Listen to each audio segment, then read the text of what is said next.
Chapter 331, Beautiful Rose Wall, Have Western Food Together _4. Auntie Mo? Mo Baichuan frowned slightly. Your grandmother, do you think it's appropriate for you to call me Auntie Mo? Ni Yang gave a faint smile. I call you uncle and even brother Mo, so why wouldn't it be appropriate to call you Auntie Mo? Technically, I'm a generation older than you. Do you think it's right for you to call me by my first name? Mo Baichuan's eyes flashed with noticeable displeasure. Ni Yang, do you really have to do this? I think I've made myself clear enough. He would never fancy someone like Ni Yang. No matter what Ni Yang does, it would all be in vain. Ni Yang knew he was being narcissistic again. She turned her gaze to Ni Tsuhua. Mom, I baked some fruit slices in the bread oven, can you go check on them for me? Ni Tsuhua, being a perceptive individual, immediately carried the child into the courtyard. Sure, I'm on it. Ni Yang looked at Mo Baichuan, trying to keep her voice calm. Mo Baichuan, I think I've already made myself clear, rest assured. I'm not even slightly interested in you, to tell you the truth. I like guys like your uncle, and I'm already with him. By that account, I'm of your aunt's generation. Do you think I would harbor any inappropriate thoughts towards a younger generation? Mo Baichuan tightly pursed his lips, remaining silent. How was that even possible? How could Ni Yang possibly be with that useless Mo Qishan? She must be using a feign weakness strategy to provoke him. Did she really think he, Mo Baichuan, was that easily provoked? Ni Yang continued, there's another thing, I believe I need to clarify with you. The watch last time, I found it on the grass, but when I rushed out, you were already gone. Ni Yang pondered and concluded that Mo Baichuan might have misunderstood her regarding this matter. But she truly did find the watch. Everything else was just a coincidence. Hearing her words, Mo Baichuan's eyes shone with cynicism. All right, let's say you found the watch, then why did you show up in Beijing? Accidentally preparing breakfast for Granny Mo, and then saving Mo Huti. This was clearly Ni Yang deliberately trying to get close to him. Ni Yang was amused by his accusation. Why can't I come to Beijing? Does the entire Beijing belong to your family? You are such a dictator. Having said that, Ni Yang continued in a calm manner, I came to Beijing because it's a big city with a broad mind, where I can live a better life. Moreover, I didn't know you were from Beijing before I came here.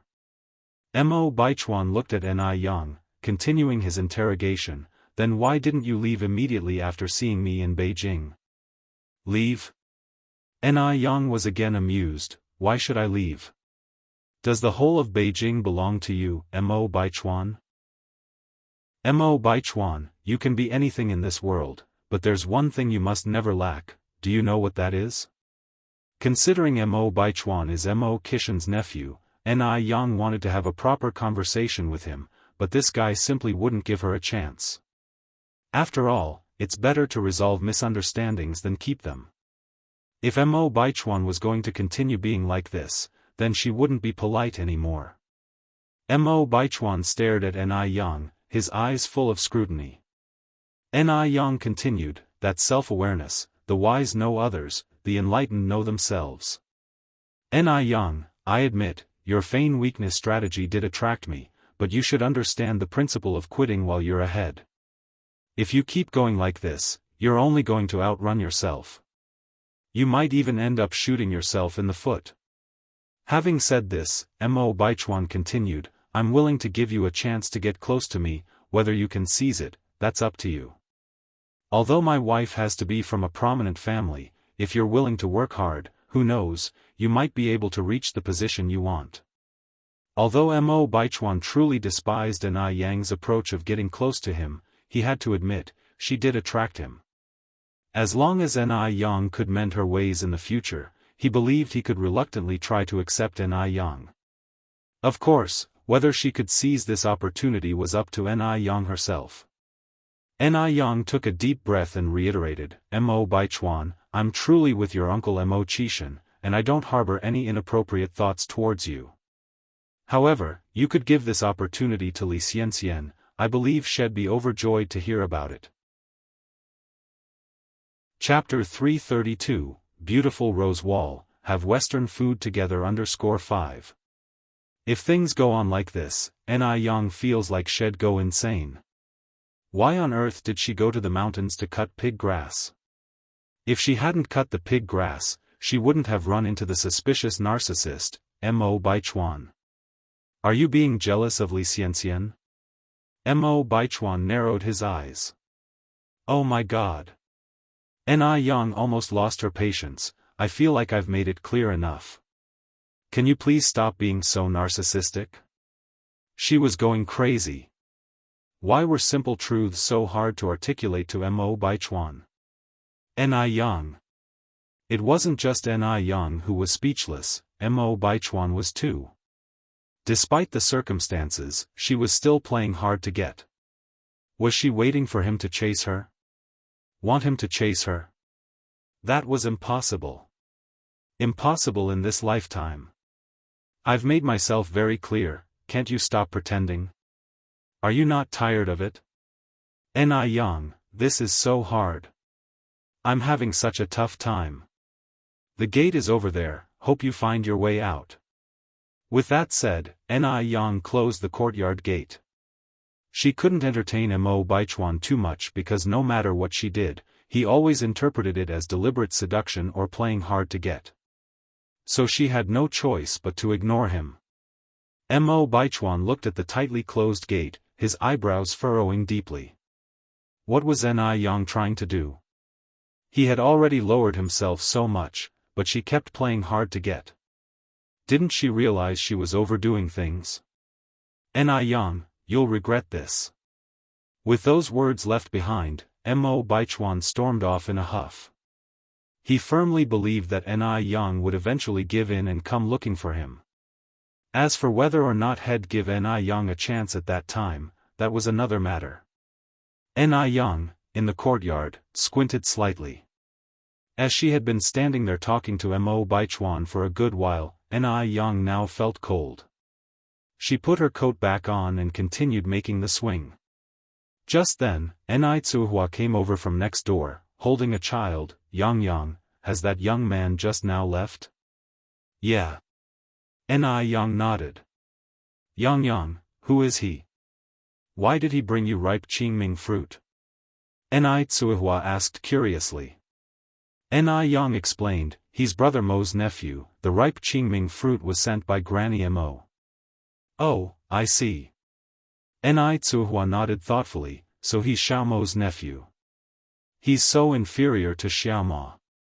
No manners at all, as if someone owes him money. Tsuhua appreciated the young man, Mo Qishan, much more than Mo Baichuan. Yang nodded in agreement. Indeed, he's so much worse than Brother Mo. Seeing Yang like this, Tsuhua felt much more relieved. She was afraid Yang would foolishly fancy a clueless youngster like Mo Baichuan. Mo Baichuan was clearly a strong machismo type, who would surely not know how to pamper his wife in the future. By the way, Yang, what are you doing? Tsuhua asked again. Making a swing. Yang looked up and pointed at little Yun's nose, making a swing for our little Yun to play. Little Yun giggled when Yang teased her. Auntie Hua, let me hold my little sister. Yang Guobao spread his arms out. Tsuhua carefully handed the baby over to Yang Guobao. Little sister, do you remember me? I'm your big brother Guobao. Little Yun looked at Yang Guobao and then started to laugh loudly. Little sister, I am your big brother Gooden. Gooden joined them from the side. The two of them played with little Yun joyfully. About 2 hours later, Yang finally finished the swing. Gooden, Guobao, you two come over and give it a try. Yang called Gooden and Yang Guobao over. The two happily ran over, climbed on the swing, with Yang pushing from behind. Wow! So high. The swing is so fun.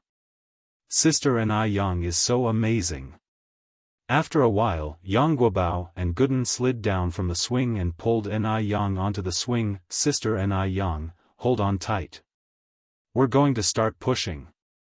The gentle breeze lifted her dancing black hair, creating a stunning visual against her flawless face. The feeling of swinging was quite extraordinary. When reaching the highest point, she felt as though she was soaring, turning all her worries into a swift wind by her ear. The construction workers on the second floor making the house were all shocked when they saw this scene. Especially that carpenter from before. Originally, he thought Ni Yang would need his help to make the swing. He didn't expect that Ni Yang was so capable. Chapter 333, Beautiful Rose Wall, Have Western Food Together _6. Someone just built a swing set all by themselves. If this were in ancient times, she would definitely be considered a female general. Impressive. Really impressive. By the time she finished constructing the swing, it was already evening, and Ni Yang began to cook. The workers were not eating at their house that night, so she only needed to prepare 3 dishes and a soup. Ni Yang quickly put together the menu.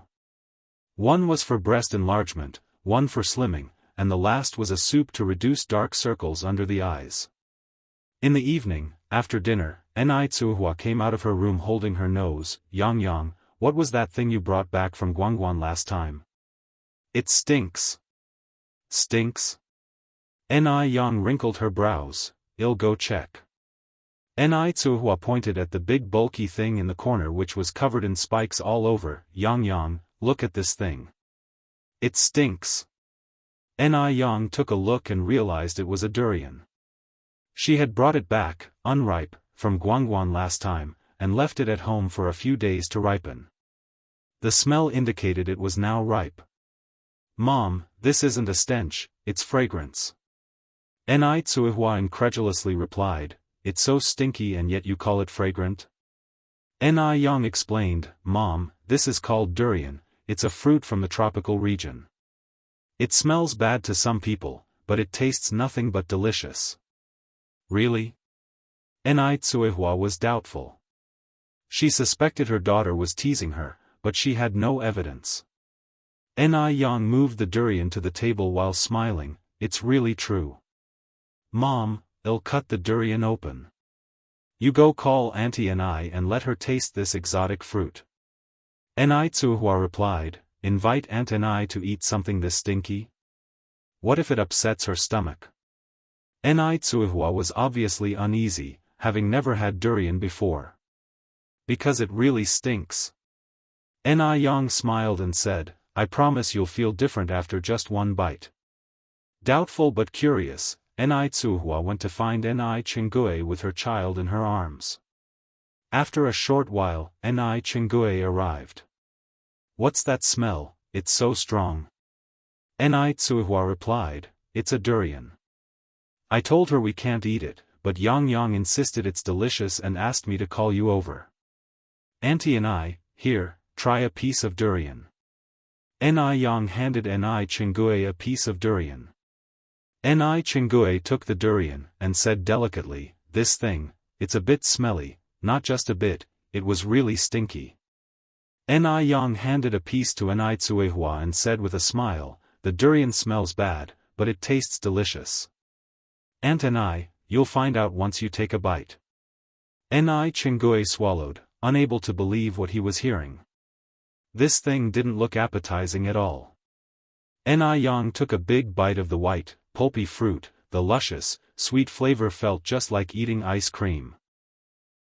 No matter how times change, the taste of durian remains the same. It was a taste she missed and couldn't help sighing, it's actually really good. Is it really that good? Seeing her eating it like that, Ni Chengue took a small piece and put it in his mouth. The taste wasn't as bizarre as he imagined. Another bite, it was a tad sweet. Just like that, Ni Chengue was taking one bite after another, unknowingly polishing off the entire piece of durian. Surprised, he said to Ni Yang, Yang Yang, this is actually really good.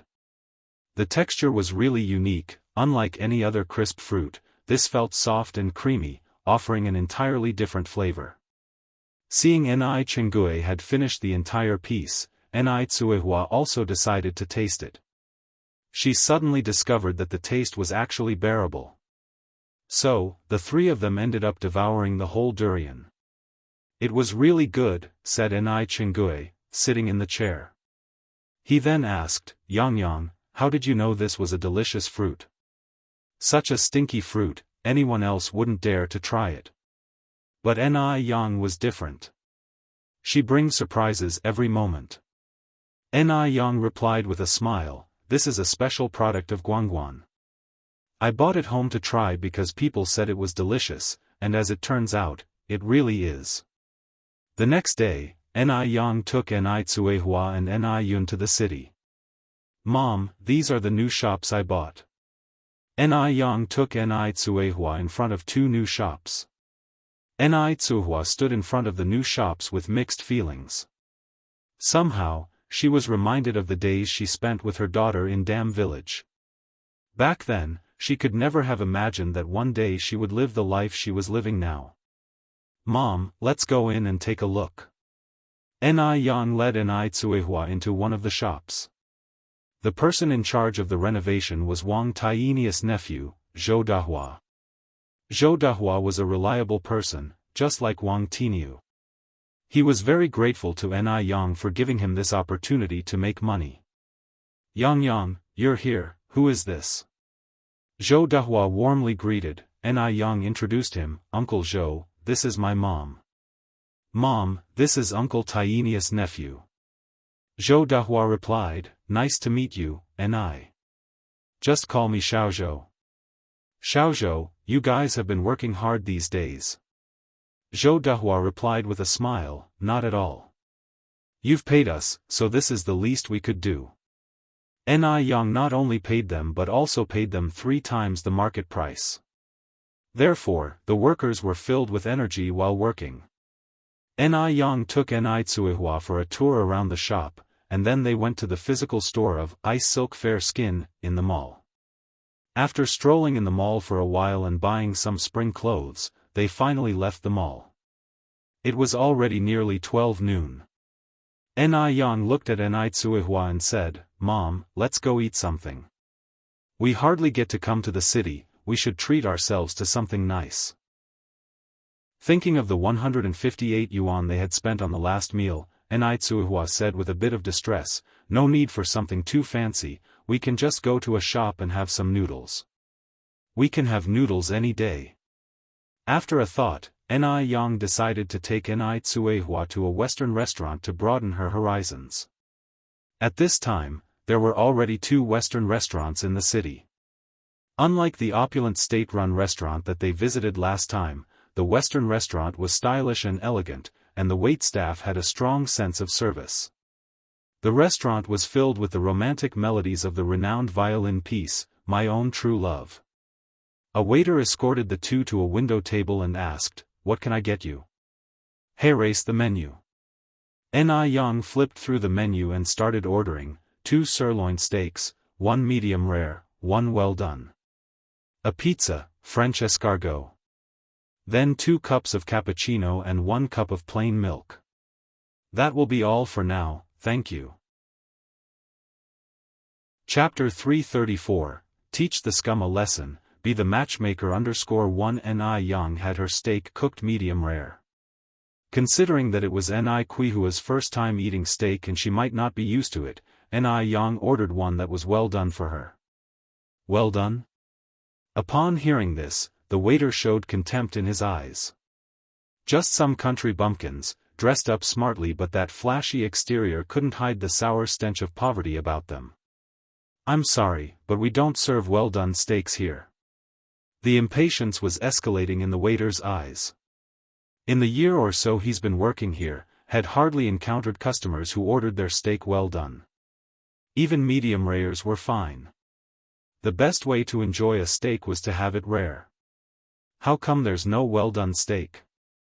Ni Yang slightly tilted her head up, her eyes twinkling with a captivating spirit. The waiter felt somewhat oppressed as if facing a superior. Was it an illusion?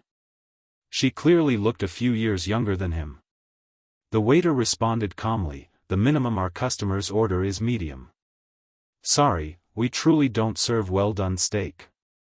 Ni Yang, without intending to give the waiter a hard time, spoke softly, would you please let your head chef know to cook my mom's steak well done? She's not used to medium-rare steak. I'm sorry. While the word sorry left the waiter's mouth, there was not a hint of remorse in his expression. We can't make a well-done steak. Ni Yang placed down the menu, slightly furrowed her brows. You haven't conveyed the message yet. How do you know the kitchen can't prepare it? Is your steak not prepared in the kitchen? It is prepared in the kitchen. Ni Yang ordered, then please ask the chef to cook my mother's steak well done. Sorry, we can't. The waiter reiterated his previous statement. This is a Western restaurant, those without qualifications and can't speak English can't truly fit in. While he was merely a waiter, his salary was much higher than that of ordinary workers. He really didn't think much of Ni Tsuehua and Ni Yang, regarding them as country bumpkins. Ni Yang slightly furrowed her brow. Rules are dead, people are alive. Is it so difficult to convey a message to the kitchen? In your position, do your job, fulfill your duty. Have you forgotten your responsibility? If you don't want to eat, the door's right over there. She didn't need to serve them if they didn't want to eat. Ni Yang smiled faintly, opting not to stoop to the waiter's level. I'd like to speak with your manager. The commotion quickly drew the attention of the other customers. All eyes were turned in their direction. A well-done steak was indeed rare to see, so was such a beautiful young lady. They were eager to see how Ni Yang would resolve this issue. Upon hearing this, the waiter showed no signs of fear but instead smiled and said, all right, just a moment. This is a Western restaurant, after all. Barring the waitstaff, all the leaders here were from F country. They didn't speak Chinese, only speaking French. Did Ni Yang plan to lodge a complaint? Could she speak French? Given her appearance, she probably couldn't even recognize all 26 English alphabets. If Ni Yang called the manager, she would only end up embarrassing herself. The waiter had seen too many people from his country embarrassed by their lack of French skills while communicating with their superiors. Thinking about this, the waiter was filled with disdain. Sure enough, a muscular man with blonde hair and blue eyes soon came over with the waiter. Hello. The manager respectfully bowed, speaking in fluent French. Seeing the blonde, blue-eyed manager, the crowd couldn't wait to witness the drama that was about to unfold. Oh. He's from F country. The young lady was going to fall flat on her face this time. Youths are too impulsive. Always demanding to see managers when things don't go their way. If they can't make a well-done steak, just leave. Why make it so awkward? Ni Yang didn't anticipate a foreigner from F country to show up, and was momentarily startled. The waiter's dismissive look became even more evident. He immediately spoke, Manager, erase the deal, this customer is causing trouble, wanting to dine and dash. Relying on the fact that Ni Yang and the other customers didn't understand French, he started painting Ni Yang as a brazen customer seeking a free meal. At a nearby table, a middle-aged man elegantly sliced a piece of steak and said to a young man across from him, Xiaoxiu, please help that lady out. Chapter 335, Teach Scum a Lesson, Act as a Matchmaker _2. Everyone here is Chinese, he can't bear to see compatriots treating their fellow citizens in such a manner. Just because they can speak some French, now it seems they have even forgotten their own last name. Okay, Dad. The young man nodded, picked up a napkin to wipe his mouth, and got up to walk towards Ni Yang.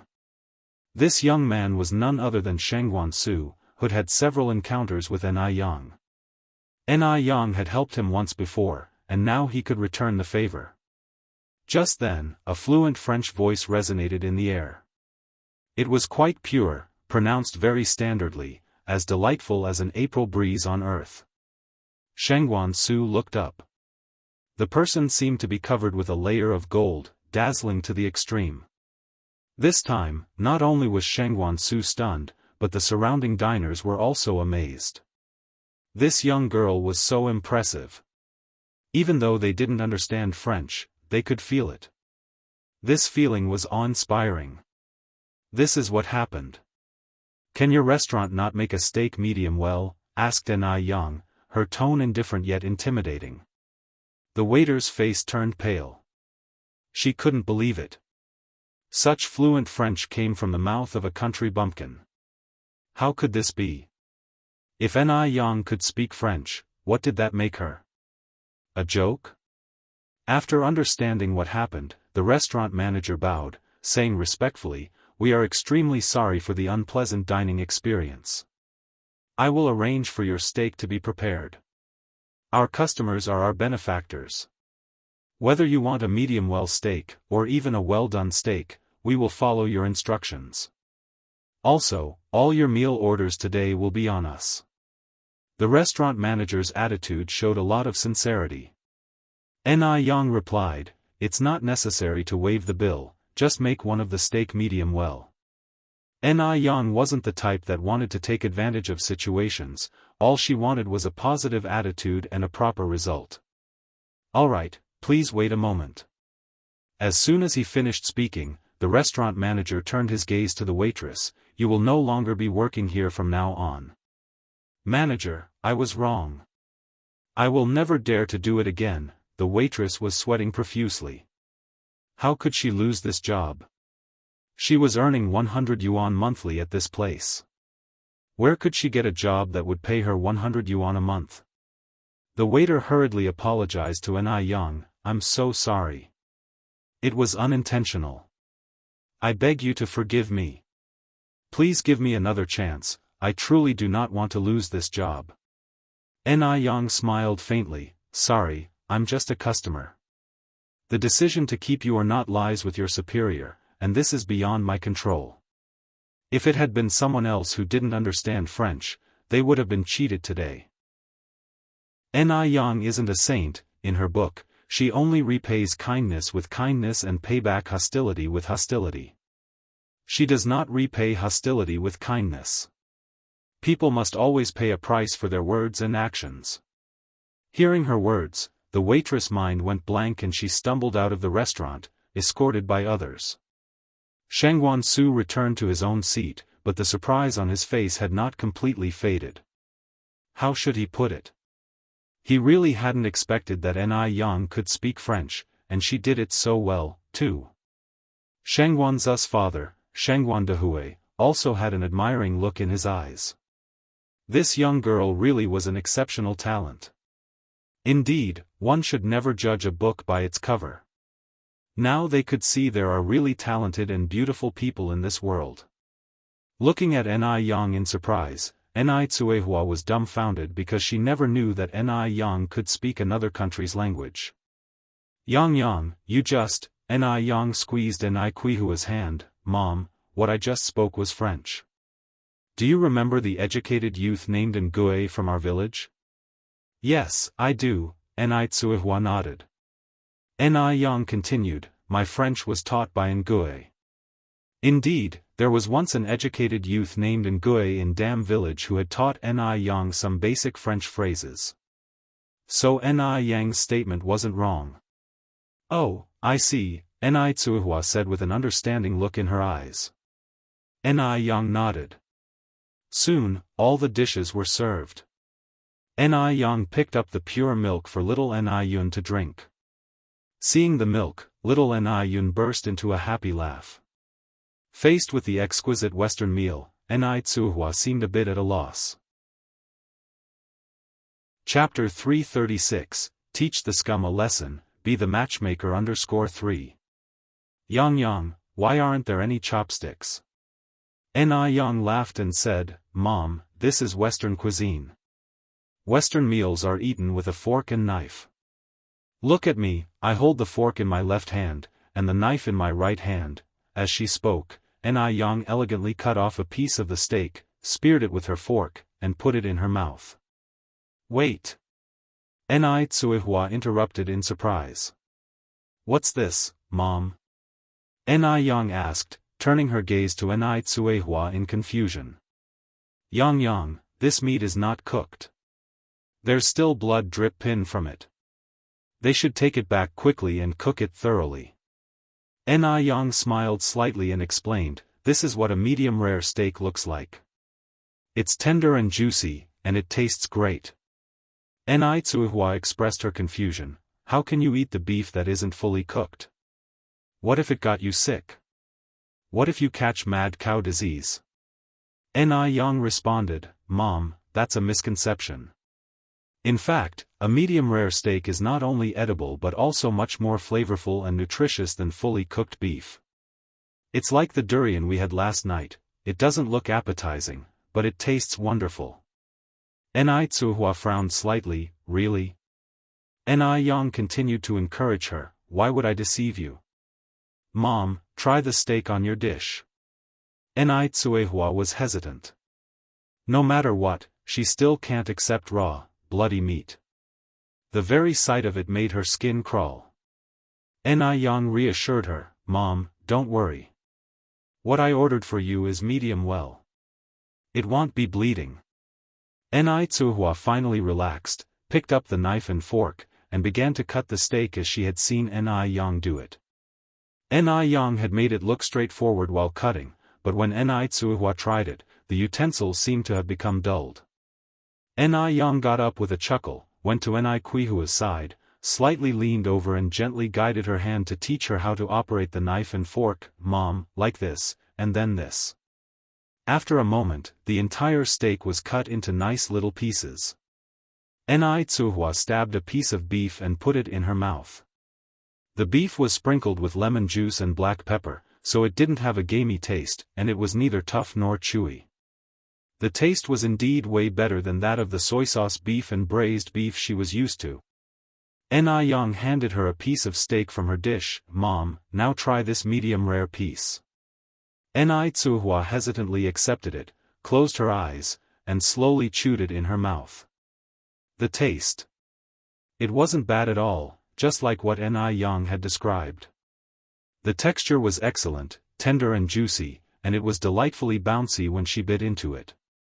Even though it tasted great, Ni Tsuihua still preferred the medium well-done beef. The idea of eating raw meat was a mental block she still hadn't been able to get over. Seeing Ni Tsuihua's reaction, Ni Yang didn't force her and continued to teach her how to eat escargot. In Western cuisine, there's a particular way to eat escargot too. Like common people eating river snails, they can get the meat out in one slurp, but for eating escargot, there are special tools involved. Looking at the 6 big escargots in the dish, Ni Tsuihua expressed her astonishment, Yang, why are these river snails white? It's not that Ni Tsuihua hasn't seen escargot before. But these escargots were so big and unlike the ones she had seen in the fields, she mistook them for river snails. Ni Yang explained, Mom, these are escargot. Hearing this, Ni Tsuihua was completely floored. Escargot? Escargot is the term used in the local dialect for snails. Ni Yang nodded, yes, escargot. But don't worry, Mom, these are not like the wild snails. These are edible ones and their English name is Helix pomatia. Can escargots be eaten as well? Ni Tsuihua conveyed her doubt, foreigners are too strange. They eat things no one else does. Eating the raw meat that was still bloody seemed bad enough, but now even escargots are being thrown in the mix. How frightening. Ni Yang expertly chose a piece of escargot and handed it to Ni Tsuihua, Mom, give this a try. Ni Tsuihua repeatedly refused, no, in the countryside, even ducks don't eat escargot. Ni Yang laughed, Mom, do you know how much each of these escargots cost? If you don't eat them, there's no way I can eat all 6 by myself. How much? Ni Yang said, 28 yuan each. What? 28 yuan each? Ni Tsuihua looked incredulously. Ni Yang nodded. Then this whole dish would be 168 yuan? Ni Yang continued to nod her head. We only spent 158 yuan for dinner at the state-owned restaurant last time, but now a plate of escargot meat costs 168 yuan. It's just too expensive. Chapter 337, Teach the Scum a Lesson, Be the Matchmaker _4. Ni Tsuihua reluctantly accepted the escargot, closing her eyes as she ate it. As she ate, Ni Tsuihua suddenly realized that expensive food indeed had its worth. This foreign escargot tasted even better than the river snails. While indulging in French escargot and rich, aromatic cappuccino with a violin playing gracefully in the background, Ni Yang experienced relaxation like never before. When the pizza was delivered, Ni Tsuihua thought it was a pancake. Ni Yang laughed as she explained it was pizza. Ni Tsuihua uttered astonishment at her own lack of knowledge. Ni Yang said, "Mom, Western food has just started to penetrate our domestic market. There are only 2 places in Beijing that serve it. It's quite normal for you not to know, knowledge grows gradually, one can't grow fat with a single gulp. Not only does Beijing have Western food, but also Japanese food." Ni Yang thought about it and decided to take Ni Tsuihua to try Japanese food during their next trip to the city. After dinner, as they were leaving the restaurant, Ni Yang noticed a movie theater's poster. The large poster advertised 4 big characters, the Shaolin Kid. "Mom, let's go watch a movie," Ni Yang suggested, turning her gaze towards Ni Tsuihua. Ni Tsuihua instinctively declined, "It's getting late, let's go home." Ni Yang, arm in arm with Ni Tsuihua, urged, "Come on, Mom. One movie ticket costs only 30 cents. To the former Ni Tsuihua, 30 cents was a considerable sum, it could even be called a fortune. But for Ni Tsuihua now, it was nothing compared to the 168 yuan they just spent on a plate of French escargot. "Alright, let's go." Ni Tsuihua agreed, laughing. Ni Yang went to buy 2 movie tickets. The cinema was large, but not many people were inside, half of them were couples who came together. Little Ni Yun was very understanding, completely quiet throughout the movie, attentively watching the big screen as if she understood everything happening. The shooting location of the Shaolin Kid was Guilin, the scenery was very beautiful. Watching the scene of the pig cage dunking, Ni Tsuihua couldn't help but tear up. Luckily, only that scene was sentimental, the rest of the movie was comparably breezy and humorous. Watching the movie was refreshing both mentally and physically. After the movie, Ni Yang took Ni Tsuihua to the flower market where they bought some peach, apple, and pear saplings. As they passed a funeral supply store, Ni Tsuihua said, "Yang, wait outside with Yun Yun." "Alright." Ni Yang nodded, reaching out to carry little Ni Yun. Ni Tsuihua turned and went into the funeral supply store. When she came out again, she had an additional large bag in her hand. Once they were home, Ni Tsuihua opened the bag. Inside were some paper ingots and spirit money, along with 5 blank spirit tablets. Then Ni Tsuihua continued, Yang, the Qingming festival is coming soon. We should set up the spirit tablets for your grandparents and the 3 sisters. On the day of the festival, we will burn more paper money for them." Though Ni Tsuihua was fully aware that she was an abandoned child, she was still raised by her adoptive parents. It was only right to set up spirit tablets.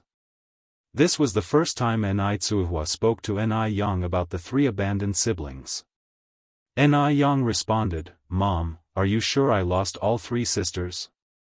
Even in the countryside, not every abandoned child left in the wilderness dies. They might not have all passed away." At that time, Ni Yang was too young and naive to know where exactly the 3 sisters were abandoned. If they weren't abandoned on the back mountain, there might be a chance that they survived. Ni Tsuihua's eyes immediately turned red, she choked out the words, "After your 2nd, 3rd and 4th sisters were discarded, I also secretly searched in the back mountain, but I couldn't find them anywhere. There are so many wolves on the back mountain. Those were 3 unfortunate children born to her, their useless mother." Ni Tsuihua usually only let her tears flow late at night when everyone else was asleep. But today, she couldn't hold back. As a mother, every time she thought of her 3 unfortunate daughters, her heart ached unbearably. After all, they were her flesh and blood. Ni Yang responded, perhaps, they weren't abandoned on the back mountain at all. Mom, don't be so pessimistic. For all you know, my 3 sisters might still be alive. Alive? Upon hearing this, Ni Tsuhua seemed to glimpse at redemption. Could they really be alive? She didn't know. Ni Tsuhua said, if your second sister is still alive, she would be 17 this year. The third sister would be 16, and the youngest, the fourth sister would just turn 12. Ni Tsuhua clearly remembered their birth dates. Chapter 338, Teach the Scum a Lesson, Be the Matchmaker _5. She only despised herself for being too weak, for failing to protect her own children.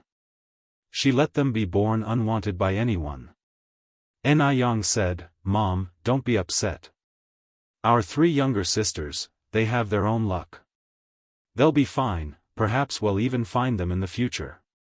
Ni Tsuhua wiped away her tears, I no longer hope to find them. All I wish for is their well-being in this world.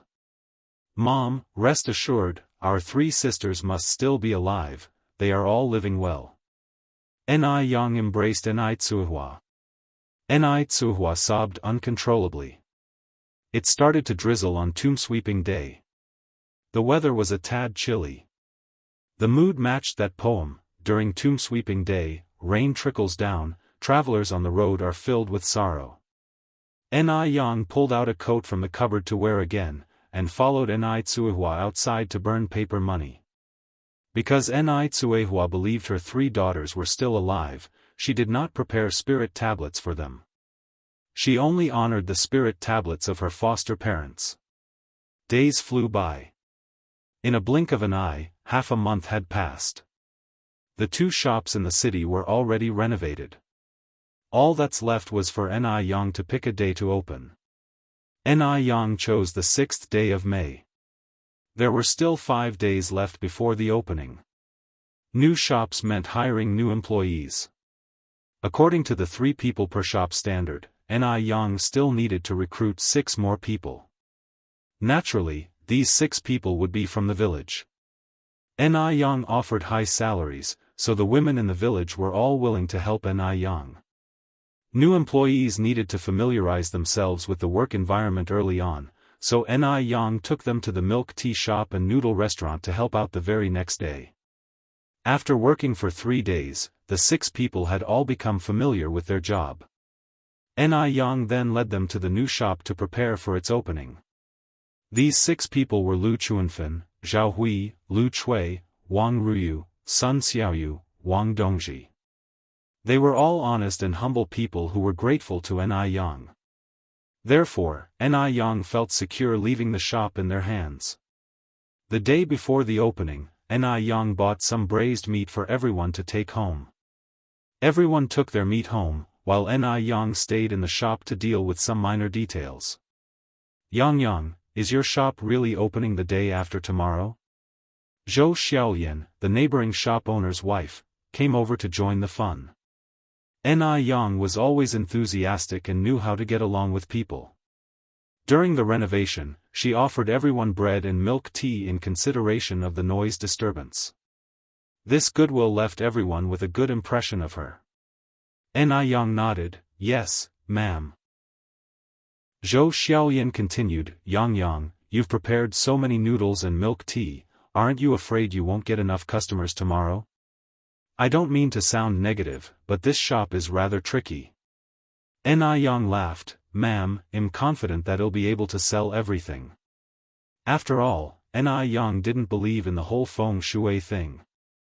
If it really had to do with feng shui, wouldn't all the shops in this row have to close down? Yet, she saw other shops doing quite well. Moreover, Ni Yang had spent 3 days doing promotions at the old shop. Ni Yang wasn't worried about her business at all. After all, the noodle restaurant and milk tea shop had already built a substantial reputation in the city's food industry over the past half a year. Several imitators had already emerged in the city, yet none of them could match the taste provided here at Ni Yang's. Therefore, everyone preferred to come to Ni Yang's. Zhou Xiaoyan gave Ni Yang a look. Yang, you're still too young. There are things you have to believe in. Why don't you burn some things at the front of the shop to ward off evil? Otherwise, I'm really worried. If there weren't problems with the feng shui of these two shops, how is it possible that 3 shops opened in a row and all had to close down? Ma'am, Ni Yang continued, I appreciate your kindness, I'll consider it when I get home. Zhou Xiaoyan added, Yang, don't blame me for not warning you if you fail to get any business.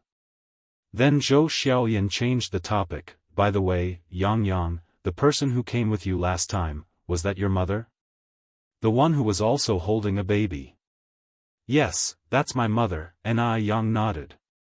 Zhou Xiaoyan thought about how to phrase the next sentence. Yang, what I'm about to say next might be a bit blunt, but I hope you won't take offense.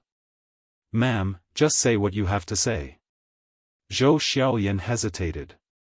Ni Yang poured Zhou Xiaoyan a glass of water. Why don't we sit down and talk? Chapter 339, Teach the Scum a Lesson, Be the Matchmaker _6. Zhou Xiaoyan took a sip of water and sat face to face with Ni Yang at the dining table, feeling less nervous.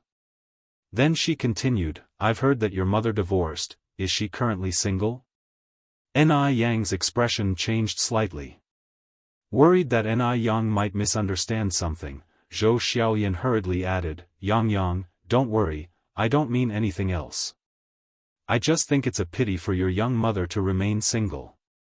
Society has changed now, and there are many women who remarry. Auntie, what are you implying? Zhou Xiaoyan took another big gulp of water. Yang, let me be straight with you. I have a single man in my family, my cousin. His wife passed away due to complications during childbirth. He has been alone for so many years since then, so I was thinking, then it dawned on Ni Yang what Zhou Xiaoyan was there for. Zhou Xiaoyan was proposing a marriage match for her mother, Ni Tsuehua. As she concluded, Zhou Xiaoyan continued, Yang, you're a sensible child, you wouldn't mind if your mother found a new partner, right? In fact, finding a new partner is a great idea. Wouldn't it be nice to have an extra person who cares about you in the future? My cousin is a handsome man with good character, currently the manager of a state-owned restaurant. If they were to get married, he would certainly treat you and your little sister as his own daughters. Zhou Xiaoyan had seen Ni Tsuehua in person once before. Despite having 2 children, Ni Tsuehua still maintained her beautiful looks and youthful charm. She was extremely pretty. Even though the Ni family's status was not high and they were self-employed, the 2 shops run by Ni Yang were profitable. If Ni Tsuehua married her brother in the future, all these would become the Zhou family's assets. Therefore, Ni Tsuehua was just about a suitable match for her brother. Her brother, not only handsome, also worked at a state-owned enterprise, so many fine young ladies want to marry him. It was Ni Kuihua's luck that he took interest in her. Ni Yang replied, Auntie Zhou, this matter isn't up to me, it depends on what my mother thinks. Zhou Xiaoyan laughed, just as long as you aren't opposed to your mother finding a partner, then I can rest assured. How about you choose a date for my cousin to meet your mother? Just a harmless meeting, whatever happens after doesn't matter and wouldn't affect anything.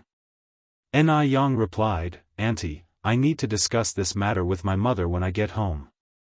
If she agrees, then I have no objections. Very good, Zhou Xiaoyan stood up laughing, that's settled then, Yang, when you get home, you must discuss it with your mother. It's not easy for a woman with 2 children to be out there on her own. Without a man to make decisions, you will get bullied in the village. Once your mother and my brother's matter is settled, you can move from the countryside to my brother's townhouse in the city. At that point, we'll all be family. According to our relationship, you should call me aunt. Evidently, Zhou Xiaoyan was becoming happy prematurely, before anything was settled. Because she thought, it is Ni Tsuehua who would be marrying up by marrying her brother. After all, Ni Tsuehua lacks education and carries 2 burdens, whereas her brother not only completed junior high school but is also a manager. Only a fool would refuse such an offer. Everything Zhou Xiaoyan said carried a sense of superiority, which made Ni Yang feel uncomfortable. Even before Ni Cuihua married into their family, Zhou Xiaoyan was already behaving like this. If the marriage happens, life wouldn't likely be any easier. Not only was Ni Yang not opposed to Ni Cuihua finding a new partner, she wished for her mother's happiness above all else. An ideal marriage is built on mutual respect. Clearly, Zhou Xiaolian's brother could not offer this kind of respect. Ni Yang frowned unnoticeably. "Auntie, you've been overthinking this. The people in our village are all very kind and united, and they take good care of our family. No one in the village will bully us." Zhou Xiaolian warned earnestly, "Yang, you need to be cautious then. Those who don't have a relationship with you but treat you guys so well must be after something." Out of the blue, they could be treating Ni Yang and her mother so nicely.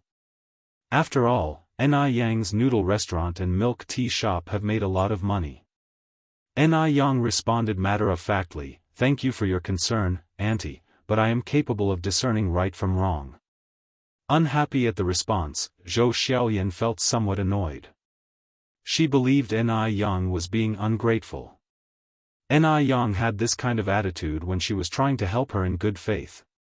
If it were not for the money that will soon be owned by her brother, she would not bother to give advice. Forget it. Why should she bother about a junior's matters?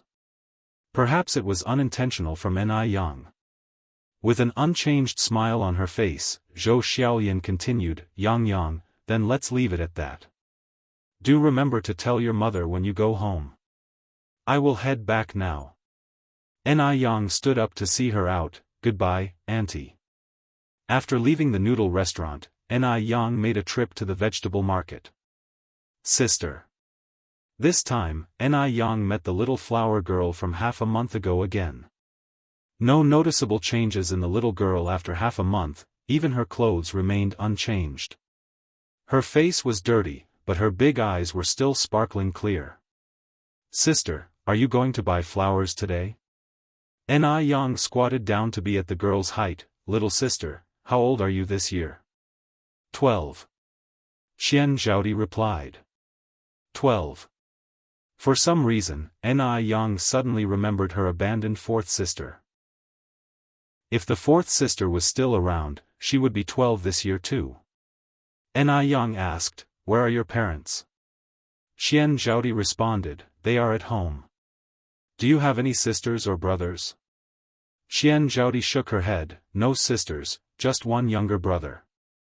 Ni Yang asked again, does your brother sell flowers too? No. Xian Zhaodi continued to shake her head, my parents both love my brother a lot. They often hit me, if I don't sell these flowers, they might kill me. Sister, please buy one, please. Looking at Xian Zhaodi, Ni Yang suddenly felt like crying. She felt a pang in her nose. It's because she relates too well to the powerless feeling of being born into a family that favors sons over daughters. In her previous life, and this live's sisters, they have all suffered from this bias. How many flowers do you have left? I'll buy them all. Really? Xian Zhaodi's eyes lit up. Yes. Xian Zhaodi continued, sister, I've got 30 flowers left.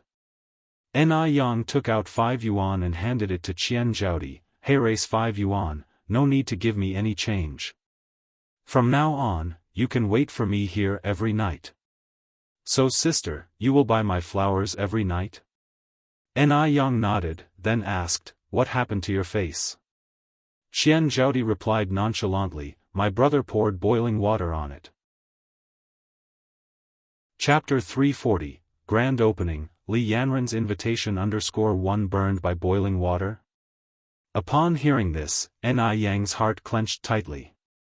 What kind of family would allow their son to scald their daughter's face? Did it hurt? Ni Yang asked. Xian Zhaodi shook her head, it hurt at first, but then it stopped. She had suffered so much at such a young age, this pain was nothing in comparison. Ni Yang let out a soft sigh and handed her the braised pork she had just bought, take this. The aroma of the braised pork seemed to permeate into Qian Zhaodi's nostrils as she gulped. Sister, is this meat? Yang nodded. Yes, it's meat. Sister, are you giving me all this meat? Qian Zhaodi asked, somewhat uncertain. Thank you, sister. A smile bloomed at the corner of Qian Zhaodi's mouth. Don't mention it.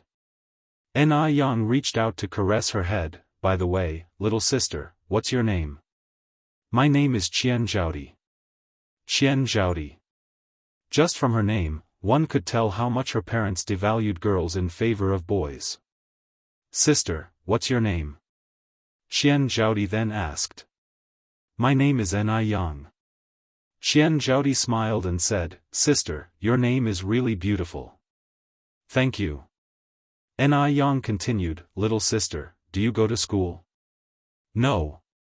Qian Zhaodi shook her head, but even though I've never been to school, I know a lot of characters and I can even write my name. There was a primary school in the village and Qian Zhaodi would always sneak up to the windows to listen to the teacher's lectures. The children in the classroom would be absent-minded, but Qian Zhaodi was thirsting for knowledge. Seeing that it was getting late, Qian Zhaodi continued, Sister, thank you for the pork. I have to go home now. I'll wait for you here again tomorrow night. Go ahead. Yang waved to her, be careful on the road. Returning to her secret hideout, Qian Zhaodi pulled out the money hidden in the gaps between the bricks and started counting. Adding the 5 yuan that Yang just gave her, her total savings now amounted to 10 yuan and 3 cents. She had already checked, it cost 28 yuan for a train ticket to the neighboring city. She was still 18 yuan short. On top of that, she would need to live in the neighboring city. By her calculations, she would need at least 100 yuan. She was still far from her goal. Thinking about this, Qian Zhaodi let out a sigh, put the money away, left her hideout, sat at the entrance of the alley, and began to devour the braised pork that Yang had given her. Never in her life had Qian Zhaodi felt so satisfied eating meat. She was rarely even afforded basic porridge or rice. Just then, a happy family of 4 passed by, chatting and laughing. Watching them, her eyes welled up with tears. If she could, she too would like to have a pair of kind parents, a cute little brother. They wouldn't even have to treat her well, just as long as they didn't hit or scold her like a normal family. What a pity.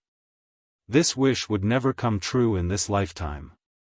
After eating, she wiped her mouth and limped her way home.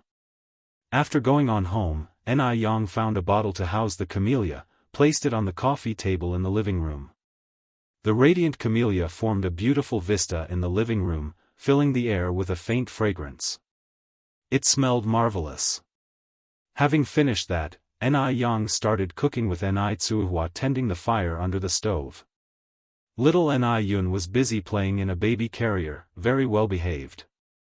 Mom. What's the matter? Choosing her words carefully, Yang continued, Mom, have you ever thought about finding an uncle for Yun and me?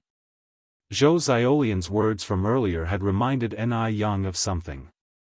Tsuhua was only 37, her life ahead still vast. She couldn't remain single forever. The company of her children and a partner were different. Tsuhua was taken aback at first, then said, What are you talking about, child? Your mom's old, if someone hurt us, wouldn't it be a joke? Remarriage was something Tsuhua dare not even think about. Yang said, Mom, you're only 37, not 67 or 77. Remarrying is completely normal, right? Don't worry, I'm understanding, I'm not an unreasonable child. At this point, Yang changed her tone and said seriously, Mom, I genuinely hope you can find happiness. Chapter 341, Grand Opening, Li Yanren's Invitation _2. At the sound of this, Tsuhua fell momentarily silent. She was fortunate to have such a thoughtful daughter. In other families, when one parent is gone, it's typically hard for children to accept the prospect of a parent remarrying because they often fear that a stepfather or stepmother may not treat them well. Yet, Ni Yang seemed completely indifferent to this and even voluntarily brought up the matter. Ni Tsuhua continued, Yang, Mom appreciates your concern, but I really haven't given any thought to these things. Your younger sister is still little. Let's revisit this topic when she's a bit older. Ni Yang's career was currently flourishing, and little Ni Yun was only 9 months old. Ni Tsuhua genuinely had no energy to contemplate such messy matters. She should make the most of her opportunity to assist Ni Yang. How could she pursue romance when her daughter is busy and working so hard?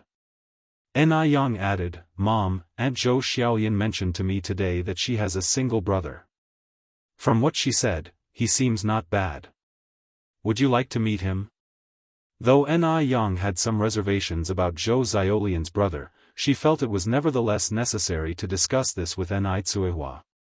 After all, it would be up to Ni Tsuehua to pick her partner. No need. Ni Tsuehua refused without hesitation. Ni Yang gave a nod, okay, I respect your decision. In fact, I also think Zhou Xiaolian's brother doesn't quite seem right. When we encounter an outstanding middle-aged man in the future, I'll definitely keep my eyes open for you. Mom, you should keep your spirits up. Upon hearing this, a momentary blush darted across Ni Quihua's face. What are you saying, you silly girl? Not long after, Ni Yang finished cooking 4 dishes. The main course for the night was green bean and lotus leaf porridge. Modern medical research has shown that lotus leaves have beneficial properties such as lowering blood pressure, reducing blood lipids, relieving heat, suppressing bacteria, relieving spasms, and reducing fat. The combination of lotus leaves and green beans is particularly effective for weight loss and body sculpting. It's not sufficient to focus solely on breast enlargement, one needs to attain a perfect body proportion. Ni Yang currently has a great body proportion, and she needs to maintain it. The side dish was mapo tofu. She heated the rapeseed oil, added scallion, ginger, and garlic until fragrant, then added bean paste until the oil turned red. Next, she added spicy hot capsicum, Sichuan pepper, and chili powder. Finally, she tossed in tofu that had been blanched in boiling water. In no time, a mouth-watering aroma of spicy and numbing mapo tofu filled the room. The spicy and numbing sensation was irresistible. With this bowl of mapo tofu, one could consume several bowls of green bean and lotus leaf porridge. Furthermore, tofu has the property of boosting metabolism which can contribute to longevity. Next, she prepared sautéed lamb liver with eel. Eel contains components such as vitamin A and lecithin, all of which are beneficial to hormonal secretion and essential for breast development. Therefore, during puberty, it's crucial for girls to consume more eel to achieve breast enlargement. Winter melon stew with black fish. The combination of black fish and winter melon has great blood circulation promoting and liver and kidney nourishing effects, making it a particularly beneficial dish for women. The final side dish was spicy pickled cowpeas. For dinner, there were 3 stir-fry dishes and a pickled dish, which made for a highly satisfying meal for the 3 of them. The next day, just as Ni Yang arrived at her shop, Zhou Xiaoyan showed up. Yang, did you tell your mom about what we discussed yesterday? I did. Ni Yang replied honestly, but my mom isn't currently considering anything in that regard. Auntie, thank you for your kindness, but it seems that there's no destined connection between your brother and my mom. Was this a rejection? Zhou Xiaoyan looked at Ni Yang, somewhat incredulous. With such great prospects, how could Ni Yang refuse her brother? Could it be that Ni Yang felt superior because she owned a few shops and looked down on her brother? What did ownership of a few shops amount to? A petty proprietor could never compare to her brother, who was a high-ranking official. Or could it be that Ni Yang didn't tell Ni Tsuehua about this at all? Yes. That must be it. This seemingly sensible girl was far more cunning than she appeared. Afraid that her mother might treat her badly after getting married, she decided to deceive them all. With a smile remaining on her face, Zhou Xiaoyan said, "All right, I understand. I'll be heading back then. Take care, auntie." The moment Zhou Xiaoyan returned to her shop, her husband, Li Yinsheng, came out to meet her. "How did it go? Did you arrange everything?" Zhou Xiaoyan shook her head. Li Yinsheng said, "I told you earlier, don't harbor unrealistic hopes. With the income her shop brings in each month, do you think she would consider your brother?" With that, Li Yinsheng showed 2 fingers to signify a monetary amount. Chapter 342, Grand Opening, Li Yanren's Invitation _3. Zhou Xiaoyan continued, "It's not an issue with the women per se, but entirely with that girl Ni Yang. I believe Ni Yang hasn't even talked to her mother about this. Plus, I wouldn't introduce her to my brother if she couldn't earn some money in a month." Besides considering her elder brother's interest, Zhou Xiaoyan had her own ulterior motives. After all, everyone is inherently selfish. She coveted Ni Yang's recipe. The recipe for pickled fish noodles and milk tea. Once her brother marries Ni Tsuhua, she and Ni Yang would become part of the same family, and naturally, there would be no secrets. Once she has the recipes for pickled fish and milk tea, she would just need to sit at home and collect money. "Alright, enough with the nonsense," Li Yinsheng said impatiently. "Your brother isn't lacking in potential brides. Why are you so concerned for him? I'm his sister, how can I not worry?" Zhou Xiaoyan glared at Li Yinsheng. "I need to go to my mother. And you stay here and look after the shop." Li Yinsheng could only shake his head helplessly. Zhou Xiaoyan went straight back to her parents' house. Her family was well off. Both her parents were retired directors of a factory. Although her only brother was devoid of a wife, he had a good job, a dependable livelihood, a high salary, and often had some extra perks. This was why so many eligible women were willing to marry him. After hearing Zhou Xiaolian's plan, her mother, Ji Muden, fussed, "What kind of joke is this? There are so many young ladies ready to marry your brother, and he doesn't need them. You're introducing a widow with 2 children to him. Xiaoyan, don't you care about your brother anymore?" Given that her son was accomplished, Ji Muden, as a mother, felt proud. Moreover, they came from a family of salaried employees. How could they marry a self-employed woman? Zhou Xiaoyan smiled and said, "Mom, don't look down on self-employed people. The woman I want to introduce to my brother owns 4 shops. She earns at least 20,000 yuan a month. When combined, your, dad's, and brother's income is still less than what she earns in a month, isn't it? 20,000. That's over 200,000 a year." Ji Muden was a bit shocked but still retorted, "What does it matter how much money she earns? Our family doesn't lack money." While the Zhou family was not immensely rich, they were not short of money either. Zhou Xiaoyan continued, "With more money, future kids could study abroad, we could move to a bigger house, hire a few nannies to serve you.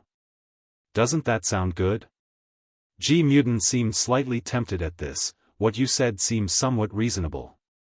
What does this woman look like?"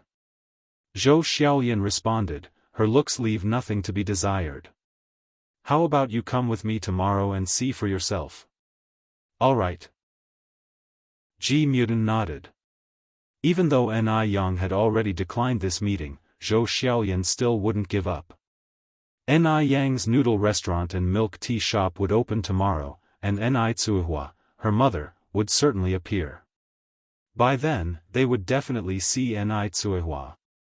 Zhou Xiaoyan felt that as long as she could convince Ji Muden, her acquiescent brother, who always listened to his mother's words, wouldn't be a problem. As for Ni Tsuhua, she saw no obstacle there. With her brother's great conditions, only a fool would object. She didn't think Ni Tsuehua was a fool. After settling things with Ji Muden, Zhou Xiaoyan returned home satisfied. The next day, Ni Yang went to the noodle restaurant early in the morning.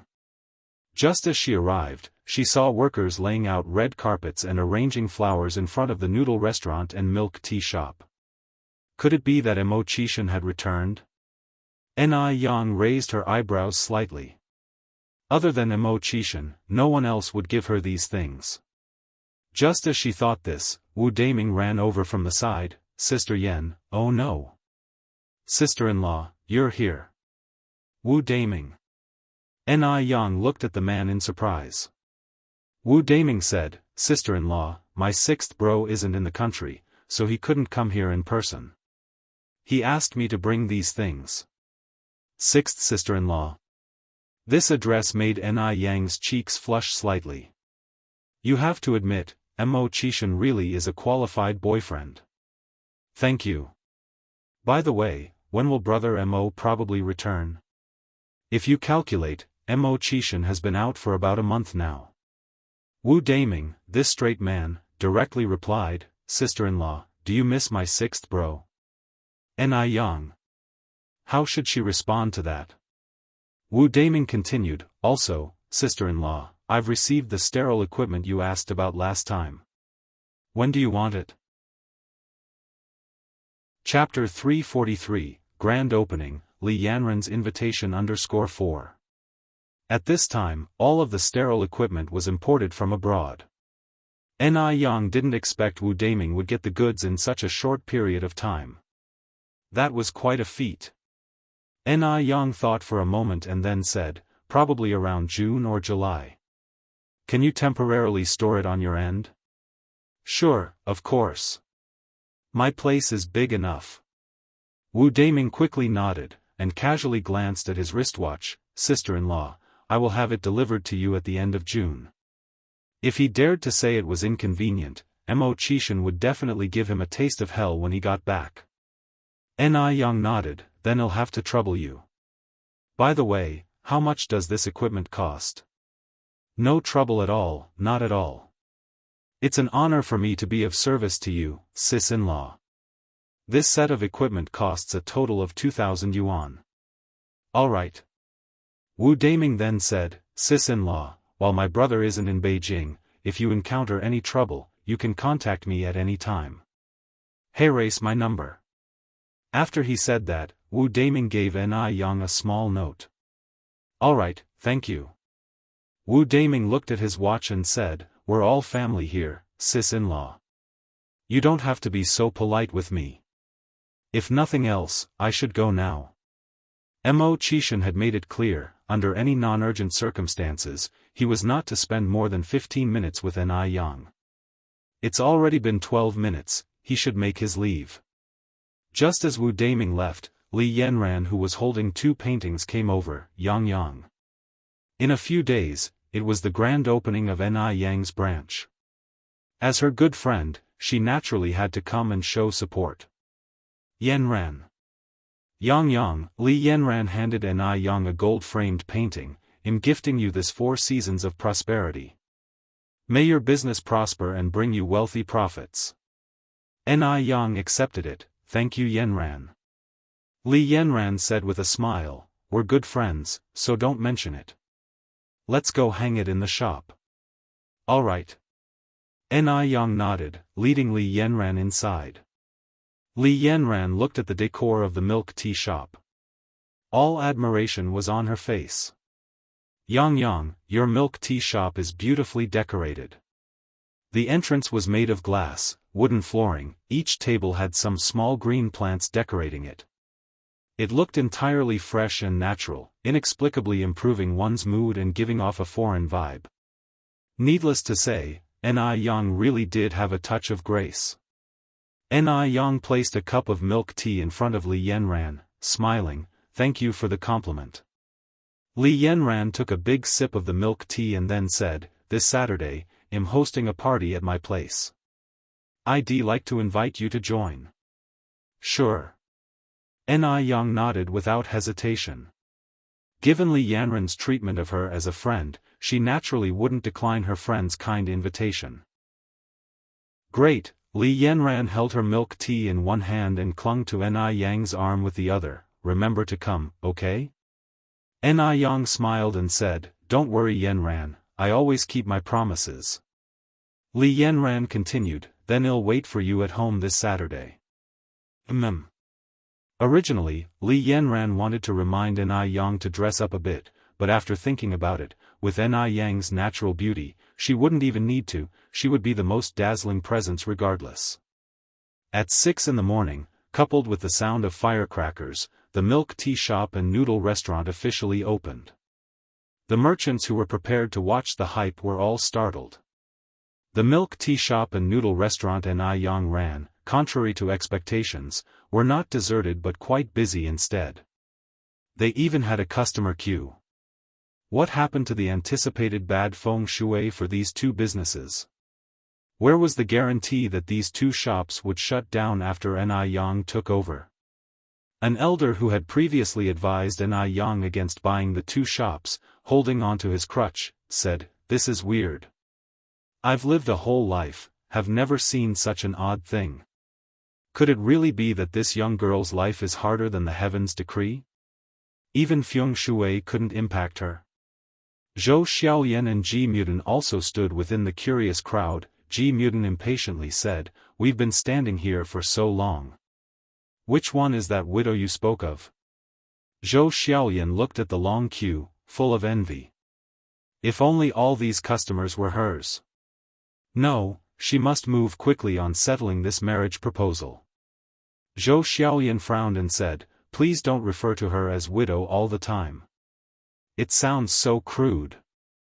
She's going to be your daughter-in-law." Ji Mudan scoffed, "Xiaoyan, don't jump to conclusions. Whether she can become a part of the Zhou family all depends on my judgment. Remember, I am not the type of person who would bow down for the sake of 3 pecks of rice." Chapter 344, Grand Opening, Li Yanran's Invitation _5. People in leadership positions always have an air of arrogance about them, let alone the Ji Mudan family, where almost everyone is a small-time leader. Just then, Zhou Xiaolian's eyes lit up as she pointed towards the side of the road, exclaiming, "Here she comes. Mom, look, that's Ni Yang's mother. Doesn't she look quite decent?" "Which one?" Zhou Xiaolian continued, "The one in the blue jacket, carrying a child." "She still has such a small child?" Ji Mudan frowned, No, I cannot approve of this marriage." "You're not seriously suggesting that your brother should raise someone else's child, Xiaolian?" Zhou Xiaolian chuckled, "Don't worry, they're wealthy. They won't need my brother to raise their kid." "Mom, don't you think she's quite attractive?"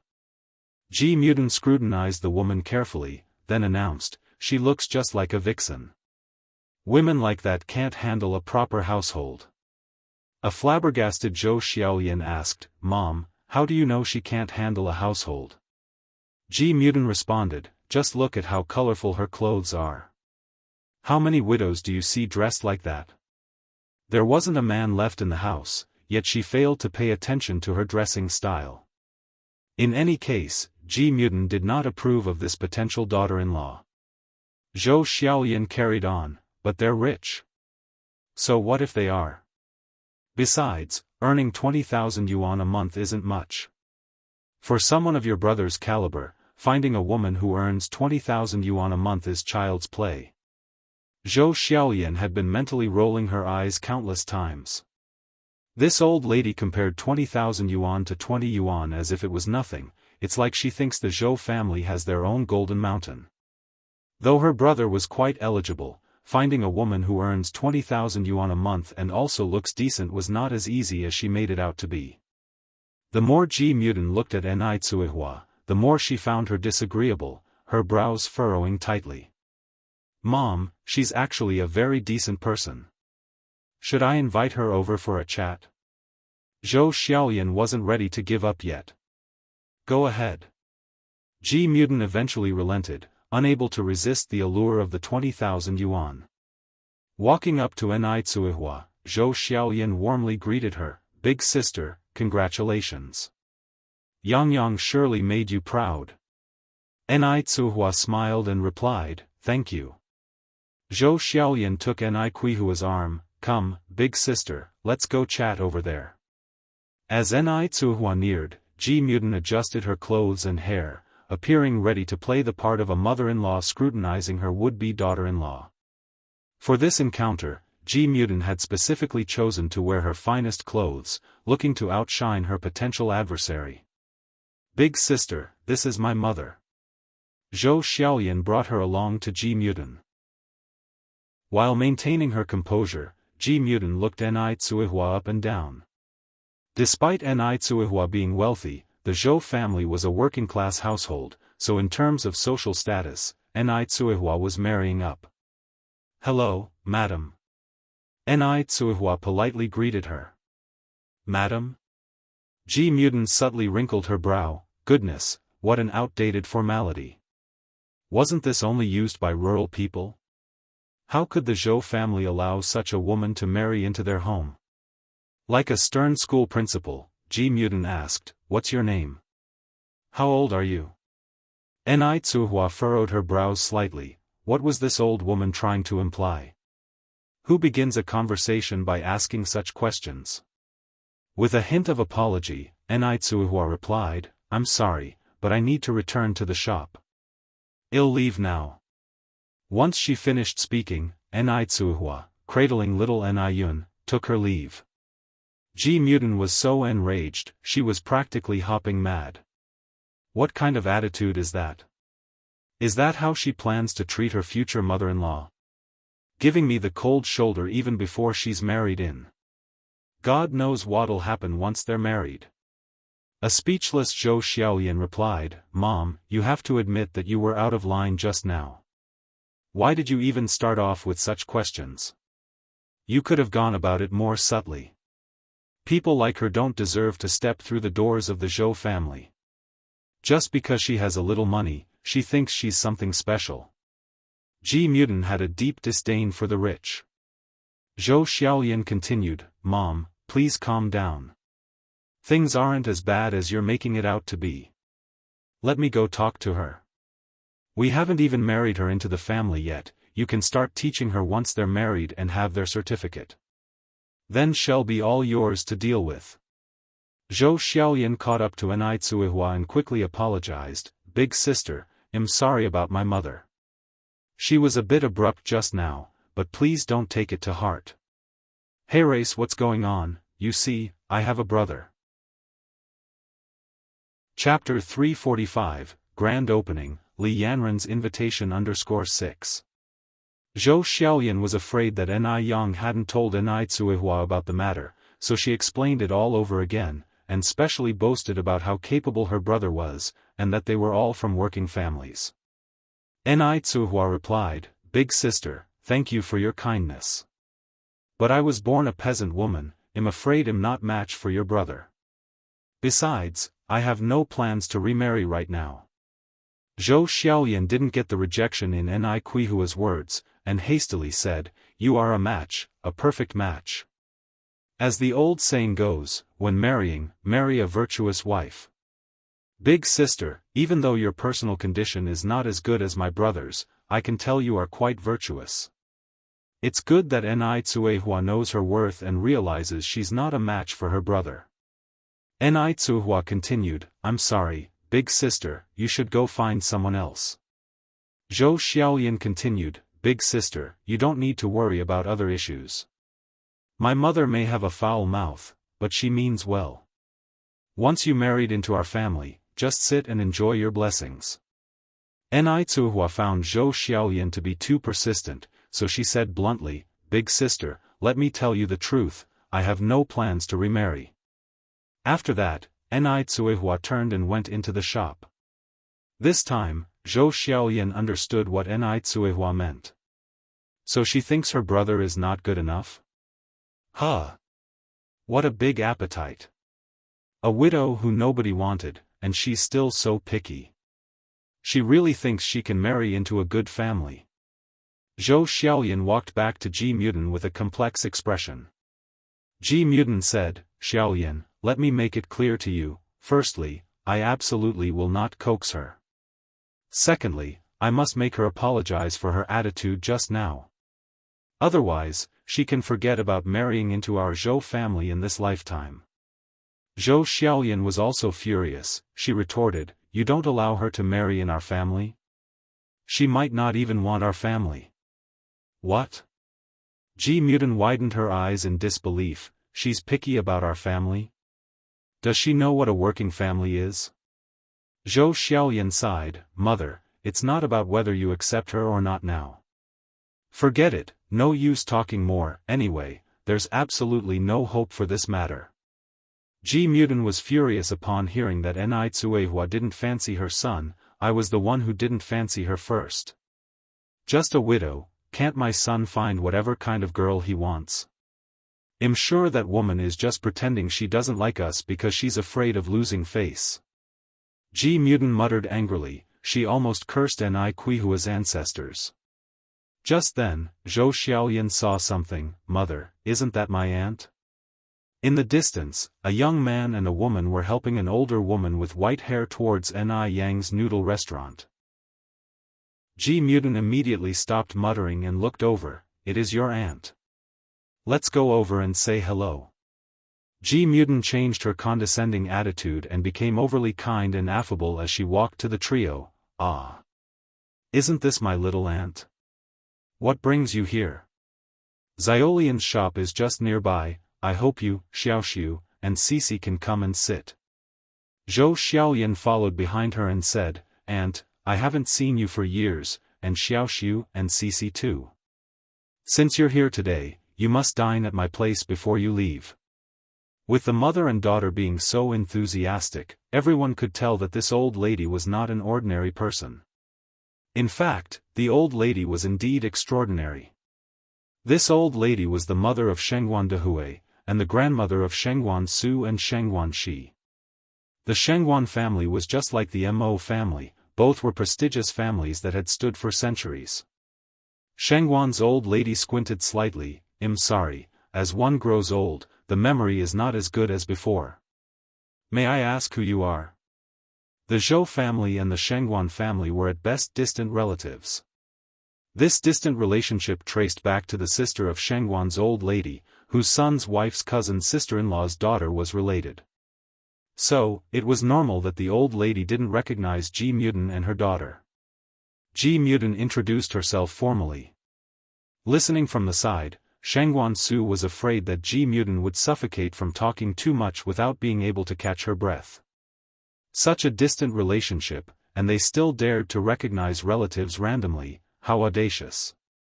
Indeed, poor people in a bustling city find no one paying attention to them, while the rich in the remote mountains have distant relatives. After listening for half a day, Shengguan's old lady still couldn't figure out what relationship Ji Mudan and her daughter had with their family. She turned her head and looked at Shengguan Su. "Little Cici, let's hurry up and get in line. I'm telling you, the noodles at this place are really delicious." She had seen too many people recognizing relatives out of nowhere, like the people in front of her. The three of them walked towards the noodle restaurant. Ji Mudan stepped forward and said, "Little aunt, noodles are not nutritious. Why don't we go to Xiaolian's shop, let her cook something delicious and serve you properly?" Zhou Xiaolian quickly added, "Yes, auntie, let me cook something yummy, to serve you properly." The Shengguan family was a true prestigious family, who wouldn't want to be related to them? Otherwise, would Ji Mudan be so humble? Ever since she became a leader, Ji Mudan had never bent over. Today was the first. Shengguan's old lady calmly said, "The two of you, I am not your aunt. I do not know you, please do not follow us anymore." After saying that, the three of them went directly into the noodle restaurant and started lining up. Ji Mudan sighed, the old lady of such a big family is indeed different. She's already so old, yet her mind is still so sharp. If Shengguan's old lattice mind could be a little more muddled, maybe today she could have recognized her as her niece. There were many people eating in the restaurant. "Shengguan," she said, "Grandma, brother, you line up here, I'll go next door to buy milk tea. Brother, do you want fully sweetened or half-sweetened?" Shengguan Su didn't understand what full or half-sweet meant for a moment. "Shengguan," she explained, "you like it sweeter or milder?" Shangguan Su said, half-sweetened is fine. Cici, I want a sweeter one. Shangguan's old lady looked at Shangguanshi pitifully. Shangguanshi was quite determined. Grandma, doctor he said you have to eat less sweet. Chapter 346, The Lovely Mrs. Shangguan, heavily mistreats the family of Qian Zhaodi_1, why can't I eat sweets anymore? Elderly Madame Shangguan became worried as soon as she heard she couldn't have sweets anymore. Granny, you have diabetes, so eating too many sweets is bad for your health. Elderly Madame Shangguan started to play dumb in order to eat sweets. Since when do I have diabetes? I don't remember having diabetes at all. I don't care, I want to drink something sweet. Old baby, once you grow old, you revert to being a child. Shangguanshi, feeling helpless, said, Granny, have you forgotten what the doctor told you? If you eat too much sugar, it will make your condition worse. Those damn idiots only know how to exaggerate the dangers. Elderly Madame Shangguan grumbled unhappily, I've been eating sugar all my life, and now that I'm old, they suddenly won't let me eat any. This year, elderly Madame Shangguan is already 88 years old. Apart from a slight case of diabetes, she's still robust. Cici, your grandmother's good grandson, will you let me have something sweet to drink? Elderly Madame Shangguan held on to Shangguan Zai's clothing, begging for sweet food with a childish charm. Just once, Granny promises only once, and Granny swears it. Elderly Madame Shangguan raised 3 of her fingers. Granny, it doesn't matter if you swear 5 times, you really can't eat anything too sweet. Elderly Madame Shangguan grunted lightly, are you still Granny's good grandson? Shangguanshi smiled and said, Granny, I'm going to get you milk tea now. Elderly Madame Shangguan proudly lifted her face, ignoring Shangguanshi completely. Although there's a line waiting for milk tea as well, the speed at which the cups are served is much faster than for noodles, so Shangguanshi quickly returned with 3 cups of milk tea. Granny, this is yours, this is my brother's. This one's mine. Elderly Madame Shangguan pointed at Shangguan Zai's cup and said, young fellow, I want to drink this one. No, Shangguanshi shook his head, this one's mine, mine is full sugar. Why is yours full sugar and mine half sugar? Shangguanshi with a helpless tone, Granny, you need to listen to the doctor's advice. Elderly Madame Shangguan was indignant, I've never listened to anyone in my life, not even your grandfather. Why should I listen to that brat doctor? Shangguanshi quickly inserted the straw into his cup and drank a large gulp of milk tea. I've already had a sip, Granny, do you still want it? Elderly Madame Shangguan, distastefully, who wants your leftovers? I have my own. The trio had been in line for a while. Their cups of milk tea were almost finished by the time they got to their seats. What would you all like to eat? A soft, familiar voice came from above. That voice seemed vaguely familiar. Shangguan Su looked up and saw a familiar face, Ni Yang. Is that you? Mr. Shangguan, Ni Yang gave a soft smile. Shangguanshi and elderly Madame Shangguan both looked at Ni Yang with awe in their eyes. My goodness! This young lady is too beautiful. Elderly Madame Shangguan felt she was more lovely than change from the stories. Shangguan Zai's gaze swung from Shangguan Su to Ni Yang and back. A faint smile played at the corners of her mouth. There aren't many people who can prompt her brother to initiate a greeting. Shangguan Su asked promptly, is this noodle restaurant yours? Yes. Ni Yang nodded. No wonder Ni Yang could have savings close to 6 figures in the bank. Shangguan Su then ordered, would like 2 bowls of pickled vegetable noodles and 1 bowl of beef noodles, along with a plate of Kanto stew. The beef noodles and Kanto stew are both new items on the menu. Ni Yang nodded, okay. Elderly Madame Shangguan looked at Ni Yang, then spoke gently, young lady, I would like my pickled vegetable noodles to be spicy, and the Kanto stew should be on the spicier side as well. This young lady is becoming more lovely the more I look at her, like a blooming flower. Shangguanshi immediately protested, Granny, you can't eat anything too spicy. Sister, don't listen to my granny, we will take everything with normal flavors. Elderly Madame Shengguan immediately started to act the drama queen. They won't let me have sweets, now they won't let me eat spicy foods. What's the point of living as an old woman like me? Ni Yang smiled and said, chilies are rich in vitamins A, B, C, E, K, and also carotene, folic acid, and so on. A moderate intake of chili can help the body expel toxins, speed up metabolism, increase sweating, adjust body functions, and can also have a detoxifying effect. Moreover, it can help to extend one's life. Granny, don't worry, I will adjust the level of chili for you according to your health condition. Chapter 347, The Lovely Mrs. Shengguan, heavily mistreats the family of Qian Zhaodi_2. Ni Yang's remarks completely astonished the 3 generations at the table. Ordinary people wouldn't know so much about chili peppers. Chili peppers are a very common vegetable in daily life, and people only know that they're spicy and appetizing. Other than doctors and nutritionists, few people are aware of its numerous benefits.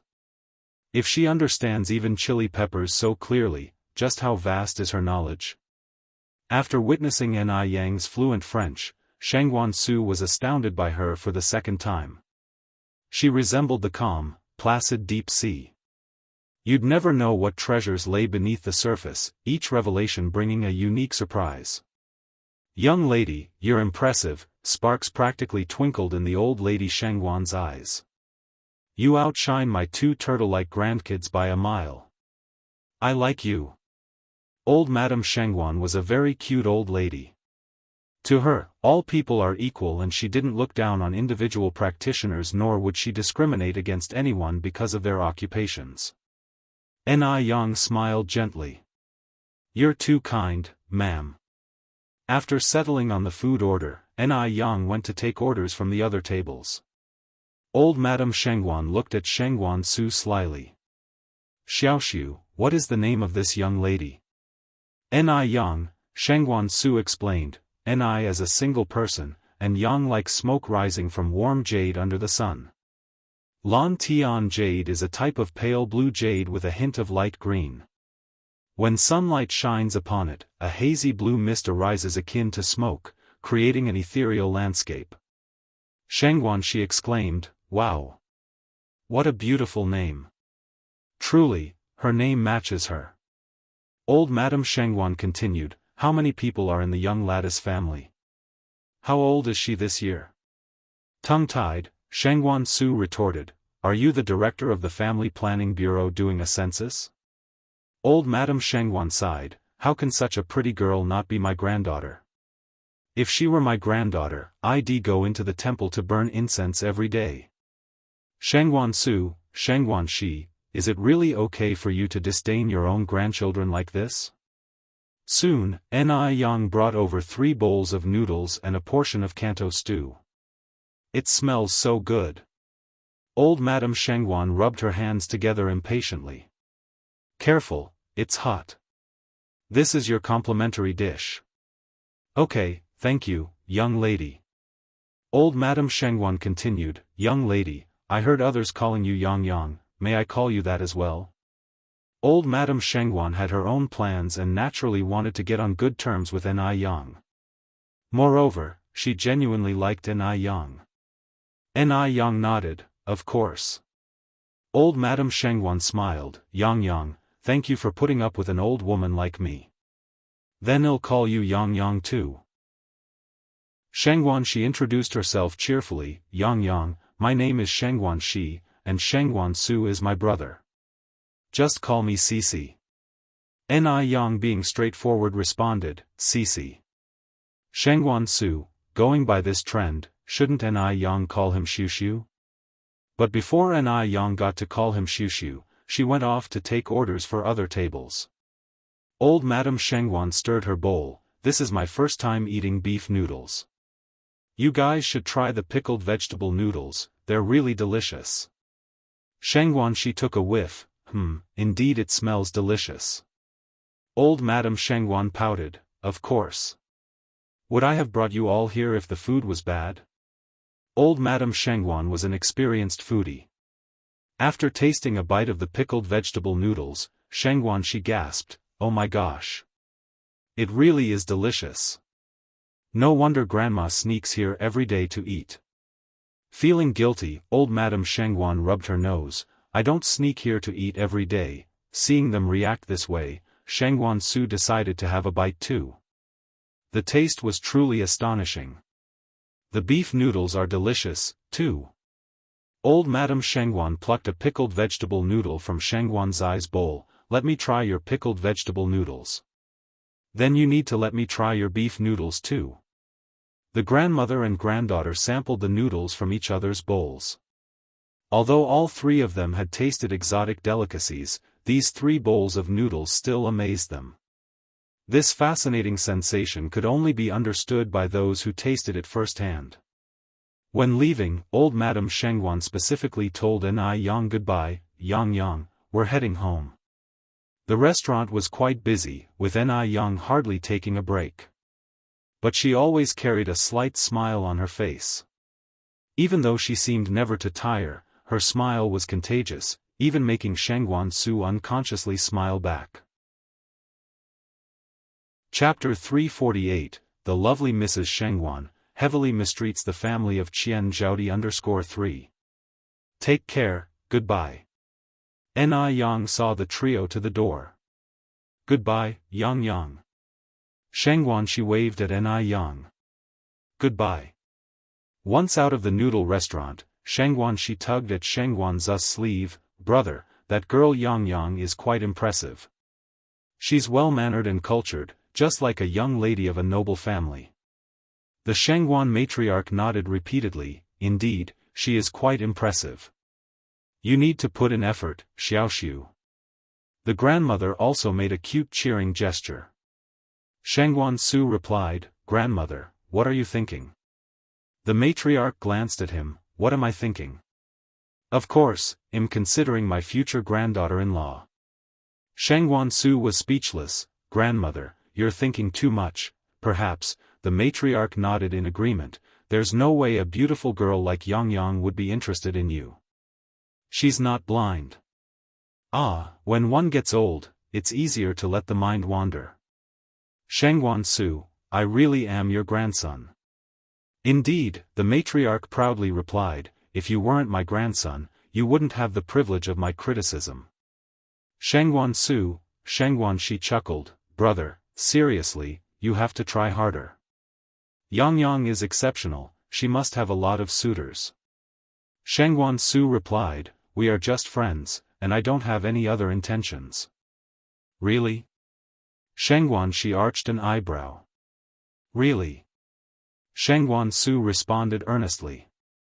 The Shengguan grandmother sighed, "Even if you had other intentions, Yang Yang wouldn't be interested in you." "If I were Yang Yang, I wouldn't be interested in you either. I would look for someone tall, handsome and rich. Someone more handsome than Tony Leung Chiu-wai." At this time, the 1984 version of Dear Cauldron, starring Tony Leung Chiu-wai, had just come out. The show was a hit and gained a group of dedicated fans, and the Shengguan matriarch was one of them. "Shengguan Su, this is really my grandmother." After the noodle restaurant closed for the night, Ni Yang went to the vegetable market. As soon as she got to the market, she saw Zhaodi holding a bright red camellia flower and looking around expectantly. "Zhaodi. Sister Ni Yang." When she saw Ni Yang, Zhaodi's eyes gleamed with delight. In the dark, bleak days, Ni Yang had become her only salvation, her only light, illuminating her path forward. "Zhaodi, this is for you." Ni Yang handed her a prepared lunchbox. "Thank you, sis."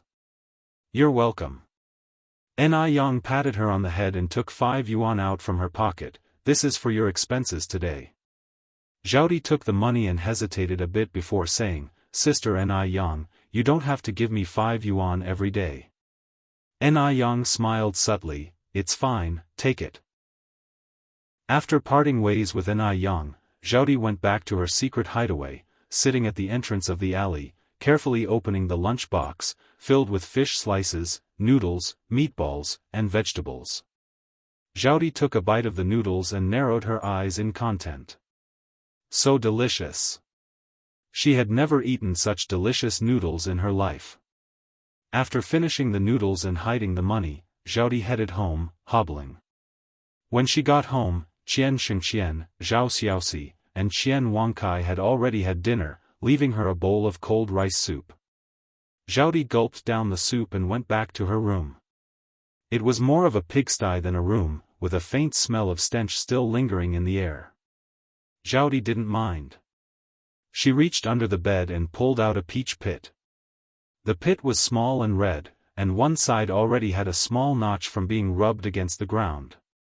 Zhaodi took the pit and began rubbing the other side on the ground.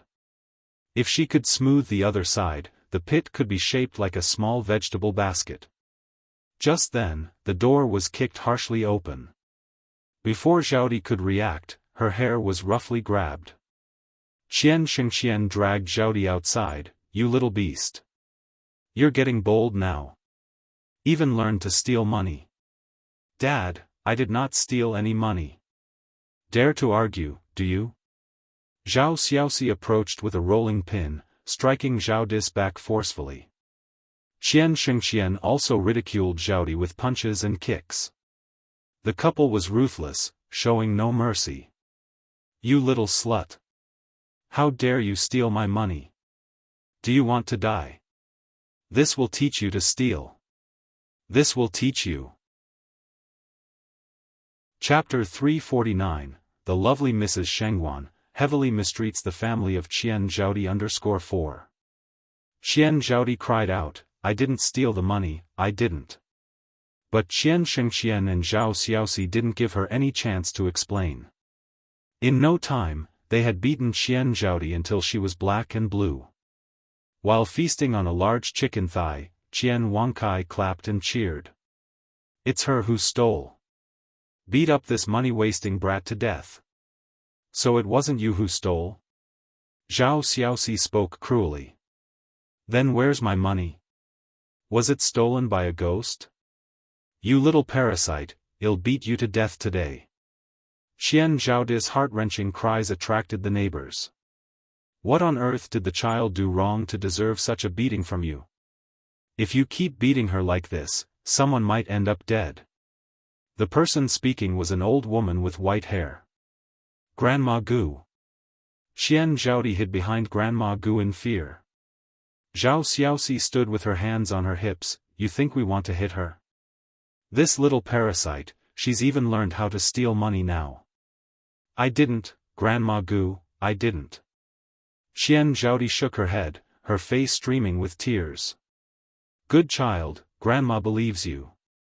Grandma Gu wiped the tears from Qian Zhaodi's face and continued. "Shengqian, Xiaoxi, listen to my advice. You must do good deeds to have good outcomes. If you are unwilling to keep Zhaodi, you can give her to me to raise." "You want to raise her?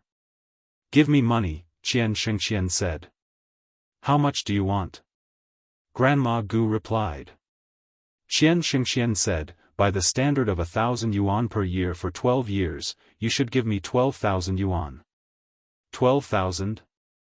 At that time, a farmer's annual income was just over 100, 12,000 was astronomically high.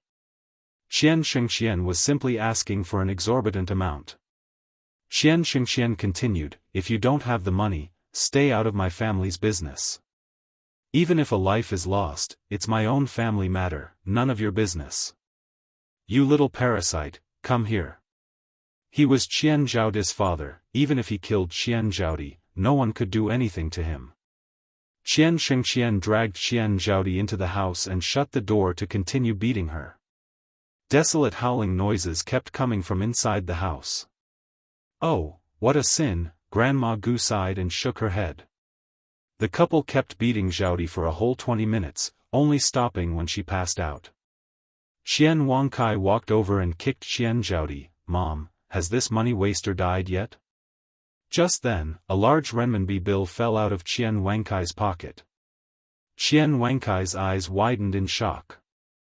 Zhao Xiaoxi picked up the bill, surprised. Isn't this the 10 yuan I lost? Wang Kai, how did it end up with you? As she suspected the money was stolen by Qian Zhaodi, Zhao Xiaoxi put a mark on each bill. So, she recognized at a glance that it was her money. Qian Wang Kai immediately burst into tears. He was very wronged. Qian Xianxia said, "Why are you angry at our son? Is it just about 10 yuan? Zhao Xiaoxi bent down to pick up Qian Wang Kai, soothing him. Wang Kai, I'm sorry. Mom didn't mean it. Don't cry. If you want money, you can ask Mom. Why did you have to steal it? The couple took their son back to their bedroom without even taking a second glance at Qian Zhaodi, who lay unconscious on the floor. Even though Qian Zhaodi had fainted, she continued to tightly grip the peach pit in her hand. After Ni Yang returned, she began studying the burn ointment. She had observed carefully, although Qian Zhaodi's burns looked terrifying, they were not very severe. Moreover, Qian Zhaodi was still young. As long as she used the medicine in time, she would recover completely. In fact, Ni Yang had started developing the burn ointment the first time she saw Qian Zhaodi, it just lacked a few steps to complete. The next day, Ni Yang found Qian Zhaodi holding a camellia flower at the entrance of the market as usual.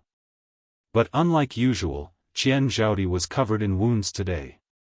"Zhaodi, what happened to you?" Ni Yang got a shock. "It's nothing."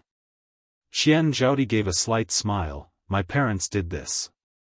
Ni Yang frowned slightly, "Why would they hit you?" "They were too harsh." Qian Zhaodi nonchalantly said, "I'm used to it, sister. You don't need to be surprised." Ni Yang held Qian Zhaodi's hand. "Come with me to my shop. I'll apply ointment for you. Child abuse is a crime. I'll take you to the police." Chapter 350, The lovely Mrs. Shengwan, heavily mistreats the family of Qian Zhaodi _5. "No need," Qian Zhaodi shook her head, "it's not hurting anymore." "Calling the police? That would be useless. As long as she lived in this house, she would never be able to escape this fate." The neighbors had tried to help by calling the police before. But after the police detained Qian Xianxia, the abuse she received escalated. Since then, no one dared to help her call the police anymore. "Sister, if you really want to help me, there is something I want to ask of you." Qian Zhaodi lifted her gaze towards Ni Yang, hesitating to continue. Ni Yang said, "Zhaodi, don't be afraid. Just speak openly. As long as it's something I can assist with, it'll definitely help." Qian Zhaodi hesitated for a moment and then said, "Sister, could you lend me some money?" Ni Yang asked, "How much do you need?" "I need to borrow 100 yuan, is that okay?" When she said this, Qian Zhaodi's voice gradually lowered. 100 yuan was not a small sum. Would Ni Yang lend it to her, who was only 12 years old? It seemed unlikely, right? Qian Zhaodi bit her lip. Ni Yang reached into her pocket and said, "I have 235 yuan left here. You can take it all." Before going to the vegetable market, Ni Yang had put away all the day's profit, leaving just 261 yuan for spending. She had just spent 26 yuan on groceries, so she had 235 yuan left. Although she didn't know what Qian Zhaodi needed the money for, she knew that Qian Zhaodi must desperately need this money, otherwise, she would not have asked for it. Moreover, Qian Zhaodi and Ni Yang shared the same fate. Seeing Qian Zhaodi reminded Ni Yang of her own past, she couldn't bear to reject her. Qian Zhaodi clutched the 230 yuan tightly in her hand, swallowing hard before saying, "Sister, thank you." Ni Yang then handed over the bag of noodles to Qian Zhaodi. "Zhaodi, here are some noodles. There's also a tube of burn ointment in the bag.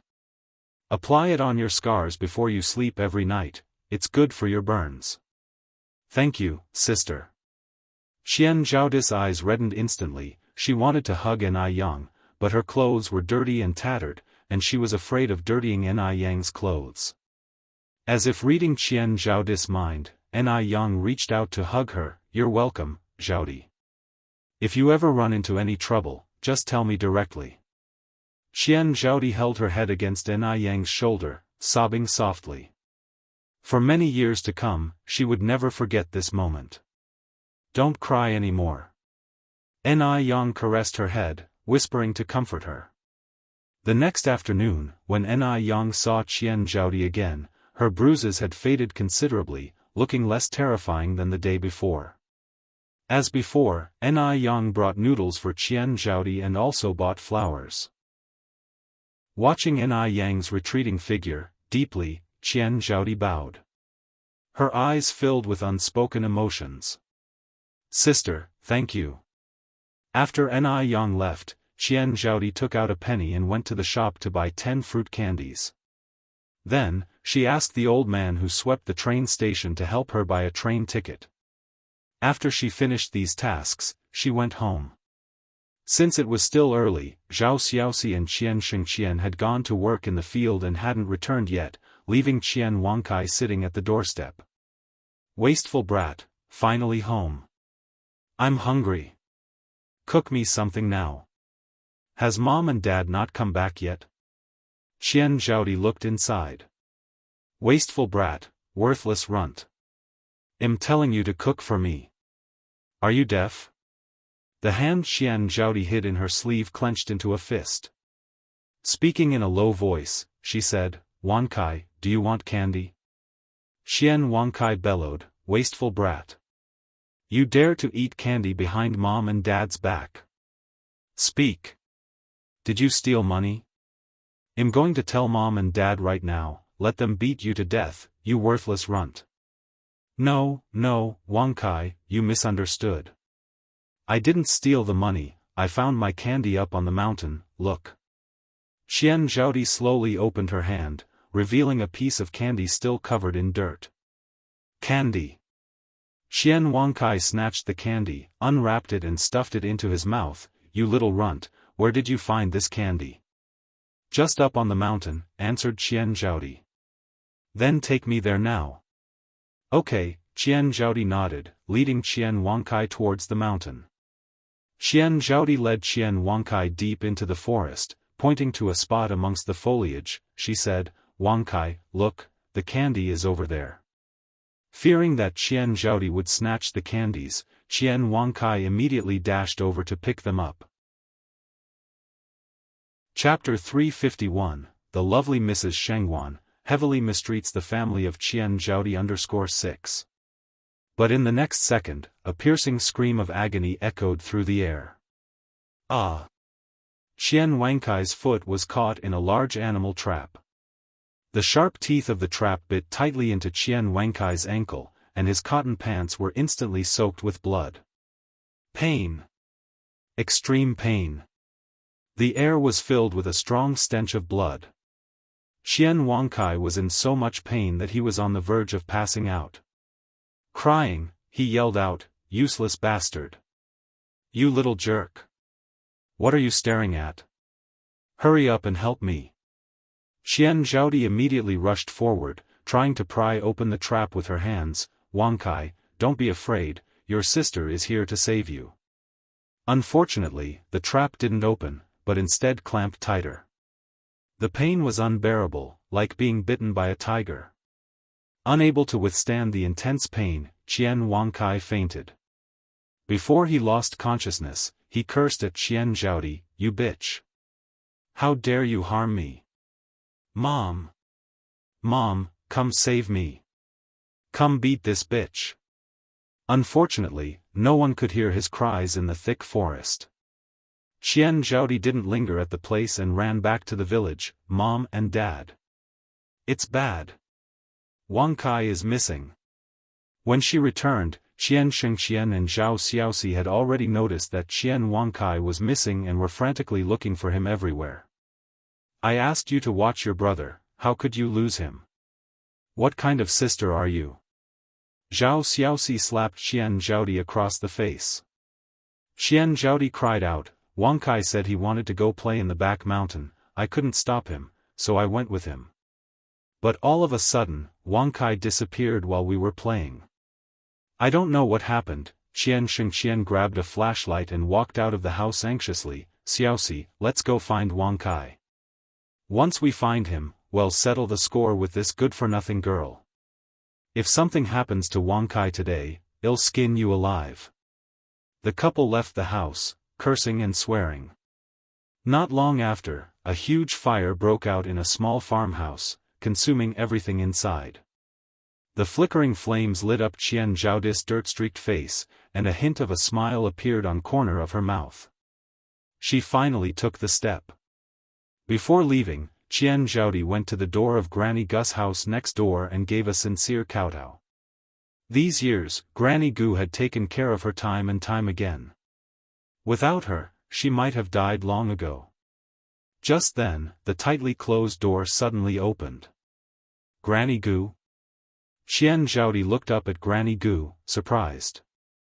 Granny Gu shoved a bundle into Qian Zhaodi's arms. Child, don't say anything. Go quickly.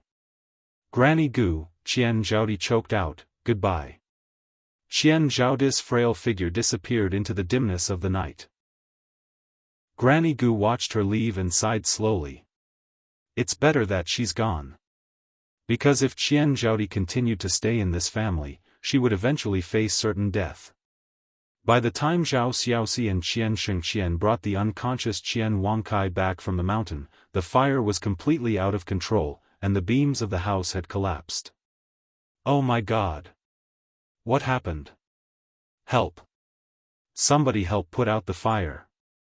Qian Xianxia was quite wealthy, and underneath his bed, he had hidden treasures handed down from his ancestors. My treasure. My treasure.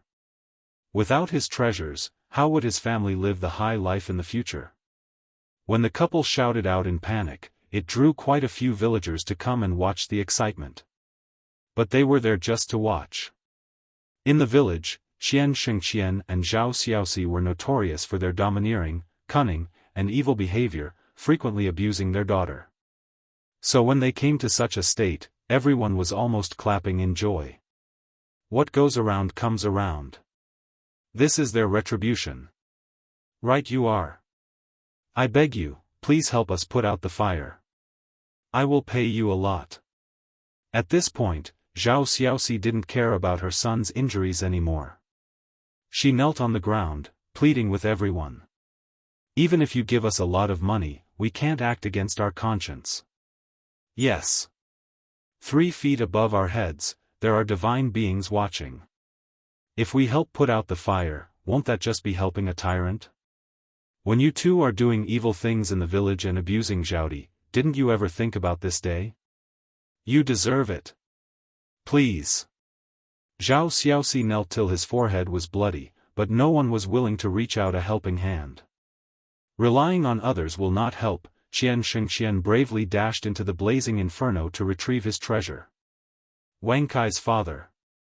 Zhao Xiaoxi screamed in horror, watching as the raging fire engulfed Qian Xianxia.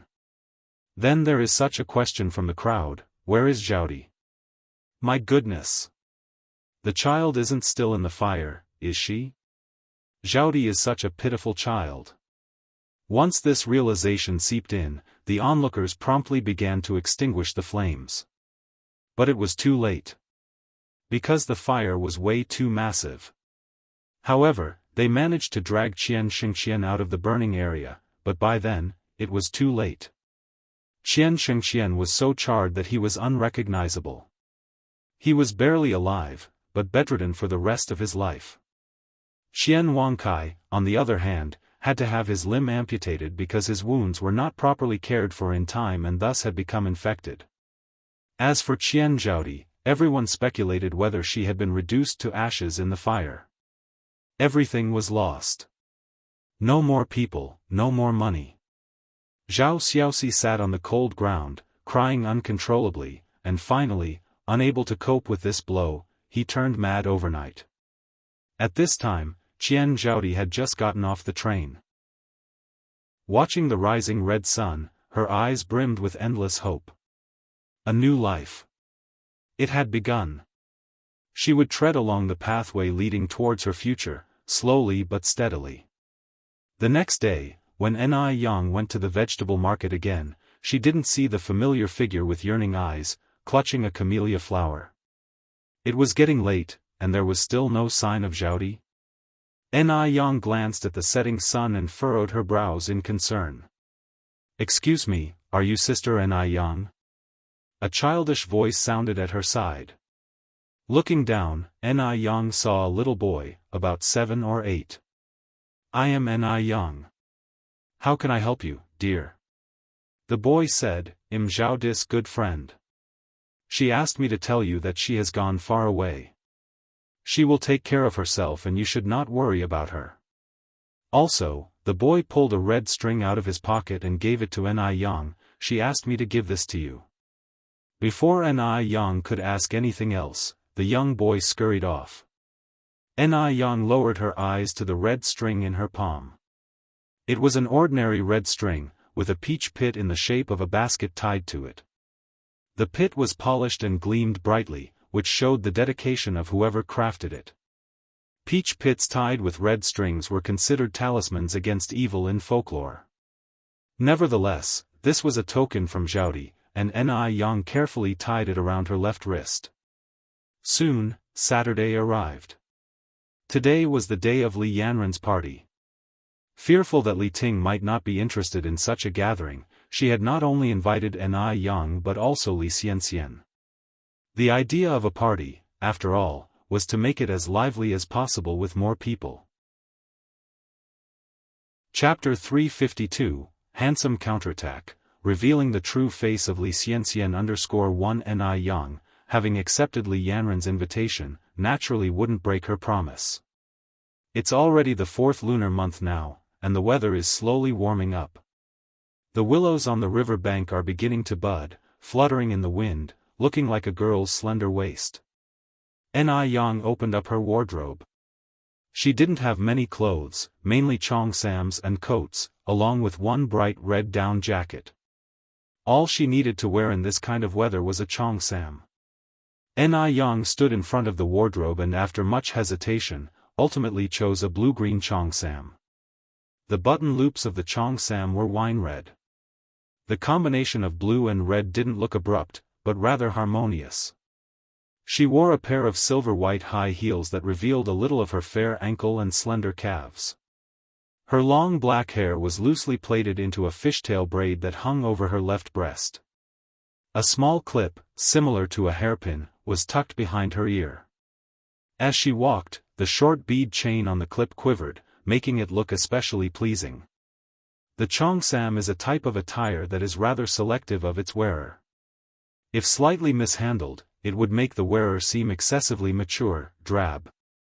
Yet when worn by Yang, one could see infinite vitality and beauty. A feast for the eyes. She was like an orchid blooming alone in a valley, capable of becoming a beautiful landscape wherever she went. Just as Yang finished changing her clothes, Quihua's voice came from the courtyard, "Yang, are you ready? Yanran is here."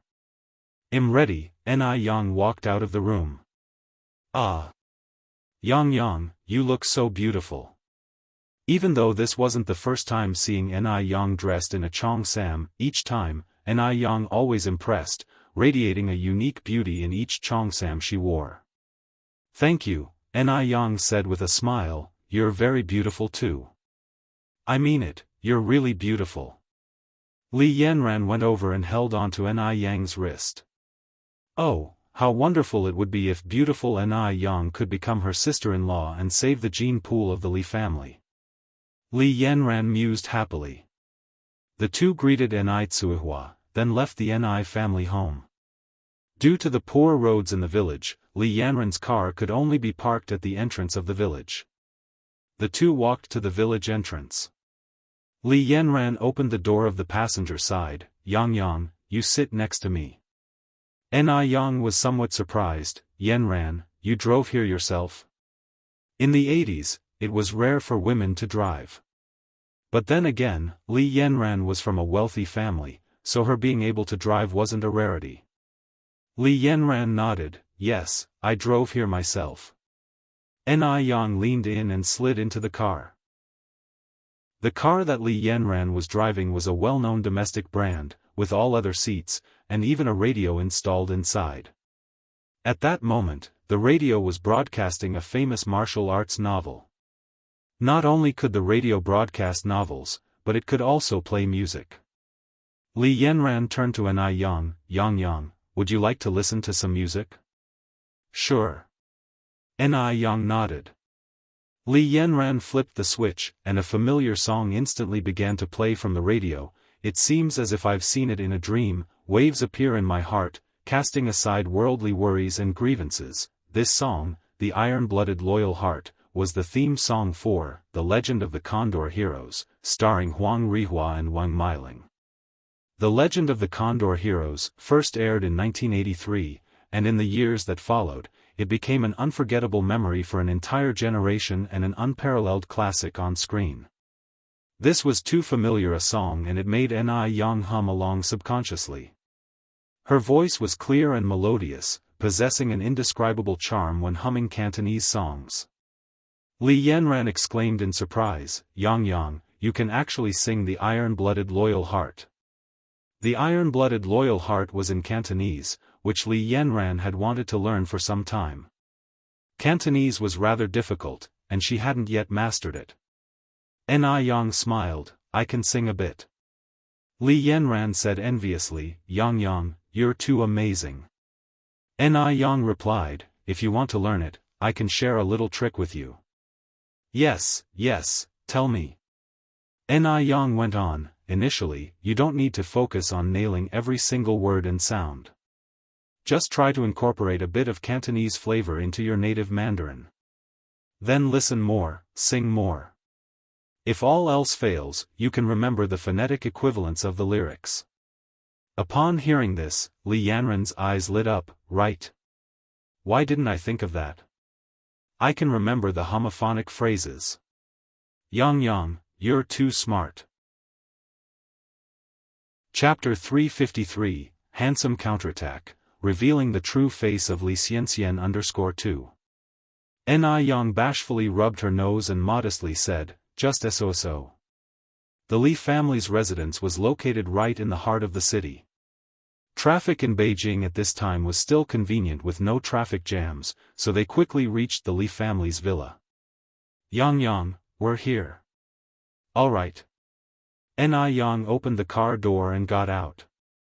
Li Yanran led Yang inside.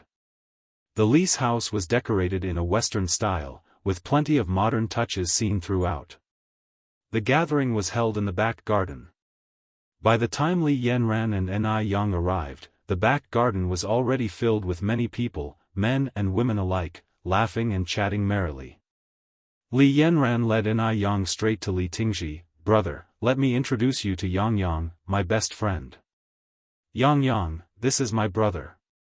Miss Li, you already know Yang, so there's no need for me to introduce you. Miss Ni, nice to meet you.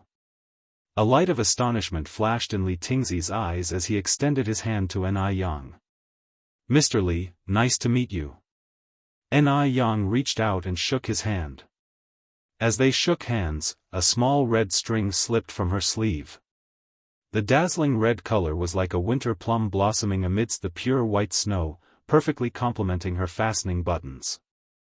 It was extremely eye-catching. What a stunning woman. However, no matter how beautiful Yang was, he wouldn't be changing his affections, since the person he loved the most was Li Xianxia. Li Xianxia was a very talented woman, while Yang, despite her beauty, seemed like nothing more than an attractive airhead. How could she compare to the talented Li Xianxia? Li Tingji did not take fancy over beautiful women who were empty inside. Maintaining a proper smile on her face, Li Xianxia greeted Yang. Sister Xianxia, what a coincidence. Yang also smiled. Yang did not expect to see Li Xianxia here today, and Li Xianxia did not expect to bump into Yang at the Li residence. Yes, what a coincidence indeed. Li Tingji asked in surprise, Xianxia, you know Miss Ni? Li Xianxia nodded, I had met Yang at Granny Mo's house before. Yang is the divine doctor who cured Xiaodai's illness. Having previously been put in her place by Yang, Li Xianxian wasn't about to make the same mistake. She was waiting for a perfect opportunity, one that could lead to Yang losing face. With so many people here today, it wouldn't be too hard to embarrass Yang. Li Tingji nodded and exclaimed, "Miss Ni is really amazing." Yang replied with a light smile, "Just fulfilling my duty as a doctor." Li Tingji was stunned. He did not expect Yang's response to be so indifferent, as he thought Yang would seize the opportunity to boast about herself. However, Yang did not seem to have any intention of doing so. This girl seemed different from his initial impression of her. Yang, let me introduce you to some of my other friends," Li Yanran said. "All right." Yang nodded. Li Yanran led Yang to a group of young men and women. "Let me introduce you to everyone. This is my recently acquainted good friend, Yang for short. Nice to meet you, Yang. My name is Zhao Xiaoqi. Imfang Kai. You can just call me Kai. I grew up with Yanran. My name is Lin Xiaoyu, but everyone calls me Little Lin. You can call me that too, Yang. Imfang Ju, I'm Zhou Dajuan." Everyone was quite enthusiastic when greeting Yang. Yang was beautiful and had no conceit, making her popular among the crowd. Particularly among the young gentry, who couldn't tear their eyes away from her. Beauty was not rare in Sijou City, but a beauty like Yang, stunning inside and out, was indeed scarce. Not only was she beautiful, but she also had a great figure. Covered by her cheongsam, her waist was so slender that one might think it could snap at any moment. And yet, despite the body-hugging cheongsam, she did not seem the slightest bit provocative. Instead, she seemed even more pure and charming. She was as beautiful as if she had stepped right out of a painting capturing the beauty of Jiangnan's water towns.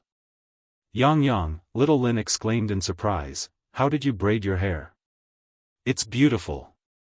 Yang smiled and said, "This is called a fishtail braid.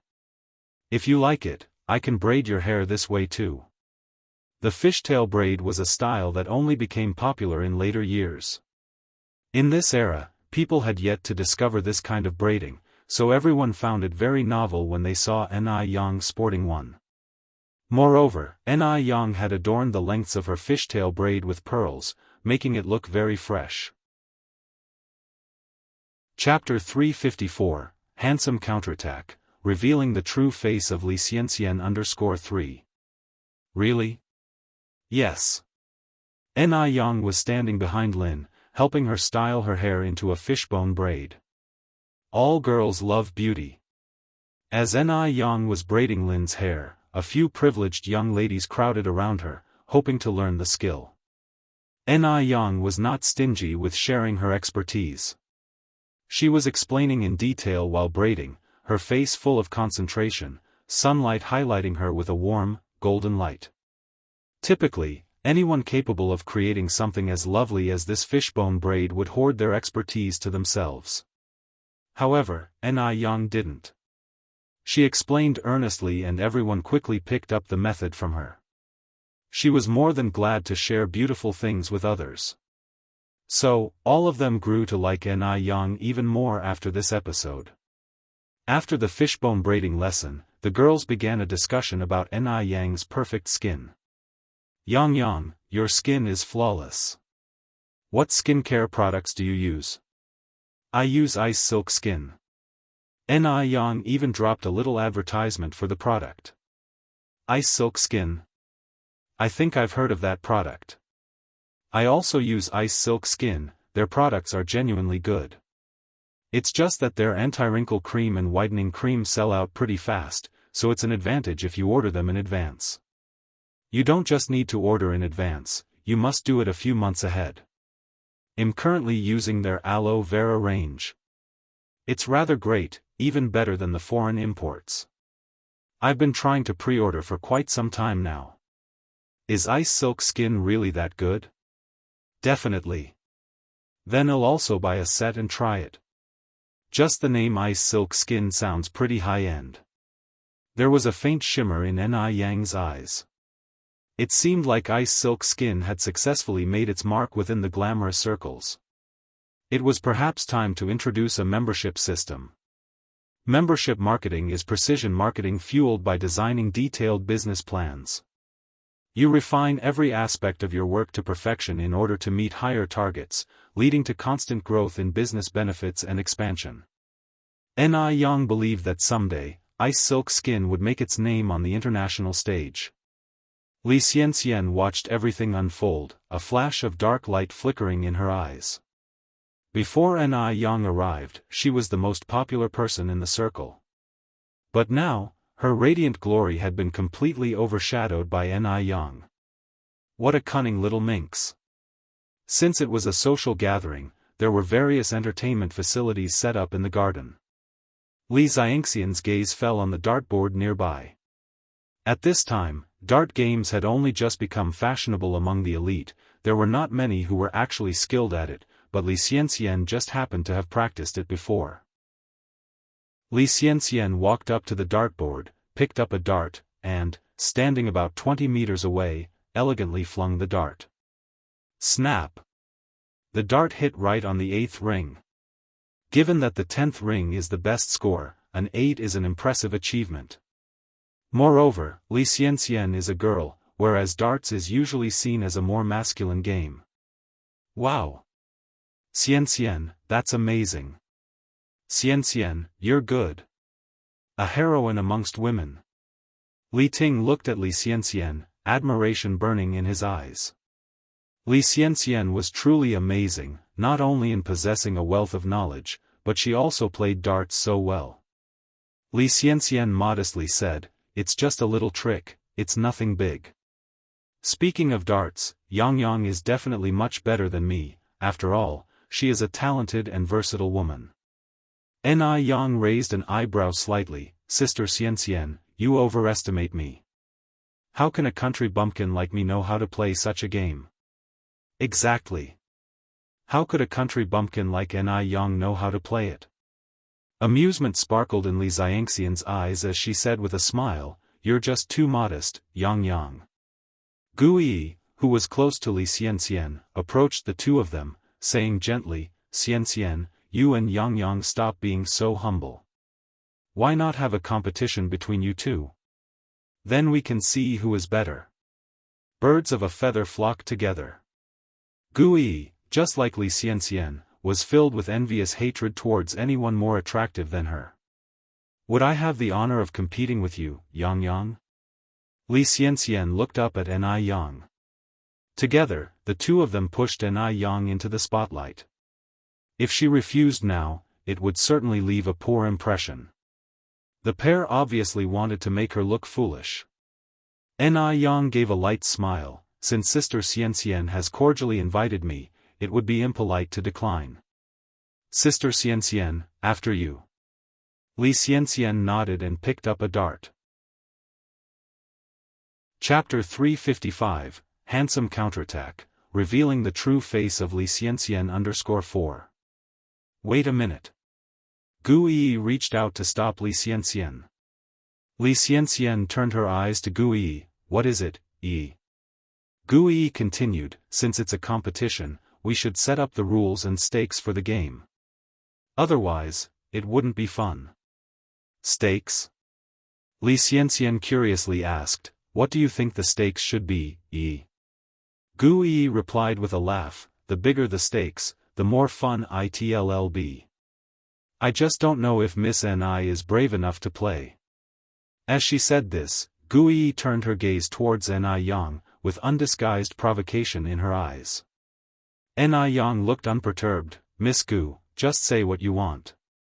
As long as Sister Xianxian agrees, I have no objections." Li Xianxian said, "Go ahead, Yi.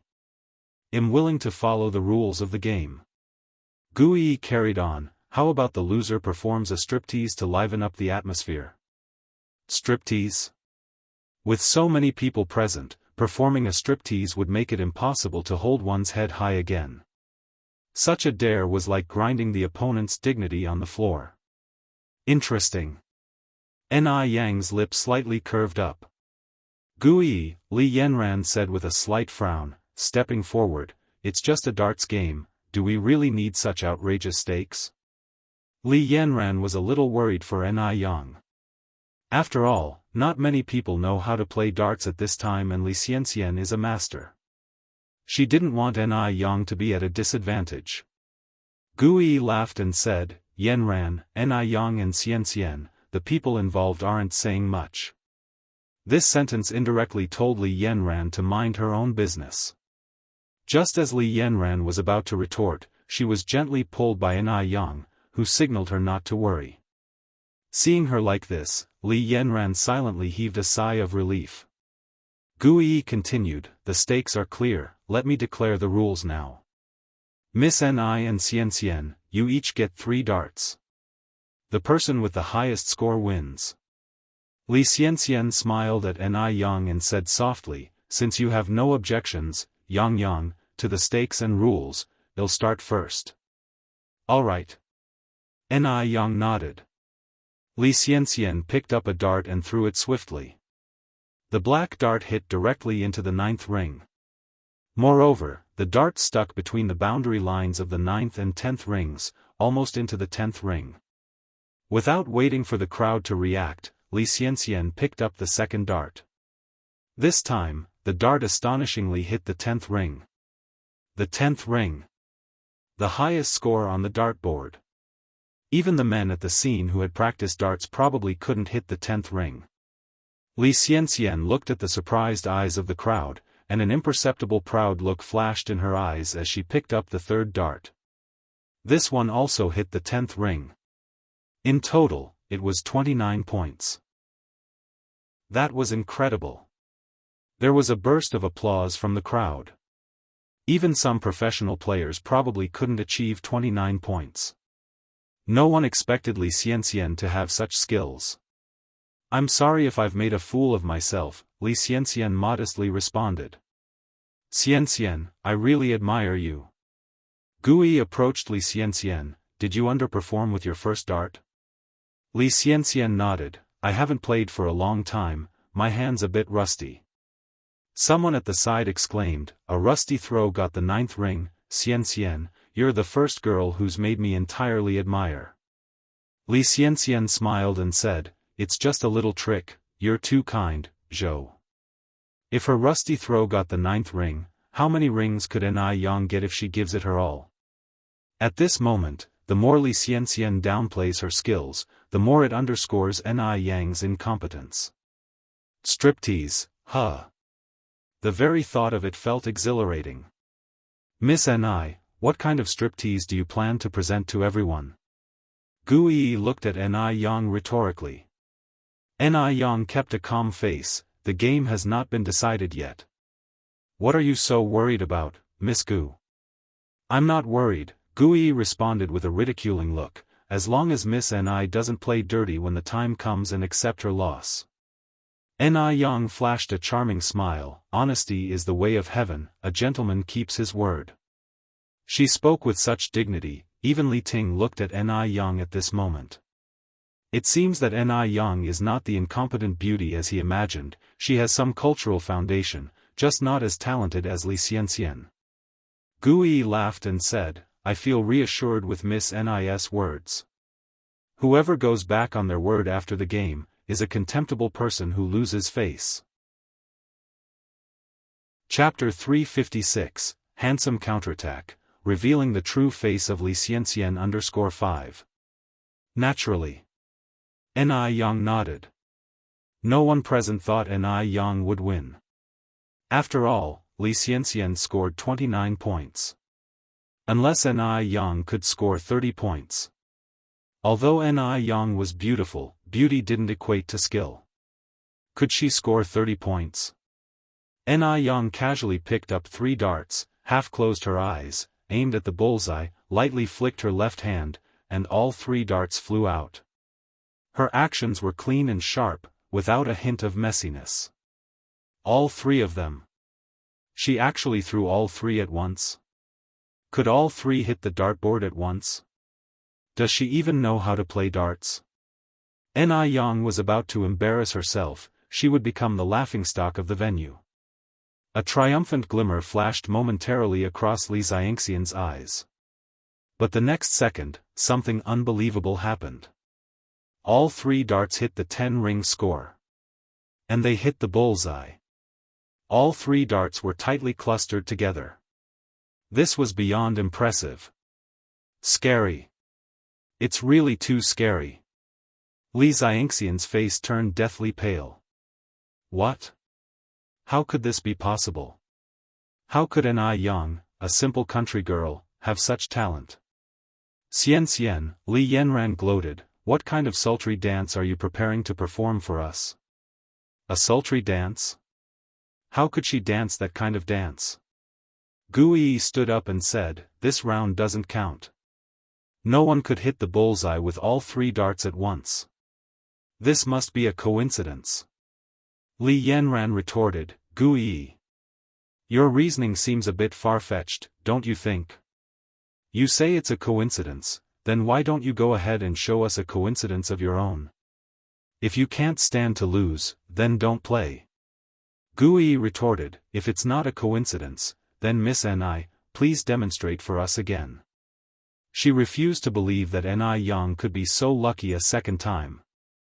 Upon hearing this, everyone around nodded in agreement.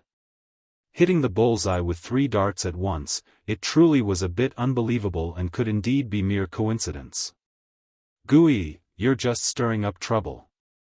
Li Yanran was furious. A sense of relief washed over Li Xianxian's face. It was just a coincidence, she didn't need to panic, in the end, the loser would still be Ni Yang. Ni Yang gave a light smile, reached out to pick up 3 darts, then please watch closely, Miss Gu. Since everyone thought it was a coincidence, she would prove herself with her skills.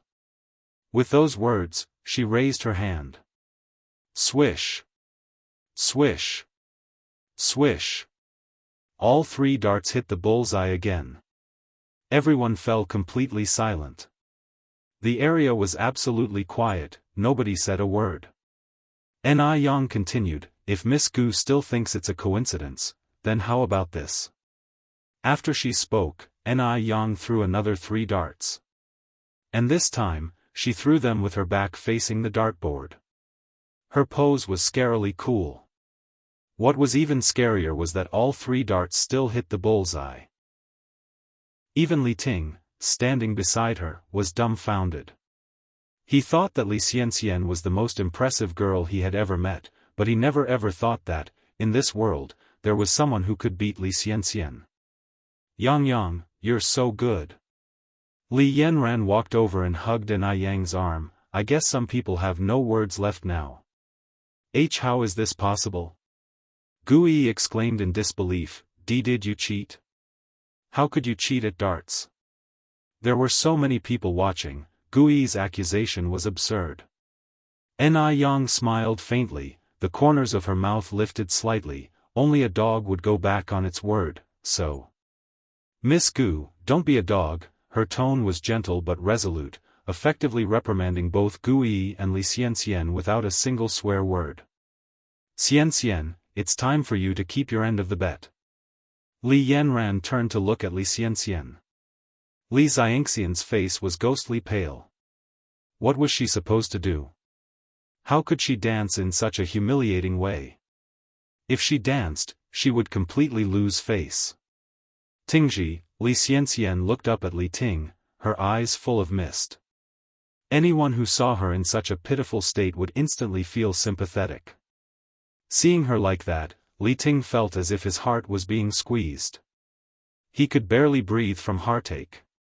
Although Li Xianxian had lost, she wasn't the one at fault. The one in the wrong was Gu Yi. Gu Yi should never have suggested such an outrageous bet. Xianxian, don't worry.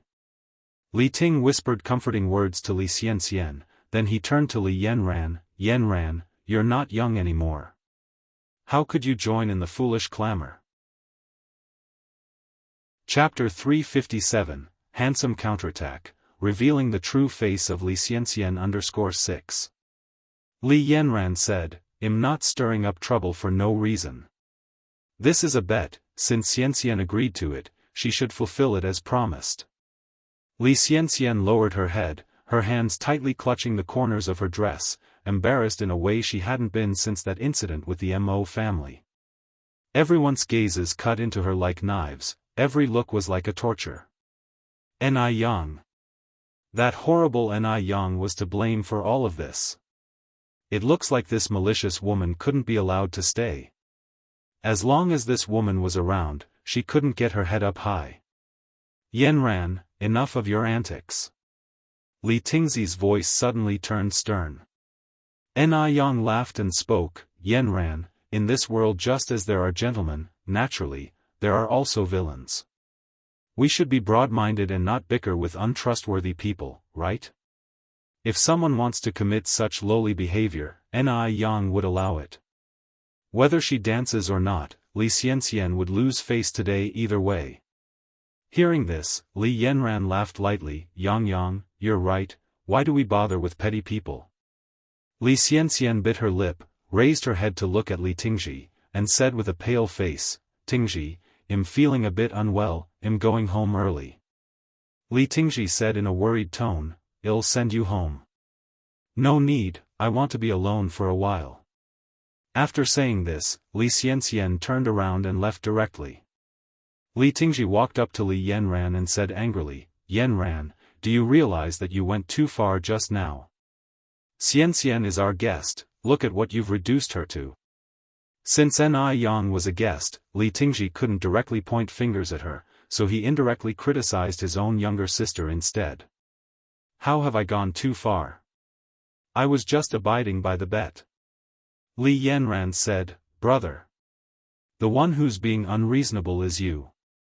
You know that Li Xianxian is a guest, but Yang is also a guest who I invited. Li Tingji choked up, anyway, you're not allowed to treat Xianxian like this in the future. Li Yanran got tired of dealing with her confused elder brother and, pulling Ni Yang aside, she walked away, Yang, let's go over here.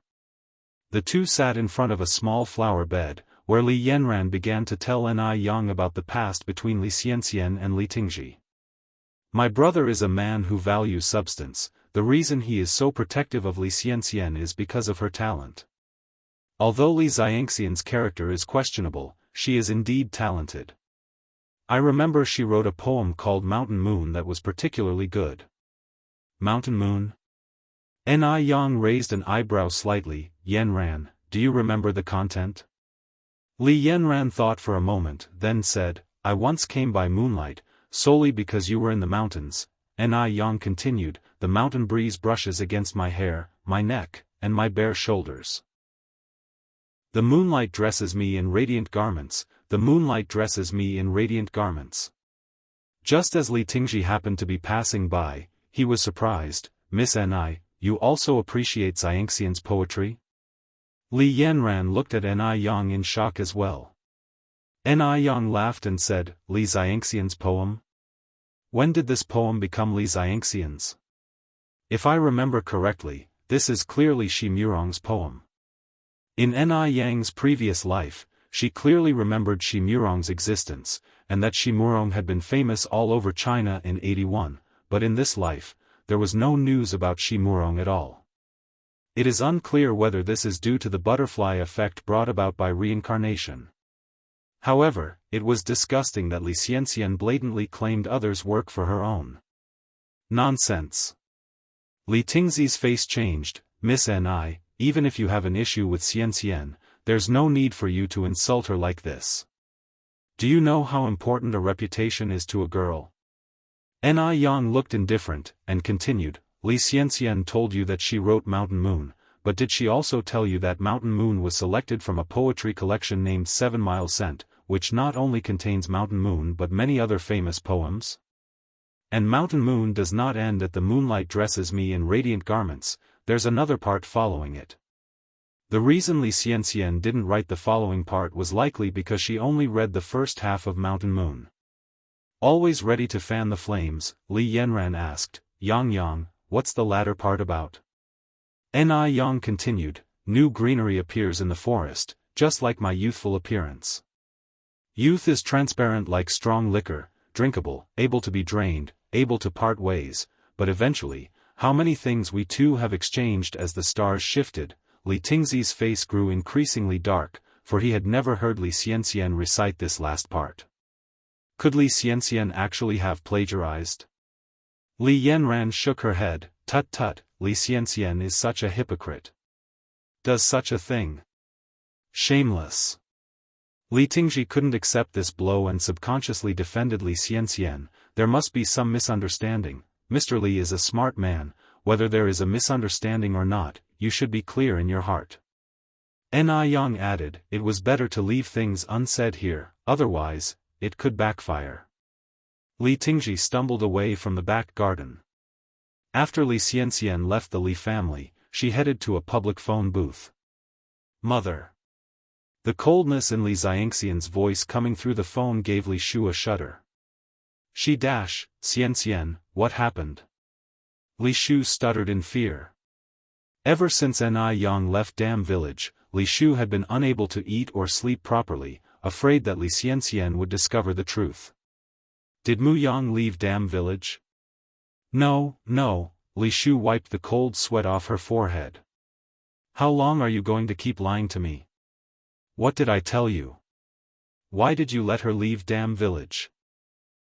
Li Shu hastily explained, Xianxian, listen to me.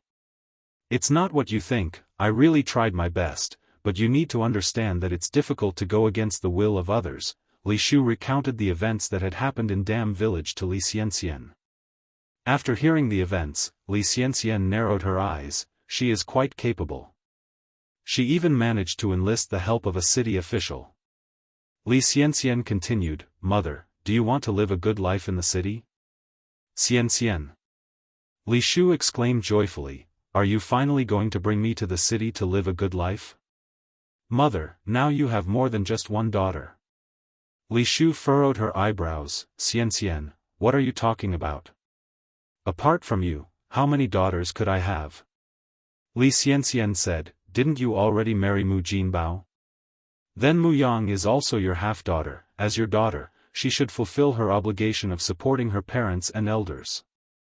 Mother, Mu Yang is now doing well in the city, she has opened 4 noodle restaurants and has become quite wealthy. Wealthy? Li Shu's eyes lit up immediately. She didn't expect that little wretch Mu Yang to now have such ability. It seems that she was going to live the life of a rich wife in the future. The thought of this brought Li Shu much excitement. Li Xianxian continued, Mother, you don't need me to teach you what to do, right? No, Li Shu laughed. Xianxian, rest assured, this time I promise not to disappoint you.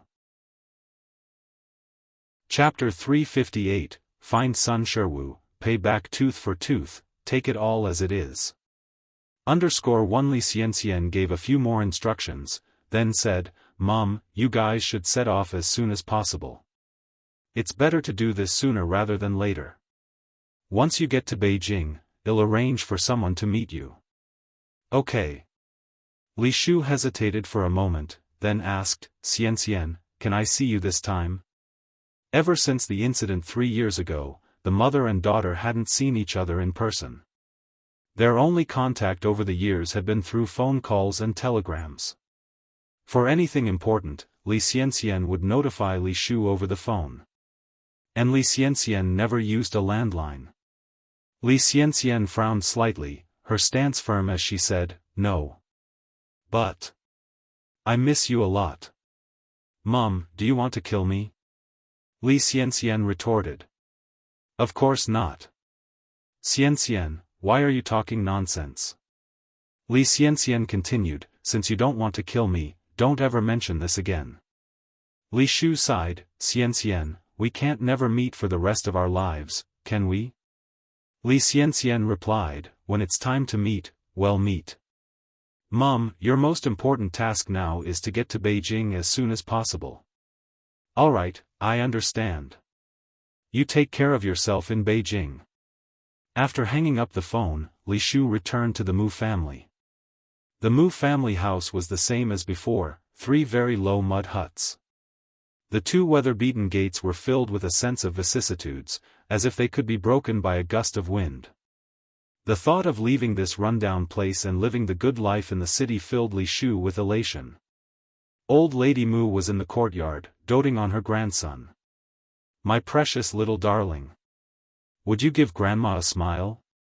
The nearly 7-month-old baby was chubby, with bubbles of snot on his face. His neck and wrists were piled with fat folds, but his eyes lacked the brightness that a child his age should have, appearing hollow and listless. But nobody in the Mu family noticed this abnormality, treating him as their apple of their eye.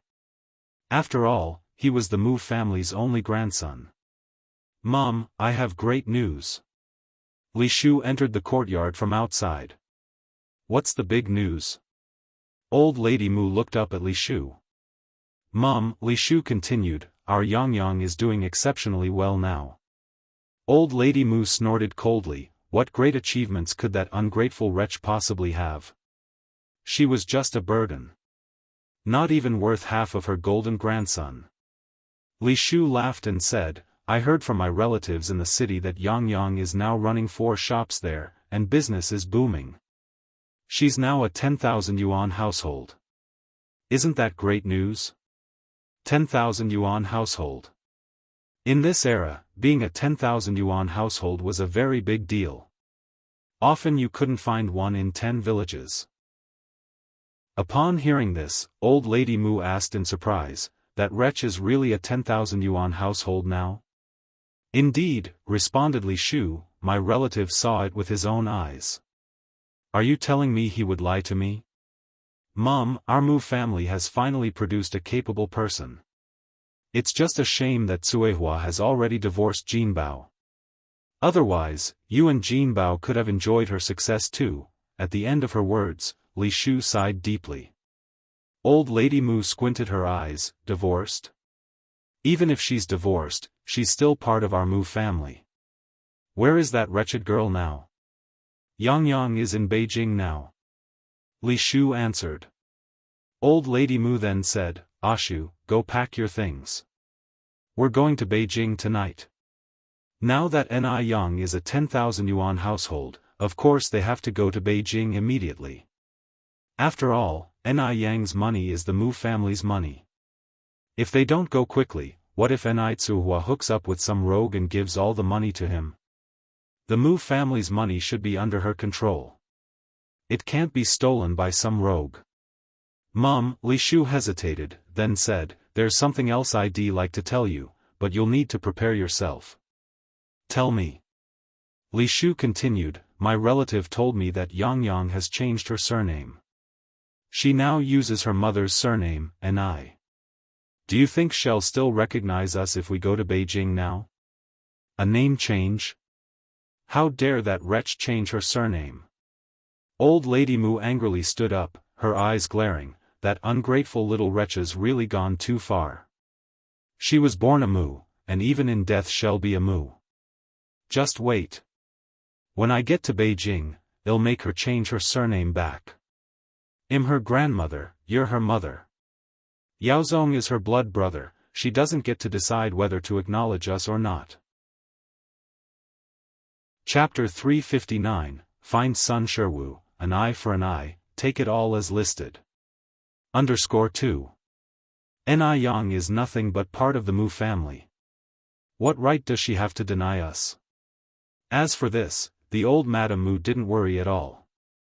Li Shu pretended to sigh, "But I am still a little worried." Mrs. Mu followed with, "Don't worry. I am her grandmother, she is not obliged to disobey me." Li Shu nodded, "Then I'll go pack now." Go ahead. I will go to call Jinbao back." Mu Jinbao was working in the fields. When he heard about this, he was overjoyed. He was so excited that he didn't even know his last name anymore. He had never dreamed that he could become a man of tens of thousands in his lifetime. Didn't expect this little wretch to be so capable. Old Madame Mu huffed, "What skill does a loss-making wench have? It's all because our old Mu family's ancestral grave is well located and can emit green smoke.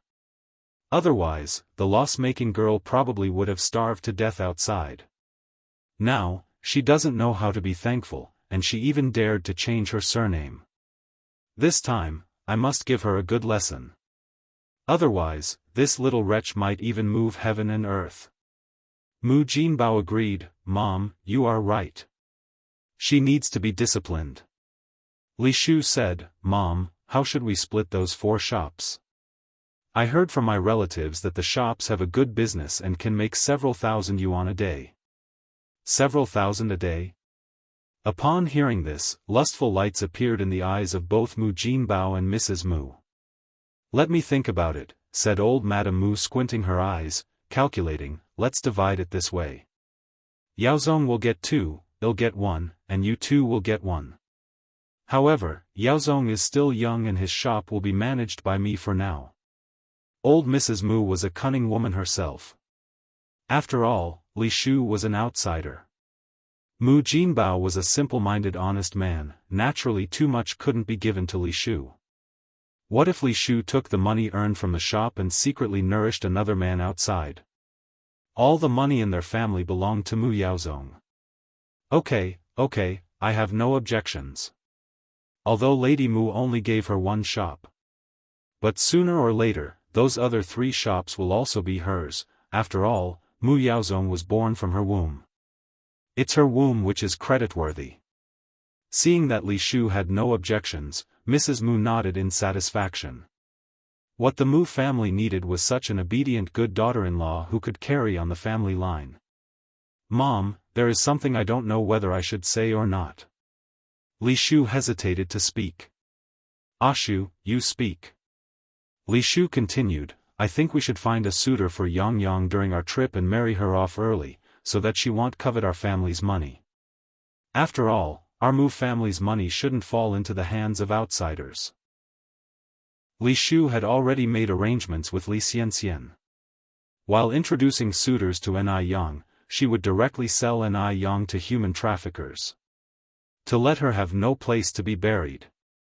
All the better to get her out of Li Xianxian's way. Mrs. Mu nodded, Ashu, what you said makes sense. Li Shu expressed her concern, it makes sense indeed, but what if Yang Yang refuses? Didn't my distant relative get scared off by her last time? Mrs. Mu shouted angrily, if that little wench dare to refuse, well just lock her up. Not giving her any food, until she agrees. The old ginger is always spicier. She didn't believe that little wench Ni Yang could be tougher than her. Then what about Sister Tsuihua? Li Shu continued. Ni Tsuihua? Mrs. Mu said with a disgusted face, she is just a shoe that nobody wants. She doesn't deserve to live in our Mu family. Once we arrive at Beijing, I will let her roll as far as possible. Mom, is it a bit too harsh for us to do this to Sister Tsuehua?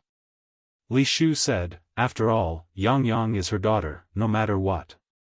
Mrs. Mu said, Mu Yang is our Mu family seed, what does she have to do with that cheap bitch? If it hadn't been for that worthless woman who can't have sons, maybe our Mu family would be prosperous by now. That bitch Mu Yang secretly lives a good life outside while making our whole family living in the country suffer hardships. Ashu, you are just too kind to speak for them. Old Mrs. Mu had made her decision. This time, after they arrived in Beijing, she would definitely make Ni Yang understand that as a grandmother she wasn't to be trifled with. Chapter 360, Find Sun Sherwu, an eye for an eye, take it all as per the list. _3. Or else, Ni Yang might believe that her grandma was just a papier-mâché figure.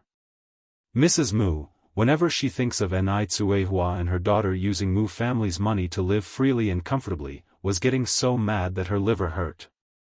The family of 5 took all their belongings and went to the county city overnight, but since it was late when they arrived, the train tickets to Beijing were only available 3 days later.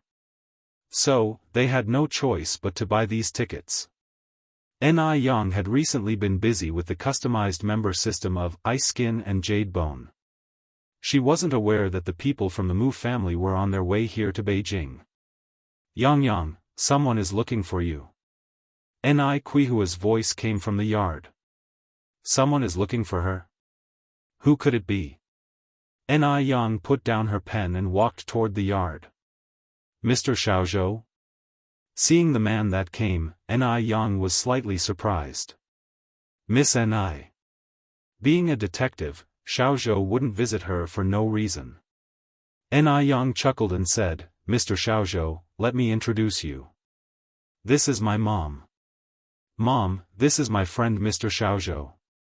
To Xiaoza's surprise, Ni Yang took the initiative to introduce him to her mom as her friend.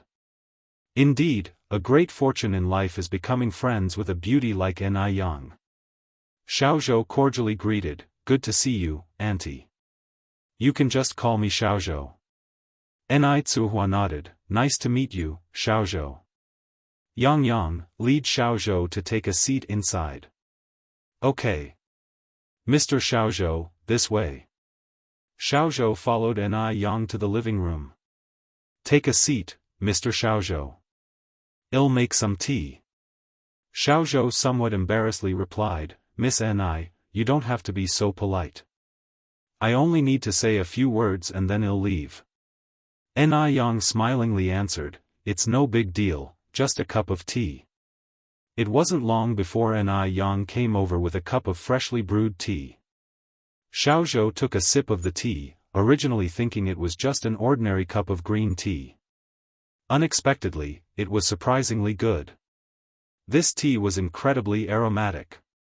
Miss Ni, where did you buy this tea? Ni Yang replied, I roasted it myself. Miss Ni, you are truly remarkable. Xiaozhou put down his tea cup, then added, by the way, Miss Ni, the reason for my visit is to discuss something with you. Although it was not a significant matter, Xiaozhou believed it would indeed be of considerable importance to Ni Yang. Please go ahead, Mr. Xiaozhou. Xiaozhou continued, Li Shu, Mu family's Bao, and their old lady are coming to Beijing. They will take a train tomorrow and will probably arrive in Beijing in 3 days. Since Ni Yang had previously asked Xiaozhou to look into Li Shu's past, Xiaozhou had been keeping a close watch on Li Shu's movements. Actually, Xiaozhou was returning a favor to Ni Yang. After all, Ni Yang had done him a great favor last time. Ni Yang's eyes slightly narrowed. She didn't expect that the Mu family would take the initiative to come to her doorstep. Without a doubt, this had Li Xianxian's handprint all over it. What are you going to do now, Miss Ni? Ni Yang replied calmly, with a faint smile, of course I will accept everything as is. Unknowingly, Xiaozhou seemed to see a touch of coldness from her smile. She didn't act like an 18-year-old girl at all, but rather like a seasoned woman who had seen it all. Even Xiaozhou, a well-experienced detective, couldn't help but admire her. Ni Yang continued, Mr. Xiaozhou, this information is incredibly crucial to me. Thank you so much. Xiaozhou replied, Miss Ni, as you also said, we are friends. Friends should help each other out. If there's anything I can help you with in the future, feel free to tell me. Okay. Ni Yang nodded, then added, my friends all call me Yang. You can call me that too, Mr. Xiaozhou.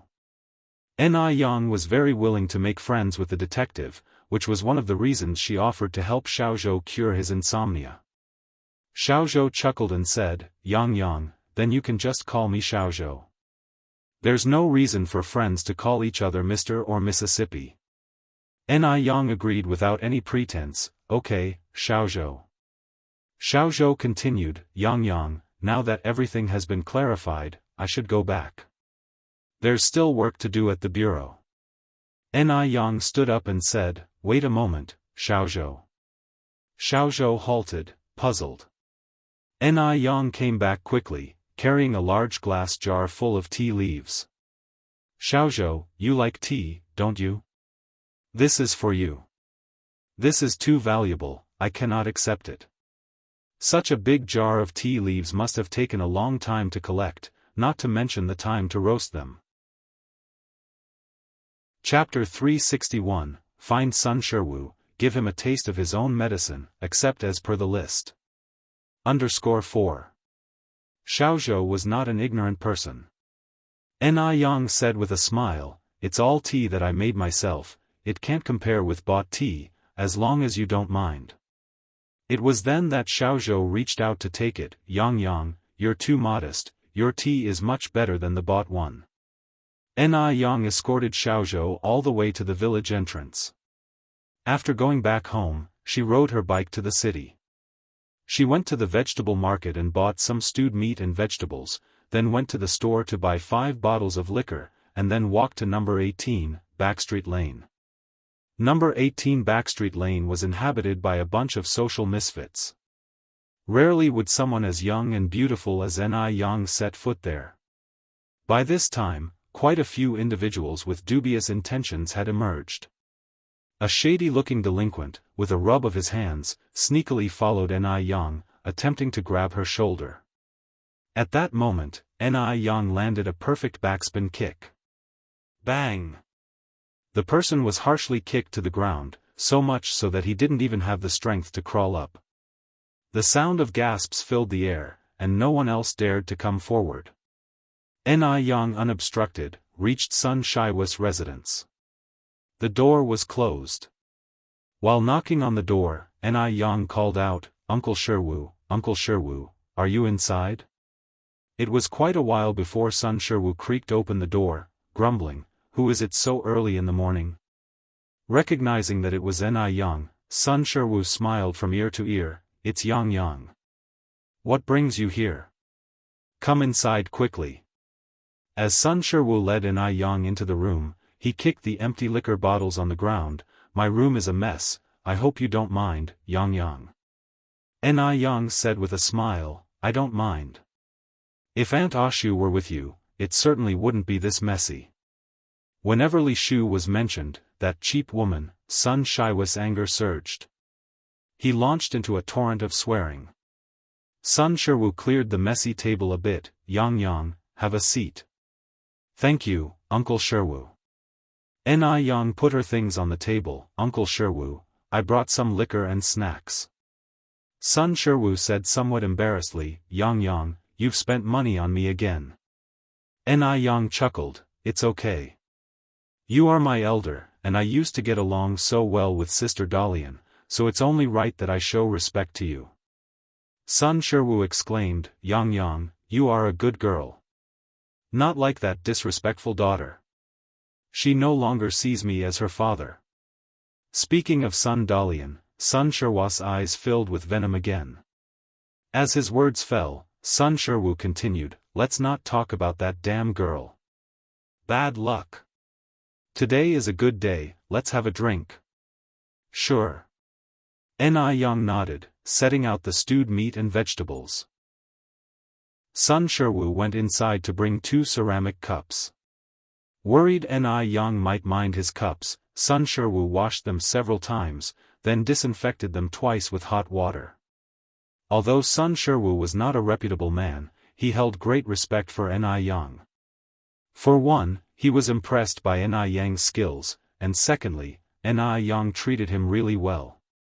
She brought him food, drinks, and even gave him money to spend. Thank you, Uncle Shiwu. Ni Yang stood up and accepted the cups with both hands. Sun Shiwu said, we two are like family, no need for formalities.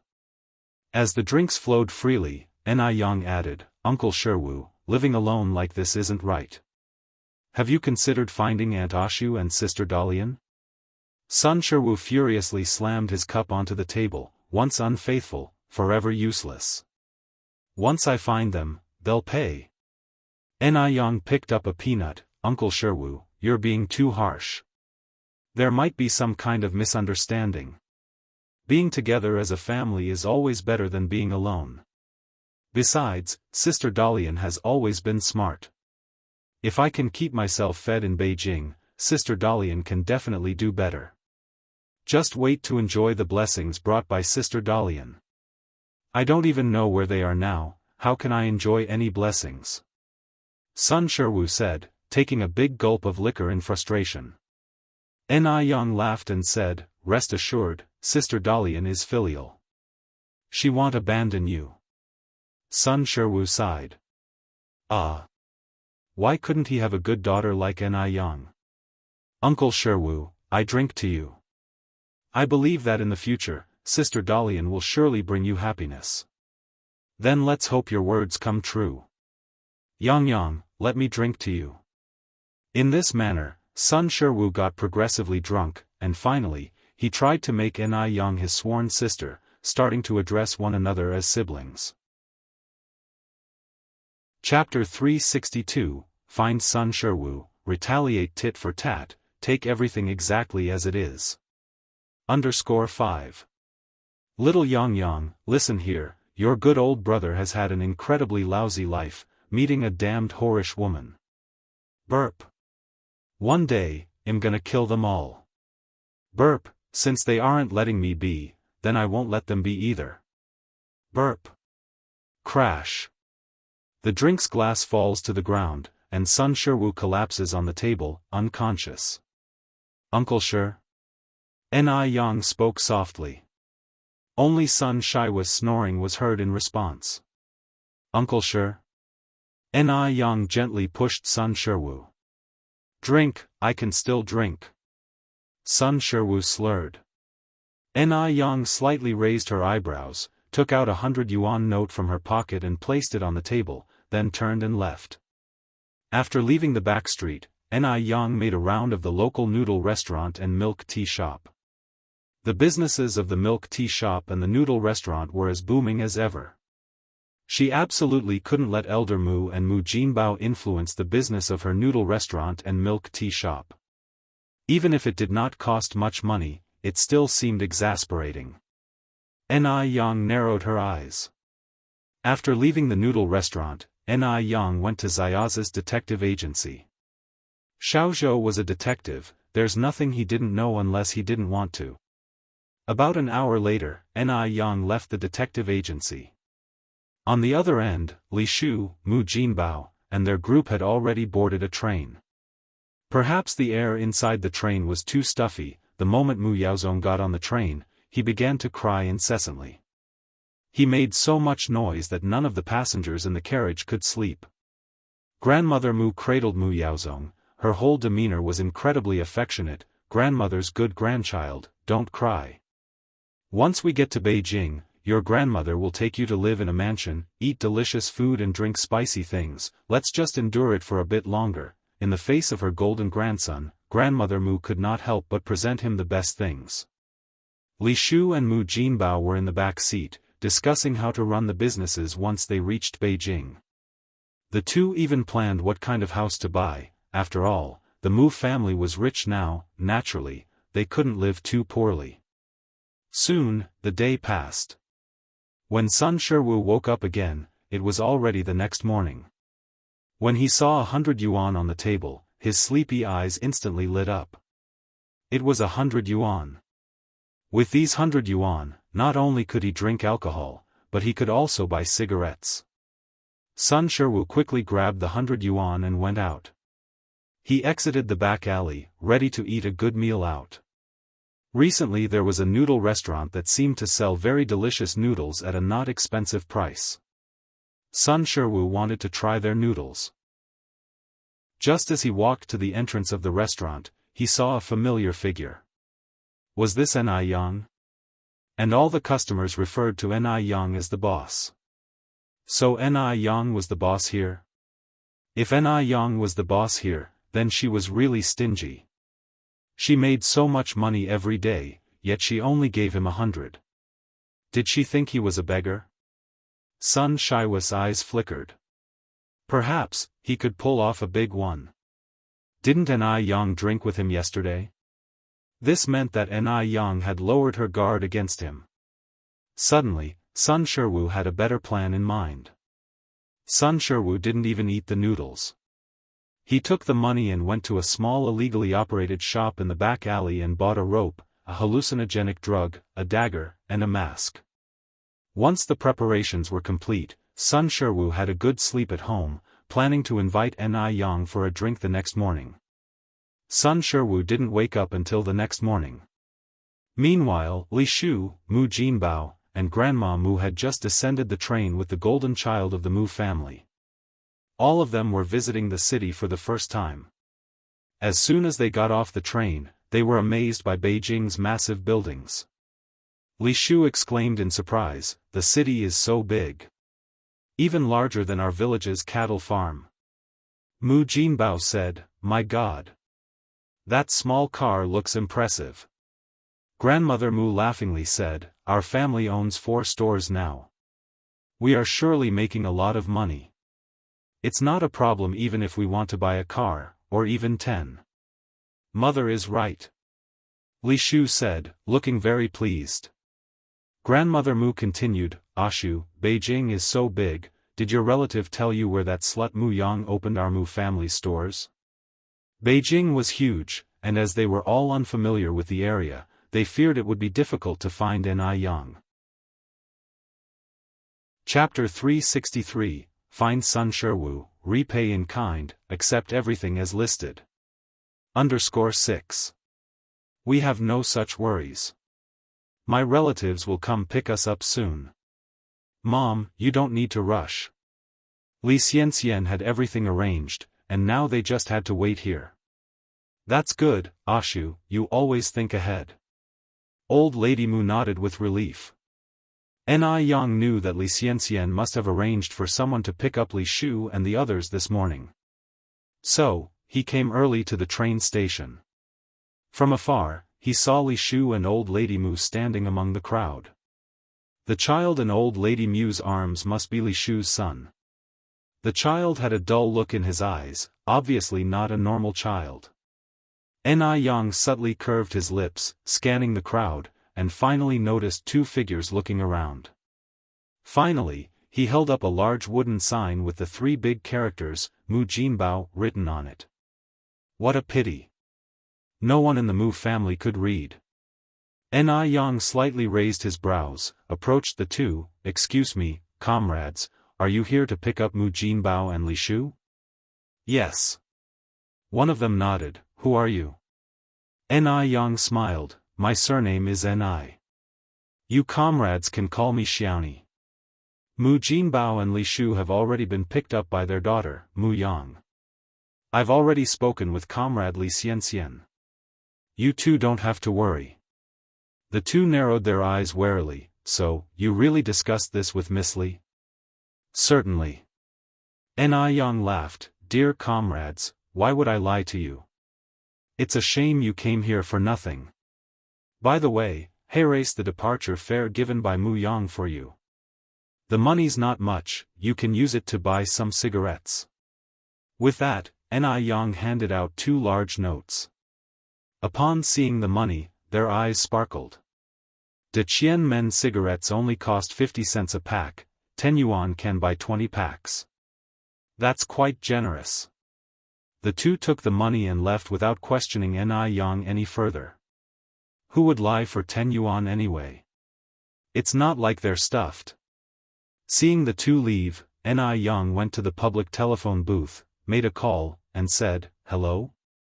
The voice on the other end was a slightly hoarse male voice.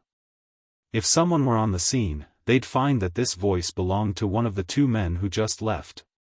The person on the other end of the phone didn't notice anything unusual. "How's it going?" Ni Yang replied, "Rest assured, everything is well arranged." Upon hearing this, the heavy stone in Li Xianxian's heart finally landed. Since last night, her right eyelid had been twitching non-stop. She thought something must go wrong. Apparently, she was overthinking. After all, Ni Yang couldn't predict the future. How could anything go wrong? After hanging up the phone, Li Xianxian poured herself a glass of red wine to celebrate. Now, she just had to calmly wait for Ni Yang to be sold to the human traffickers. From then on, no one would stand in her way. She had also sent her work to the newspaper agency. Twin joys have come her way recently. The more Li Xianxian thought about it, the happier she became. After Sun Sherwu had prepared the meal and drinks, he locked the door and headed towards the noodle restaurant. From afar, he saw Ni Yang rushing, as if she had run into some trouble. "Yang Yang, what's wrong? Why are you so flustered?" Sun Shiwu acted concerned and approached her. Ni Yang's face looked unpleasant. Uncle 15, it's good that you're here. I have something to tell you. Sun Shiwu said, what is it, Yang? As long as Uncle 15 can get it done, I won't hesitate even if I have to go through fire and water. Ni Yang stuttered, seemingly unable to spit it out. Yang, what can't you say to Uncle 15? Sun Shiwu blinked, and suggested, why don't you come to Uncle 15's house? Well, wine and dine, and have a chat. Okay. Ni Yang nodded, followed Sun Shiwu to his house. Sun Shiwu warmly invited Ni Yang to sit down. Ni Yang was no fool, she could tell that Sun Shiwu's warmth had turned sour. Her eyes swept across the room, noticing the ropes in the corner and the dagger hidden under the bed. She understood everything. Like father, like daughter. Both Sun Shiwu and Li Xianxian were ungrateful wolves that could never be tamed. Yang, have a drink. Sun Shiwu poured a cup of wine for Ni Yang. The intense aroma of wine filled the air, mixed with a slight odd smell. Seemingly, there's something wrong with this wine. Thank you, Uncle 15. Ni Yang raised the cup, continuing, Uncle 15, I think I saw Aunt Ashu just now. Really? Sun Shiwu was so excited that he even dropped his cup. Where did you see her? Yes. Ni Yang nodded, looking a bit embarrassed, but, Uncle 15, you should prepare yourself, because Aunt Ashu seems to what? Yang, just say it. How should I say this? Ni Yang frowned, appearing at a loss for words. Yang, just say it. Sun Shiwu was getting anxious. Ni Yang let out a sigh and continued, Aunt Ashu has changed a lot. She was with a man, even holding a child in her arms. They were laughing and talking as if they are a family, that wretch. She dares to cuckold me. Sun Shiwu's anger instantly rose to its peak. Ni Yang hastily put down the cup, soothing, maybe I saw it wrong, Uncle 15, don't rush to get angry. People tend to make mistakes when they are impulsive. Yang, Sun Shiwu slammed the table and jumped up, his eyes red with rage, tell me where that wretch and her lover are now. Uncle 15, may I ask you a question? Ni Yang continued. Speak. Ni Yang went on, have you and Aunt Ashu got a marriage certificate? In the rural areas of the 80s, men and women typically marry with a banquet. Few have marriage certificates. Sun Shiwu shook his head, no. Ni Yang frowned slightly, if there was a marriage certificate, your relationship with Aunt Ashu would be legally protected. If she really messes around, she'd be severely punished by law. If not, it would be hard to deal with. If this gets out, you'd be at a disadvantage. From her appearance, it seems like she has already obtained a marriage certificate with that man, otherwise she wouldn't be on a train.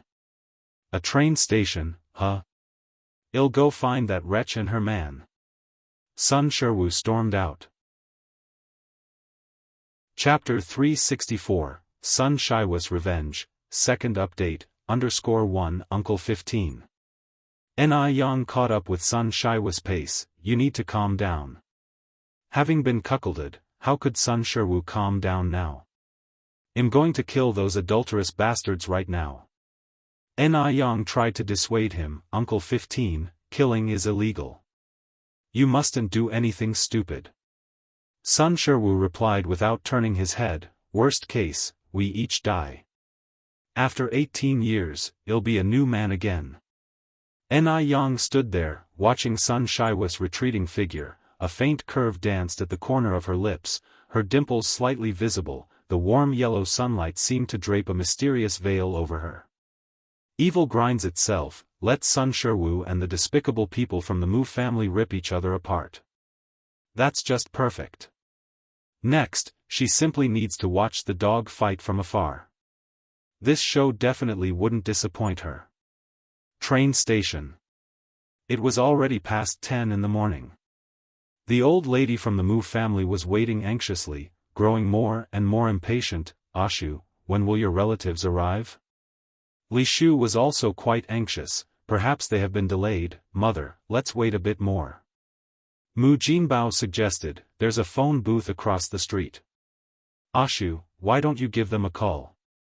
Li Shu wanted to call Li Xianxian, but she didn't have her number. My relative doesn't have a telephone at home. She always contacts me from a public phone. Mu Jinbao frowned. What should we do then? We can't just keep waiting. Continuing to wait indeed wasn't a solution. Li Shu thought for a moment, then said, why don't we settle down in a guest house for now? Madame Mu slightly frowned, we're already home. Why waste the money? Let's wait a bit more.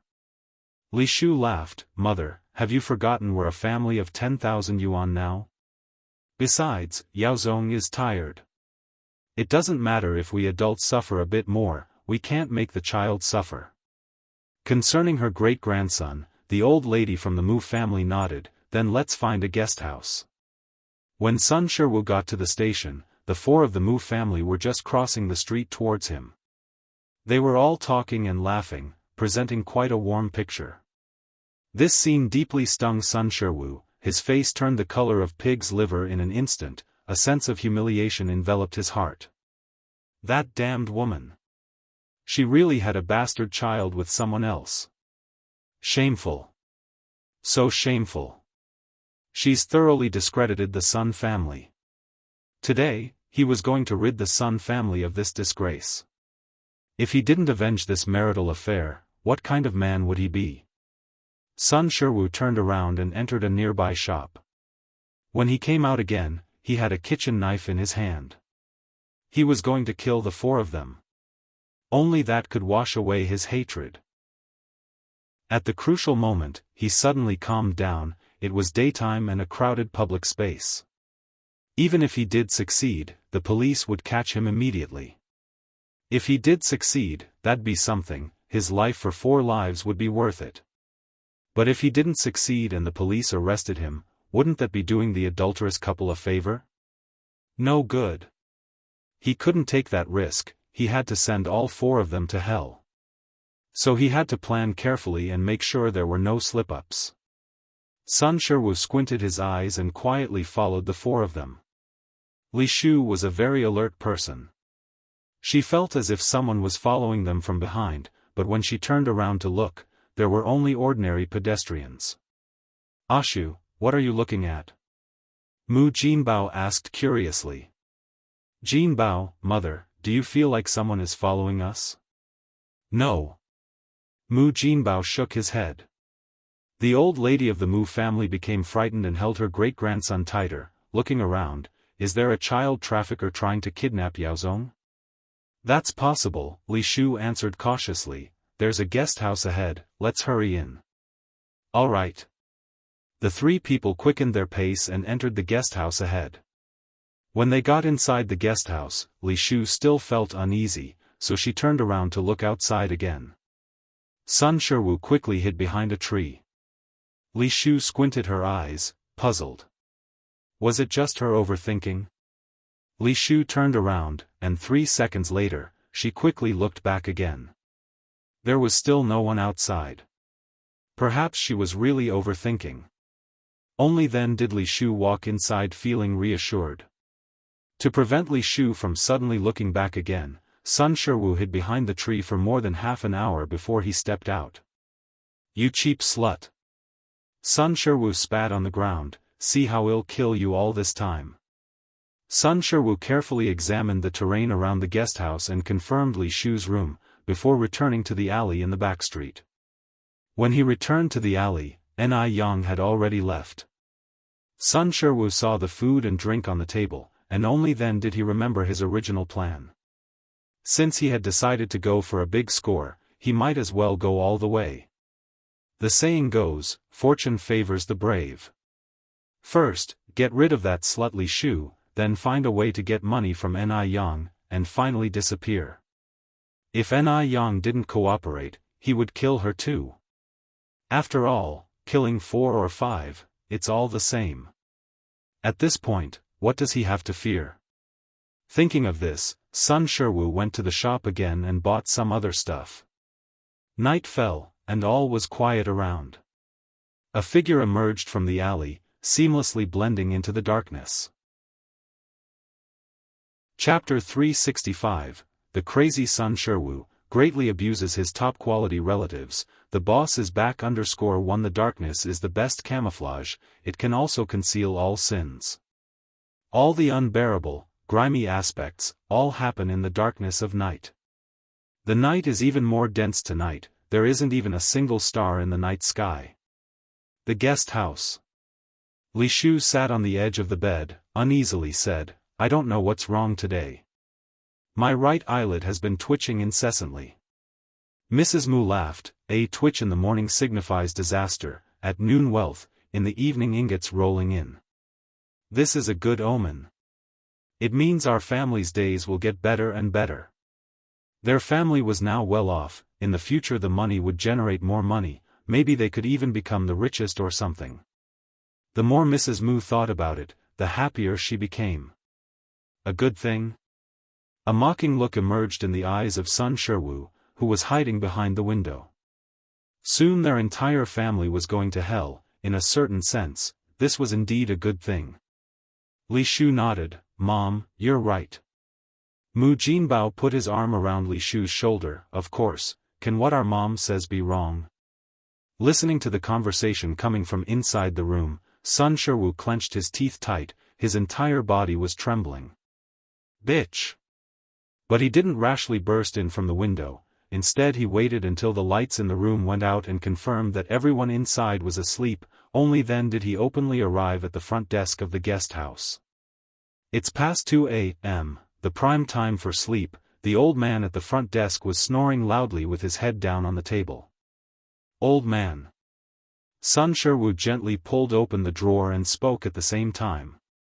The old man was sleeping soundly and didn't respond at all. Sun Shiwu then felt at ease, he pulled open another drawer and took out a large bunch of keys. Sun Shiwu found the key he needed, put the rest of the keys back and then swaggered inside. Li Shu and the others were staying in a double room, located on the first floor of the guest house. Sun Shiwu carefully opened the door with the key, took off his shoes at the door, and quietly went in. Using the dim light, Sun Shiwu first went to Li Shu's bedside, took out a white towel from his bag, and covered her mouth and nose. This towel had been soaked in high-grade ether, only a dozen seconds were needed in the sleep to make her fall unconscious. After dealing with Li Shu, Mu Jinbao was next, then Mrs. Mu, and finally the child. Only after ensuring that all 4 persons in the room were unconscious, did Sun Shiwu switch on the light in the room. With a snap, a dazzling white light lit up in the air, and everything in the room was revealed. Sun Shiwu took several ropes out of his bag, tied the 3 adults together, sealed their mouths round and round with tape. After confirming that there were no problems, he fetched a basin of cold water from the bathroom and splashed it ruthlessly on their faces. The 3 dazedly woke up. The 3 didn't know what was happening and could only struggle unconsciously. Bitch! Only when a cold voice came from above their heads, did they lift their heads to look. With one glance, Li Shu was stunned. This is Sun Shiwu. How did Sun Shiwu find this place? Fear gradually took over Li Shu's eyes, and wave after wave of cold sweat broke out on her back. She never dreamt that Sun Shiwu, this bastard, would find this place. What now? Looking at Sun Shiwu's current state, he doesn't look as if he would let this go easily. Did Li Xianxia know Sun Shiwu came to Beijing? Bitch! You dare to cuckold me! Sun Shiwu grabbed Li Shu's hair in one hand and pulled out a sharp kitchen knife from his bag. The light reflected a glaring, cold light. Having been a couple with Sun Shiwu, she knew this beast was capable of anything. Li Shu wanted to cry out for help, but her mouth was sealed with tape and she couldn't make any sounds. Rest assured, I won't let you die easy. Sun Shiwu grabbed Li Shu's hair and fiercely smashed her head against the wall. Bitch! Traitor! You dared to betray me. Betray me and even had a bastard. Li Shu's head was spinning from the impact, the pain unbearable. In just a moment, there was the smell of thick, freshly spilled blood in the air. Mrs. Mu and Mu Jinbao weren't fools either. Now at this time, naturally, they could guess who Sun Shiwu was. Mrs. Mu wished she could kill Li Shu right now. This damn whore. She had a man on the outside, but still lied to them and said she was a chaste lady. Chapter 366, The Crazy Sun Shiwu, Greatly Abusing Top-Quality Relatives, The Big Boss is Back _2. What now? What about her precious grandchild? Her newly embraced grandchild, they had just become wealthy. She didn't want to die. She was waiting to enjoy her fortune.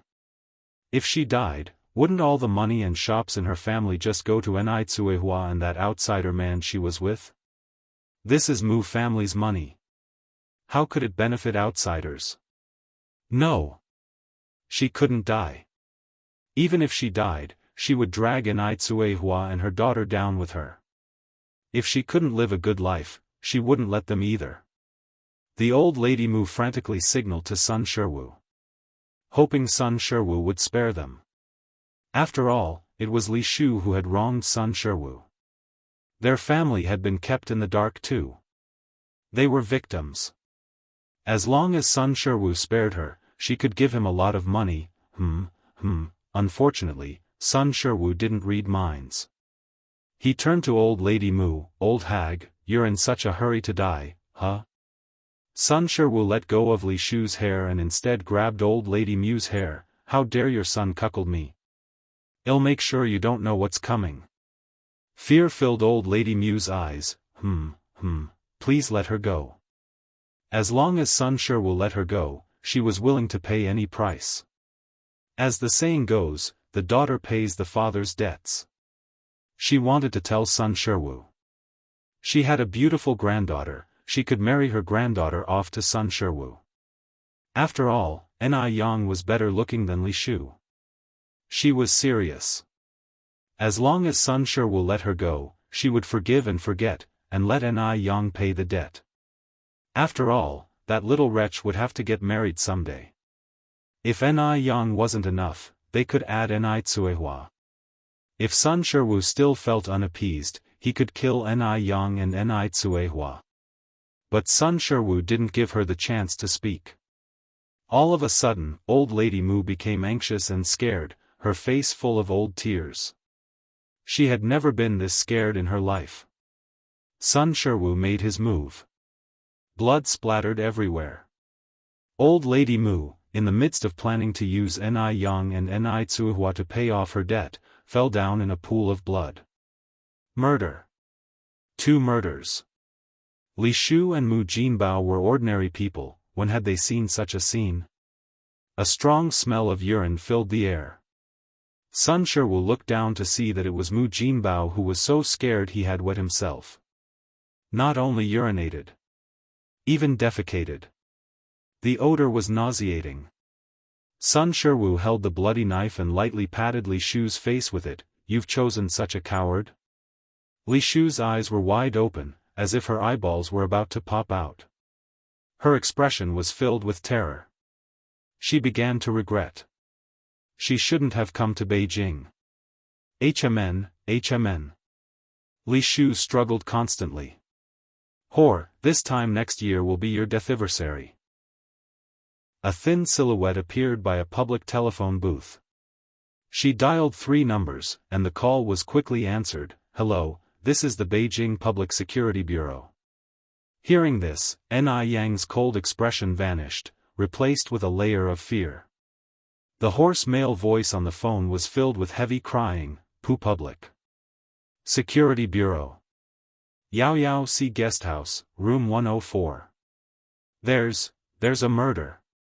Sun Shiwu wasn't a good man either. Of course Ni Yang wouldn't let him get off scot-free. Moreover, now that Sun Shiwu had already started killing, even if he couldn't do anything to her, Ni Yang still had to consider for her family's mother and sister. She couldn't let other loved ones be threatened with their lives. As for Li Xianxian, Ni Yang had other plans. After all, Li Xianxian had been scheming for so long. Ni Yang certainly intended to let her experience the feeling of standing on top of clouds. Then let her fall from the clouds. After all, the higher one stood, the harder they fell. Don't be afraid, comrade. We're coming right now. Ni Yang hung up the phone, a faint smile playing on her lips. The righteous wail of a police siren shattered the quiet night. When the police broke through the door, Sun Shiwu was in the bathroom, dealing with the bodies. Upon seeing the police, Sun Shiwu's face turned white and his blood ran cold. At this moment, he knew he was done for. His life was over. Clang! The blood-soaked cleaver fell to the ground, making a piercing sound. Don't move. Several officers pinned Sun Shiwu down. The news of the murder at Yaoxi Guesthouse was buzzing by the next day. Chapter 367, The Crazy Sun Shiwu, greatly abuses his top-quality relatives, the boss is back _3. It just had to be a murder case involving complete family annihilation. Every single one of them, young or old, was gone. There was no one left to contact to identify the bodies. Thankfully, the suspect was apprehended in time. Li Xianxian jerked awake from her nightmare. She had had a very, very terrifying dream.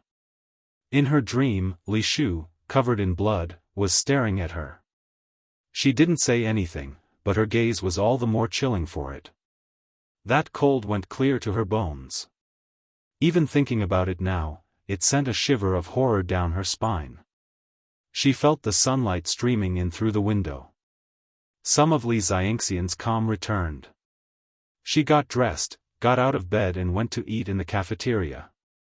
Everyone in the cafeteria was buzzing about the horrifying murder of an entire family the night before. The two people seated next to Li Xianxian were whispering about it. Li Xianxian could hear them clearly due to their proximity. The girl with long hair said, "Xiaofei. Did you hear?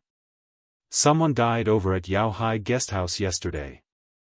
Xiaofei exclaimed in surprise, "Really?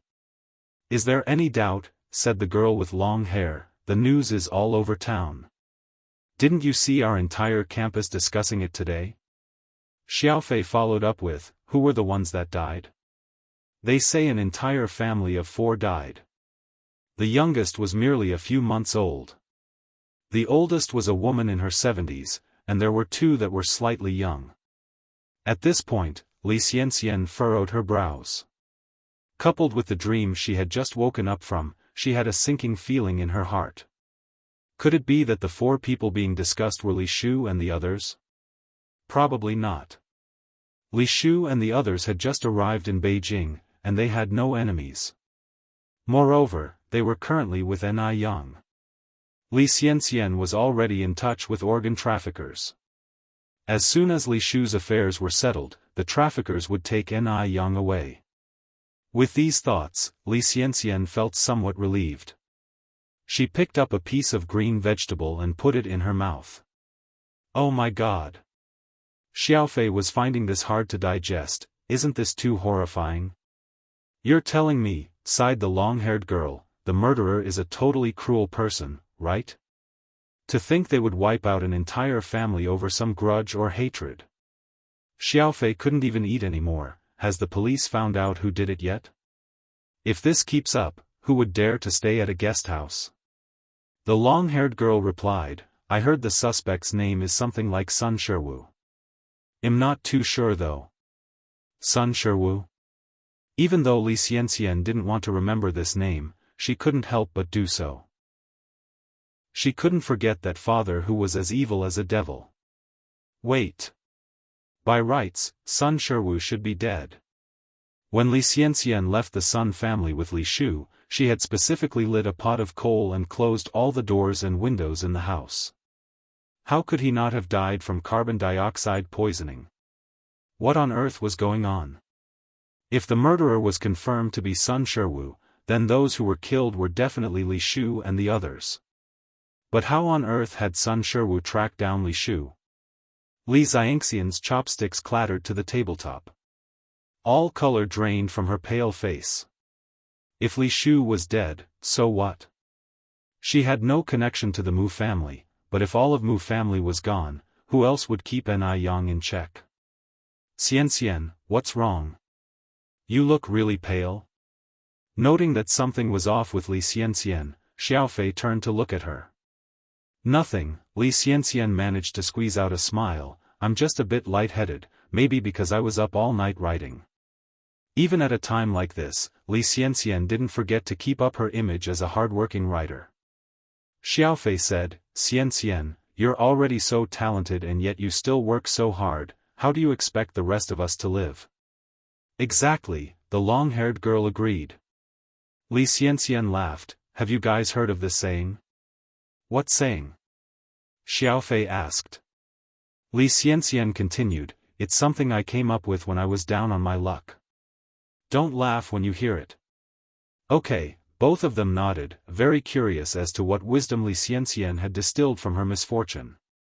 After all, Li Xianxian was famously talented in their entire school, anything she said was sure to be thought-provoking. Li Xianxian said slowly, weighing each word carefully, children without umbrellas must run harder. I am different from you. I have no parents, no family, no backing.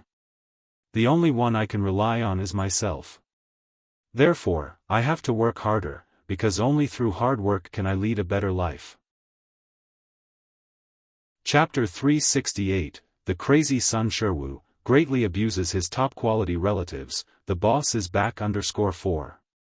The child with no umbrella should try their best to run. This phrase may seem ordinary. But when you look into it, you can find it filled with life's philosophy.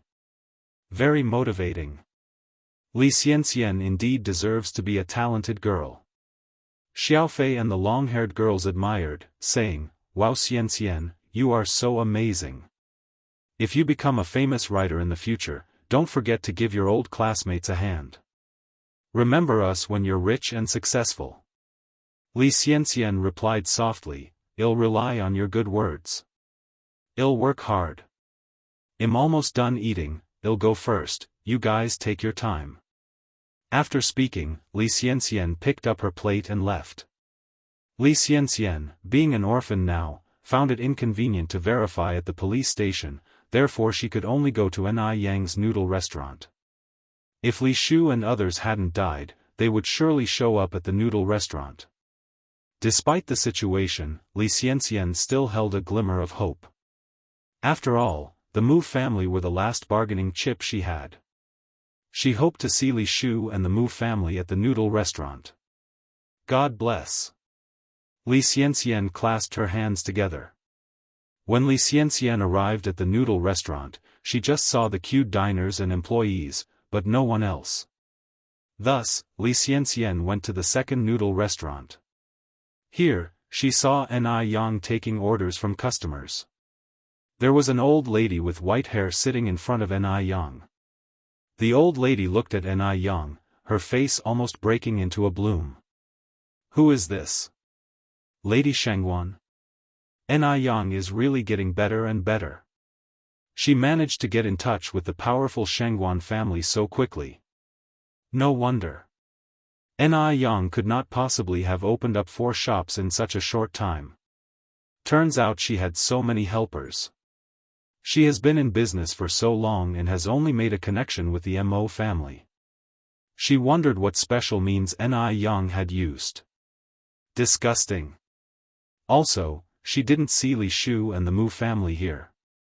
Could it be that it was indeed Li Shu who died last night? Li Xianxian glared at Yang, wishing she could bore 2 holes through her. Just then, Yang, who was talking to the old lady, suddenly turned her head and locked eyes with Li Xianxian, her lips curving up slightly at a painfully slow pace.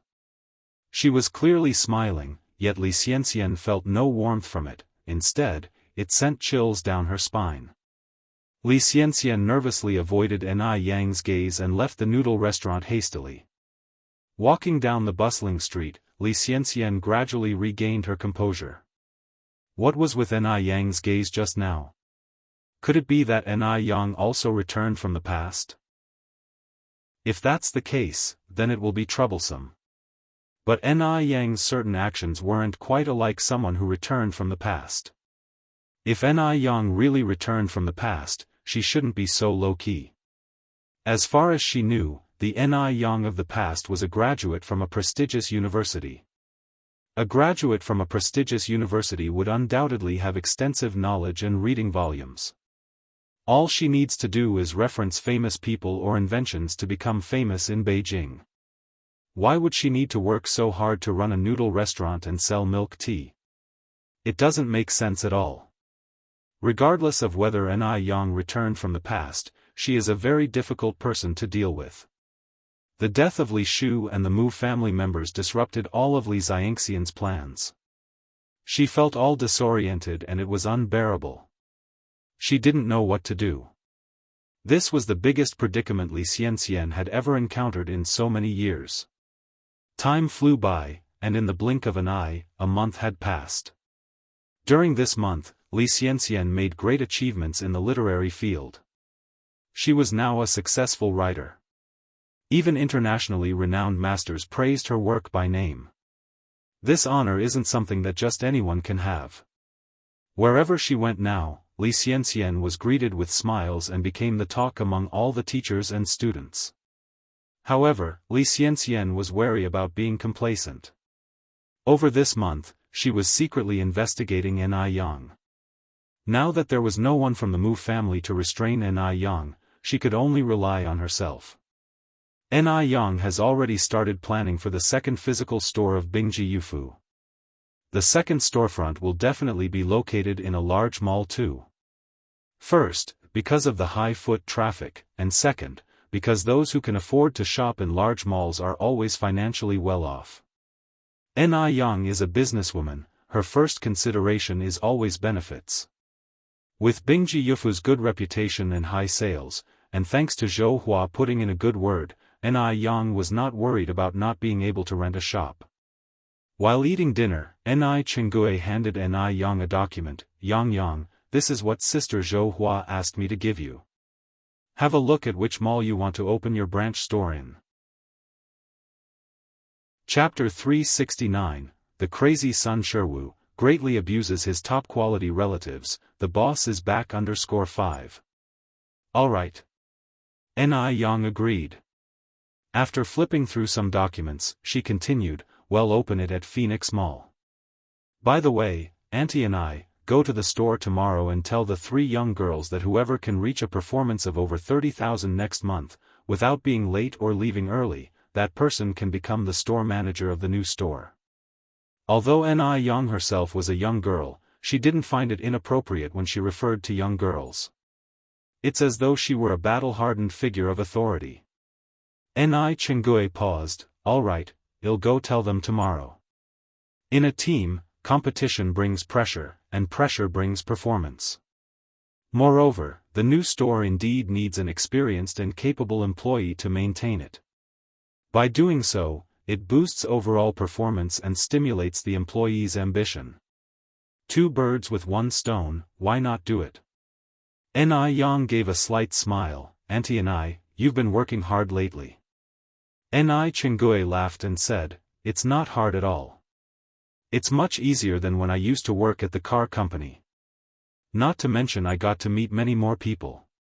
Even someone from an unreachable upper-class society. Enriching her knowledge and experience. Ni Chengue really enjoyed this job. In addition, she had a hunch that Ni Yang's business would become increasingly successful, and one day, the image of individual business owners would be transformed in people's hearts. F Country. A tall and straight figure was walking on the exotic streets filled with foreign charm. Behind him were 6 or 7 blonde blue-eyed F Country bodyguards. The passing pedestrians all glanced in his direction. Oh God! He's just perfect. Which country is he from? Judging from his attire and looks, he seems to be Chinese. Chinese men are really handsome. Some young ladies were about to scream. The women abroad were much more open-minded, and some bold ladies that initiated contact were politely rejected by the bodyguards. The man stopped in front of a transparent window. On display was a beige high-grade silk cheongsam, beautifully embroidered, with peonies blooming in the wind that appeared charmingly attractive. At a glimpse it was elegant and reserved, simple yet dignified. The peony is the king of flowers and not everyone can carry it off. A slight misstep might even backfire. Although the cheongsam looked very nice, no one actually dared to buy it. Because it was too lavish. Yang would look good in this cheongsam. The man murmured, an image of her wearing the cheongsam even came to mind. He headed to the cheongsam store. After a few steps, the man looked back to his bodyguards and said, "I'll go in, you guys wait out here." Yes. Several bodyguards immediately halted and waited respectfully outside the door. The store owner was a 20-something Chinese lady, dressed in a light-colored cheongsam that outlined her perfect figure. Her cheongsam had delicate black edges, and she seemed like a quiet and beautiful lily. A beautiful jade in a humble home. Seeing a customer entered, she immediately welcomed him in. "Hello." It was a handsome young man. She couldn't help but look at him multiple times. Moreover, she felt as though there was something familiar about this man's eyes, as if she had seen him somewhere before. Without hesitation, the man walked up to the cheongsam. "Please pack this cheongsam for me." "All right." The store owner nodded and took down the cheongsam from the mannequin. "And these shoes as well." He pointed to a pair of black high heels. Yang would definitely look good in these black high heels. With that thought, a slight curl formed at the corner of his mouth. The frigid man suddenly smiled, looking as if the ice and snow were melting, bringing life back to the earth. The owner was taken aback for a moment, then agreed, "All right, please wait a moment." The man looked around the shop and pointed to a delicate lady's handbag. "Pack that bag for me, too." Next, his gaze fell on a teddy bear that the mannequin was holding. This bear was so cute. If he gave it to Yang, she would definitely love it. "Please pack that little bear as well," he pointed at the bear. The owner apologetically said, "I'm sorry, but this Winnie bear is not for sale." Chapter 370, The Crazy Son Sherwu greatly abuses his top-quality relatives. The boss is back _6. Not for sale? Yes. The shop owner nodded. The man continued, "Name your price." "I'm sorry, but this really isn't for sale." She had seen plenty of men like him who tried to gain her attention by flashing money. The shop owner steadfastly replied, "I'm sorry, sir, no matter how much you offer, I won't sell it." At these words, the man lowered his gaze to look at the shop owner. Only then did he notice that the shop owner was also wearing a cheongsam. However, although she was wearing a cheongsam, she didn't look as good as Yang, lacking that certain aura. Her face didn't match, nor did her figure. Something was off about her. For the first time, the man realized, there could be such a huge gap between individuals. Feeling the man's gaze on her, the shop owner's heart rate quickened, and a faint blush spread across her cheeks. While she did have her fair share of suitors, she had never felt this strange sensation before. She thought, she might have fallen in love at the first sight. The man casually withdrew his gaze, then helped me wrap up the other items. All the items were packed by the shop owner, who then looked up at the man and suddenly asked in Chinese, "Are you Chinese?" "Yes." The man nodded. The shop owner continued, "Is your last name Mo?" Before the man could respond, the shop owner quickly asked, "Are you Mo Chishan?" Seeing her recognition, Mo turned to her with a quiet sigh, "And you are?" The shop owner laughed, "I'm Ji Ro. The girl who sat behind you in the 3rd grade. Don't you remember me?" Mo shook his head. Ji Ro went on, "That's alright if you don't remember, as long as you do now. I didn't expect to see you in F country. Are you working here now?" Instead of directly answering her question, Mo said, "I have other matters to attend to, I need to be going." "Hey, wait a second." Ji Ro called out to Mo's retreating figure, running over to grab the teddy bear from the mannequin. Didn't you want this teddy bear? It's yours. Thanks, but I can't accept it. Mo politely declined. Accepting a gift given by another woman to give to Yang Yang, what does that make him? Yang Yang might not mind, but he would. Besides Yang Yang, Mo didn't want to accept gifts from any other woman, nor become entangled with them. Take it, didn't you want to buy this teddy bear? Mo directly said, I'm sorry, I don't want my girlfriend to misunderstand. Ji-ro was surprised, you have a girlfriend? Yes. Mo replied lightly.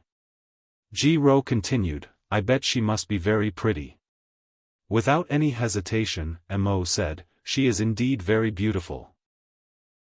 Ji-ro nodded, a flicker of light flashing in her eyes. I wish you two a long-lasting relationship, and hope you get married soon. Thank you. After expressing his gratitude, Mo left the Cheongsam store carrying his purchases. Watching Mo's figure disappear down the street, Ji-ro finally turned around and headed to the counter to make a phone call. Hello, Lon Lon, I need to ask you something. What is it, Ji-ro? I promise, I'll tell you everything I know. A crisp female voice came from the other end. Ji-ro continued, do you remember Mo Qishan? Yes. Zhao Lan replied, I saw him during the New Year. Ji-ro, why are you asking about that loser? Loser? Ji-ro frowned slightly. Why was Mo Qishan a loser? Zhao Lan laughed, Ji-ro, you've been overseas for years, it's understandable that you don't know about some things. Let me tell you, Mo Qishan is not the same person he used to be. Zhao explained to Ji all the changes Mo had undergone over the years. Upon hearing this, Ji-ro didn't seem too surprised. A loser? How could Mo Qishan be a loser? Would a loser have 7 or 8 bodyguards with him when he went out? Would a loser be fluent in the language of F country? Ji-ro continued, does Mo Qishan have a girlfriend back in China? Zhao Lan replied, you know Zhao Jingrong, right? Yes. Ji-ro thought for a moment, she was studying abroad, wasn't she? Zhao Lan said excitedly, she's already returned home not long ago, and let me tell you something, Zhao Jingrong is Mo Qishan's fiancé. Zhao Jingrong? Ji-ro squinted her eyes.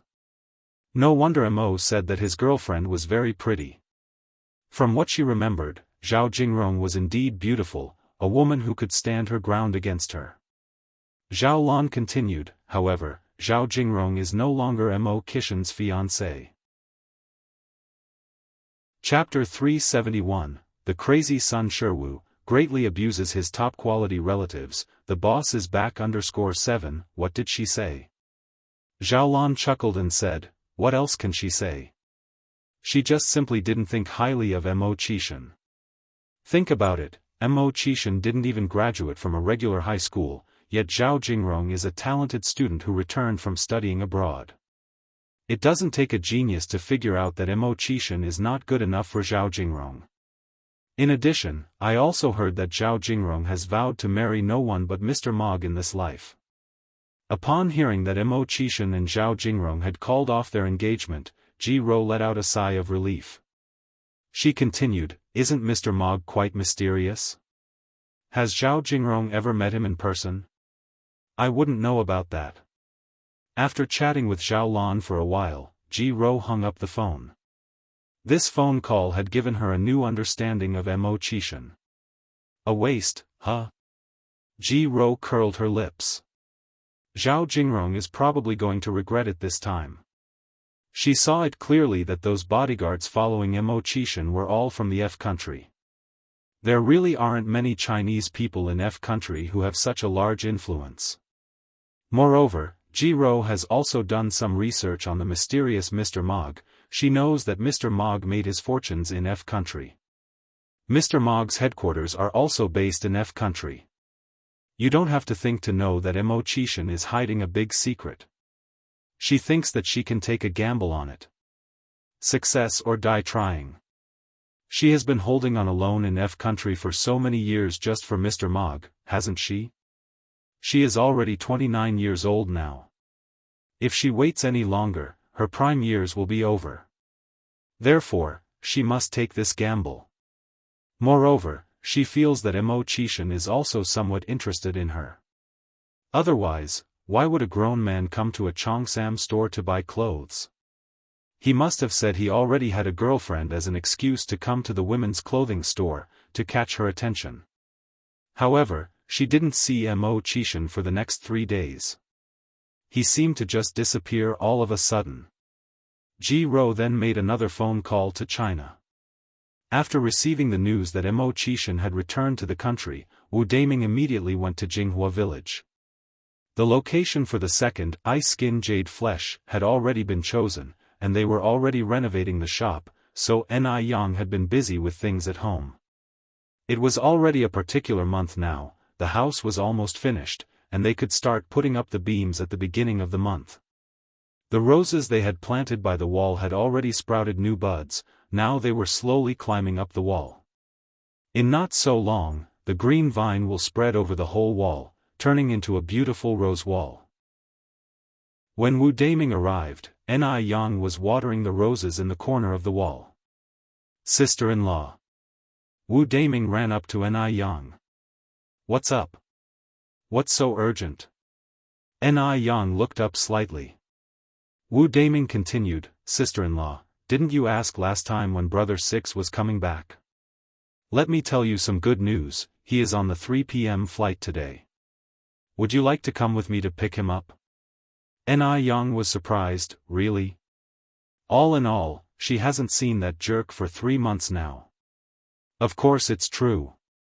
Wu Daming nodded, Sister-in-law, do you want to go with me to the airport? Sure. Ni Yang smiled, I'm going to give Brother Mo a surprise. When should we leave? We should leave now, it's just 2 hours until 3 o'clock. Okay, then wait for me. I'll go inside and change my clothes. If she was going to pick up her boyfriend, there should be some sense of ceremony. Ni Yang didn't want to meet Mo Qishan looking all dirty and messy. She had gotten a bit of mud on her while watering the flowers. And because she wasn't planning to go out this morning, she didn't even bother brushing her hair properly. Okay. Wu Daming nodded. Ni Yang took the bucket and went into the house. It wasn't long before she came out looking neat and tidy. Wu Daming incredulously looked down at his wristwatch. It had not been more than 10 minutes since Ni Yang went inside, and she had already changed clothes and did her hair in less than 9 minutes. This speed was too quick. Wu Daming thought he was in for a long wait. Let's get going. Okay. The two walked to the village entrance and got into a car. About an hour later, they arrived at the airport. By this point, Beijing's airport had modernized significantly with a crowd of people waiting at the exit to pick up passengers. Ni Yang was also standing among the diverse crowd. Wu Daming positioned himself behind her to prevent any opportunist from taking advantage of the crowded situation. Immediately upon deplaning, Mo Qishan spotted a familiar figure in the crowd. He must have gone mad. Maddeningly longing for his wife. Why would Yang be at the airport? Mo Qishan rubbed his eyes in disbelief, then opened them again, but the scene before him remained the same. It's really his wife. Seeing the person had been pining for, Mo Qishan momentarily forgot about everything else, walked straight over to Ni Yang, and pulled her into a hug. Holding her in his arms and feeling her warmth, Mo Qishan felt a sense of reality. So, he hadn't been dreaming. Yang, I missed you so much. He deeply inhaled the refreshing scent of her hair. Ni Yang wrapped her arms tighter around the dog of a man, Brother Mo, I've missed you too. Upon hearing her words, Mo Qishan hugged her even tighter. If it weren't for the fact they were at the airport, he'd have probably picked her up, kissed her, and swung her around in joy. Single dog Wu Daming at the side, is it really okay for you two to just ignore my existence like this? Upon seeing Mo Qishan refusing to let her go, Ni Yang pushed him away slightly, Brother Mo, we should head back. Oh. Mo Qishan reluctantly let go of her. Wu Daming extended his hand to take Mo Qishan's luggage off his hands. Mo Qishan looked at Wu Daming with distaste. Daming, how come you're here? Wu Daming, so this is the said brotherly love forgotten once the wife comes, huh? Ni Yang laughed and said, Wu Daming gave me a ride here. Otherwise, I wouldn't even have known that you were coming back today. Mo Qishan nodded and said, oh, I see. Thank you for your trouble, Daming. Wu Daming pretends not to hear the offhand thanks. The three walked out of the airport and got into a car. With Wu Daming driving the car, Ni Yang and Mo Qishan took the back seat. Where to go now? Should he drop Ni Yang off first or Mo Qishan? For the moment, Wu Daming was at a loss. It seemed like Ni Yang could tell what was going through Wu Daming's mind and said, why don't we drop brother Mo off first? He must be tired after the long flight. Mo Qishan said, I'm not tired at all. Let's take your sister-in-law home first. Ni Yang looked at Mo Qishan and said, brother Mo, do you recall how you promised me? What happened to the promise of listening to his wife in everything? A man's word is full of lies. Mo Qishan said, let's do this. In major matters, well, go with your decision, but can we go with my suggestion for minor things like this? Unable to argue with him, Ni Yang had to agree. Wu Daming compliantly slowed down the car to a crawl. At first, the two sat properly in the back seat. But later, Mo Qishan started getting restless. They sat closer together, and in the end, Hong Qishan daringly pulled her onto his lap. His delicate, thin chin rested on Ni Yang's shoulder, his hands wandering around her waist. Yang, will you come with me to F country next time? The single dog Wu Daming in the driver's seat stealthily glanced at the rearview mirror and immediately felt his innocent heart taking a 10,000-point blow from a love attack. Couldn't bear to look any more. Chapter 372, Abuse the Rotten Peach Blossom, sent for identification _1. Could the two at the back seat consider the feelings of this single, pitiful man? It's uncomfortable. Heart-wrenching. Feels like crying.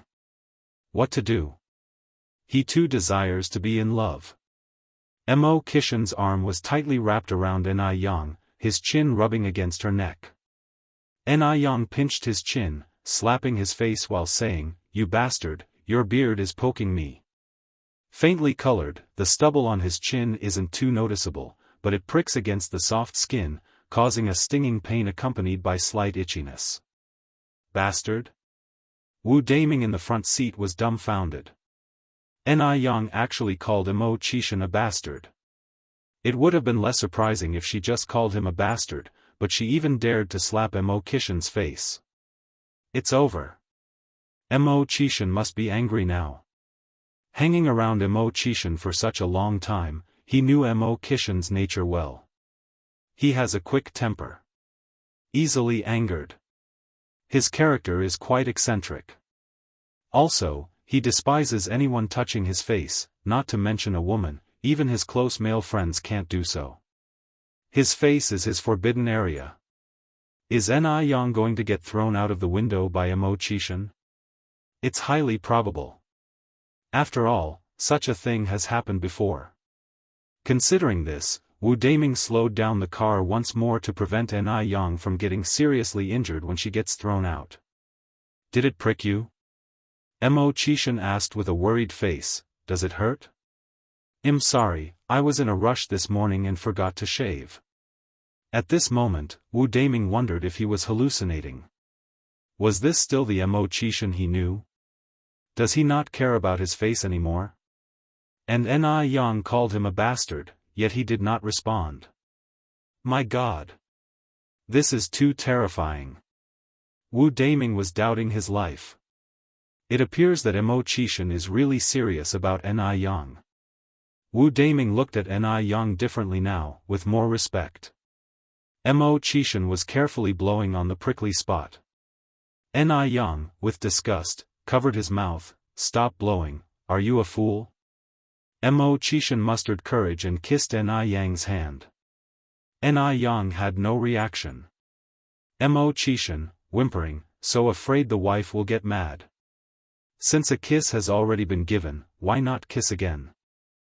Mo Qishan mustered the courage and gave her another kiss. Ni Yang's hands were soft, smooth and delicate despite her frequent hard work, with no calluses, her fingers slim, fair and exquisite, like a piece of top-grade mutton fat jade. Ni Yang pinched his nose, will you ever stop? Seeing that Ni Yang wasn't angry, Mo Qishan became braver. He whispered into her ear, wife, your hands smell great. Ni Yang raised an eyebrow, you have no shame. Not having any shame, yet I am still your man. Ni Yang, she realized Mo Qishan, this bastard, is becoming even more of a jerk. Wu Daming in the front seat, please, spare me this display of affection. As if suddenly remembering something, Mo Qishan picked up a package from under the seat. Yang, this is a gift I brought for you from F country, take a look and see if you like it. There was a splendid cheongsam and a pair of black high heels inside. The cheongsam was made of high-quality silk, giving it a great feel, which immediately caught Ni Yang, a cheongsam enthusiast's attention. The shoes were size 36. Ni Yang curiously asked, how do you know my shoe size? Mo Qishan replied with proud arrogance, how could I not know my wife's shoe size? He was a fully dedicated, all-round perfect boyfriend. The kind who dotes on his lover. Just then, the car passed by a Western restaurant. Ni Yang said, Brother Mo, have you eaten yet? No, Mo Qishan shook his head and said, the airline food was terrible. Then let's go have Western food? If you're not in a rush to go home. Having dinner with his wife, why would he be in a hurry to get home? There was no wife at home. I have nothing to do at home anyway. Mo Qishan continued, Daming, park the car in front. We are going to have Western food. Feeling the death gaze from the back of his head, Wu Daming, desperate to survive, said, no. I can't eat Western food, my stomach is not good, I'll have a stomachache after eating it. Brother Six and sister-in-law, you two go. Mo Qishan regretfully shook his head, well, in that case, it can only be me and your sister-in-law. The car stopped in front. Mo Qishan helped Ni Yang out of the car. The two entered the Western restaurant. The restaurant had a romantic ambience, with fresh roses on the tables and violin melodies lingering in the air. It was the perfect place for a couple to have dinner. Chapter 373, Abused the Rotten Peach Blossom, sent for identification _2. Mo Qishan carefully pulled out a chair for Ni Yang. Thank you, Brother Mo. Ni Yang said as she gracefully took a seat opposite him. Why are you still so polite with me? Mo Qishan replied, reaching over to affectionately stroke her nose. Ni Yang smiled and retorted, so should I thank the bastard instead? Mo Qishan replied seriously, never thank me again. Because being nice to his wife was only natural. Got it. Ni Yang, her eyes brimming with laughter, handed him the menu, go ahead and order. You order.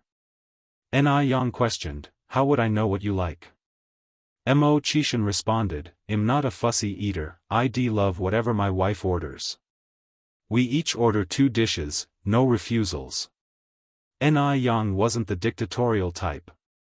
Alright. Mo Qishan nodded, I'll do as my wife says. After Ni Yang ordered 2 dishes, she handed the menu back to Mo Qishan. It was 4 in the afternoon at this moment. There were quite a few people sipping afternoon tea in the restaurant. Sitting opposite Mo Qishan and Ni Yang were 2 girls. Jingrong. Ying sitting opposite Zhao Jingrong, signaled her with a glance. What is it? Zhao Jingrong was puzzled. Ying continued, Jingrong, look behind you. Zhao Jingrong turned to take a look and her face immediately twisted, distaste clouding her features. Why did he follow me here? Ying stated, certainly, Mo Qishan must still have a thing for you. That's why he sneaked in after you. What a disgusting man, you have broken off the engagement so long ago, yet he is still stubbornly clinging to you. Shameless. Zhao Jingrong snorted. If he had any shame, he wouldn't have followed. He doesn't even have the decency to look at himself. A toad trying to eat swan meat. Yi Ying nodded, immediately aligning herself with Zhao Jingrong, and Jingrong, have you seen the girl next to him? She's quite pretty. Zhao Jingrong's expression darkened. Who in the entire Beijing could be prettier than her? Seeing the change in Zhao Jingrong's demeanor, Yi Ying quickly corrected herself, although she's pretty, she can't compare to you, Jingrong. In front of you, she's nothing more than a sparrow. No. She's nothing, not even a sparrow. You're the bright moon in the sky, she's nothing more than a clump of mud. The Zhao family was indeed a prestigious family in Beijing, and the Yi family was just small fry in comparison, hence Yi Ying's attempts to gain Zhao Jingrong's favor. Zhao Jingrong brightened instantly, stirring her coffee absent-mindedly. Continuing the conversation, Yi Ying suggested, Jingrong, I bet Mo Qishan brought this girl here just to make you jealous. He wants you to react. Jealous? Would she feel jealous towards that loser? Zhao Jingrong mocked, a loser stays a loser. His lousy tricks can't even impress anyone.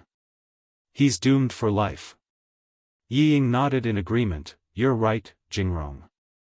Zhao Jingrong pulled out a couple of RMB notes from her wallet and placed them on the table, saying, let's go, towards Yi Ying. Yi Ying immediately followed Zhao Jingrong's lead. As they passed by Mo Qishan, Zhao Jingrong glanced at Ni Yang. At that moment, a hint of surprise flickered in her eyes. She had only glanced at her earlier but hadn't really noticed her. This girl was indeed somewhat attractive. She could just about compete with her. Zhao Jingrong had already been back in Beijing for a while and had thoroughly investigated all the wealthy heiresses in the city. She was certain that this girl did not belong to the elite circles. She wondered where Mo Qishan had found this actress to put on such a show of affection in front of her. Mo Qishan, Zhao Jingrong walked over and stopped next to their table, her eyes were filled with scorn as she looked down at him. What's the point of this? Ni Yang, who had been chatting with Mo Qishan, was suddenly interrupted by a woman's imperious voice. She glanced up and saw a face heavily made up with expensive makeup. This person. Well, she didn't recognize her. Could she be Mo Qishan's stalker? Ni Yang turned to look at Mo Qishan. Mo Qishan quickly explained, Yang, don't get it wrong, I have nothing to do with her, she's just been persistently annoying. Hearing this, Zhao Jingrong retorted angrily, am the one being annoying? Mo Qishan, you're obviously playing your part too well. Clearly, it's you who has been stalking me. You've been severely disrupting my life. As if stalking wasn't enough, now you've even hired an actress for your play. You think this could provoke me? Let me tell you, our engagement is long over, I would never, ever be attracted to someone like you. Chapter 374, Abuse the Rotten Peach Blossom, sent for identification _3. What a pain in the ass. Zhao Jingrong was furious. She didn't understand why her family initially arranged this marriage for her. Now she was having real trouble. Mo Qishan was just like a sticker, you can't shake him off.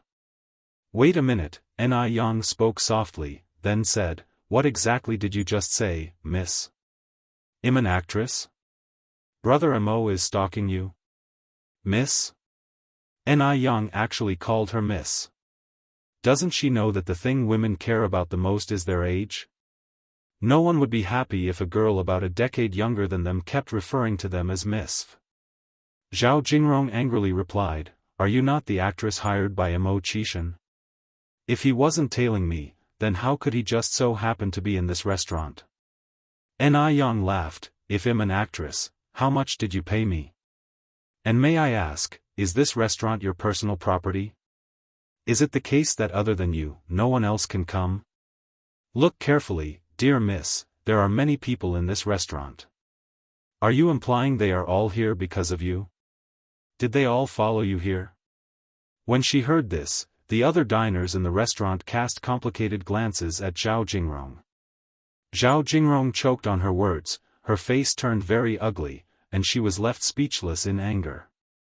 An actress is just an actress. Isn't their mouth just like a fountain, who can withstand it? You are making baseless accusations. Spouting nonsense. Zhao Jingrong finally squeezed out these words after being pent up for a while. It was clear that she was the victim. But why was the situation now reversed and being made her fault? If you are saying Imo wasn't tailing me, do you have any evidence to prove he wasn't? Ni Yang responded with a light smile, Dear Miss, if you say Brother Mo is stalking you, I can also say that you are stalking Brother Mo. Do you have any evidence to prove you aren't? Zhao Jingrong was almost angered to death by Ni Yang. She was stalking Imo Qishan. She would stalk Imo Qishan, such a loser. Wasn't Ni Yang actually insulting her? Little bitch. How dare you talk to Jingrong like that? Yi Ying angrily interjected. Imo Qishan's face changed, and he looked over at Yi Ying. That look made Yi Ying shudder, made her feel chilled to the bone. Were those really the eyes of a loser? Yi Ying looked at Imo Qishan again, only to find that he had already averted his gaze. That must have been a misperception just now, right? Yes. It must have been a misperception. Ni Yang kept her cool, saying indifferently, stirring up the pot first makes you the shameless one. Who's the real bitch here, don't I need to spell it out? Having spoken, Ni Yang continued, Little girl, at such a young age, I suggest you keep your mouth clean, build up some good karma for your descendants. Try to be kinder as a human being. Upon hearing her words, the surrounding crowd started to gossip about Zhao Jingrong and Yi Ying. Ni Yang looked at Zhao Jingrong and then said, Also, Imo Qishan is now my boyfriend. If you know what's good for you, miss, please stay away from my boyfriend in the future. At that, the surrounding crowd had an even more complex look, and the whispers grew louder. So she's trying to steal that young girl's boyfriend. Tisk tisk, you can't really judge a person by their looks. Zhao Jingrong's face was ghostly pale. She had never been so embarrassed in her life. She originally came here intending to put Imo Qishan in his place, to make him give up on her, but she didn't expect to be ridiculed by a young girl. Imo Qishan, you're doing great. Does he think that by doing this, I would like him? How ridiculous. Let's go. Zhao Jingrong turned her head to look at Yi Ying. Yi Ying immediately followed Zhao Jingrong's steps. The two left the restaurant in a rather sorry state. Inside the restaurant, Imo Qishan dared not meet Ni Yang's eyes. Ni Yang lifted her eyes to look at Imo Qishan. Brother Imo, aren't you going to explain? Although she knew Zhao Jingrong was just infatuated with herself, Ni Yang was a bit angry. After all, Imo Qishan was the first person she truly liked. Imo Qishan swallowed, Yang, you can just call me a jerk again. Imo Qishan suddenly felt that being called a jerk was more comforting and made him feel safer.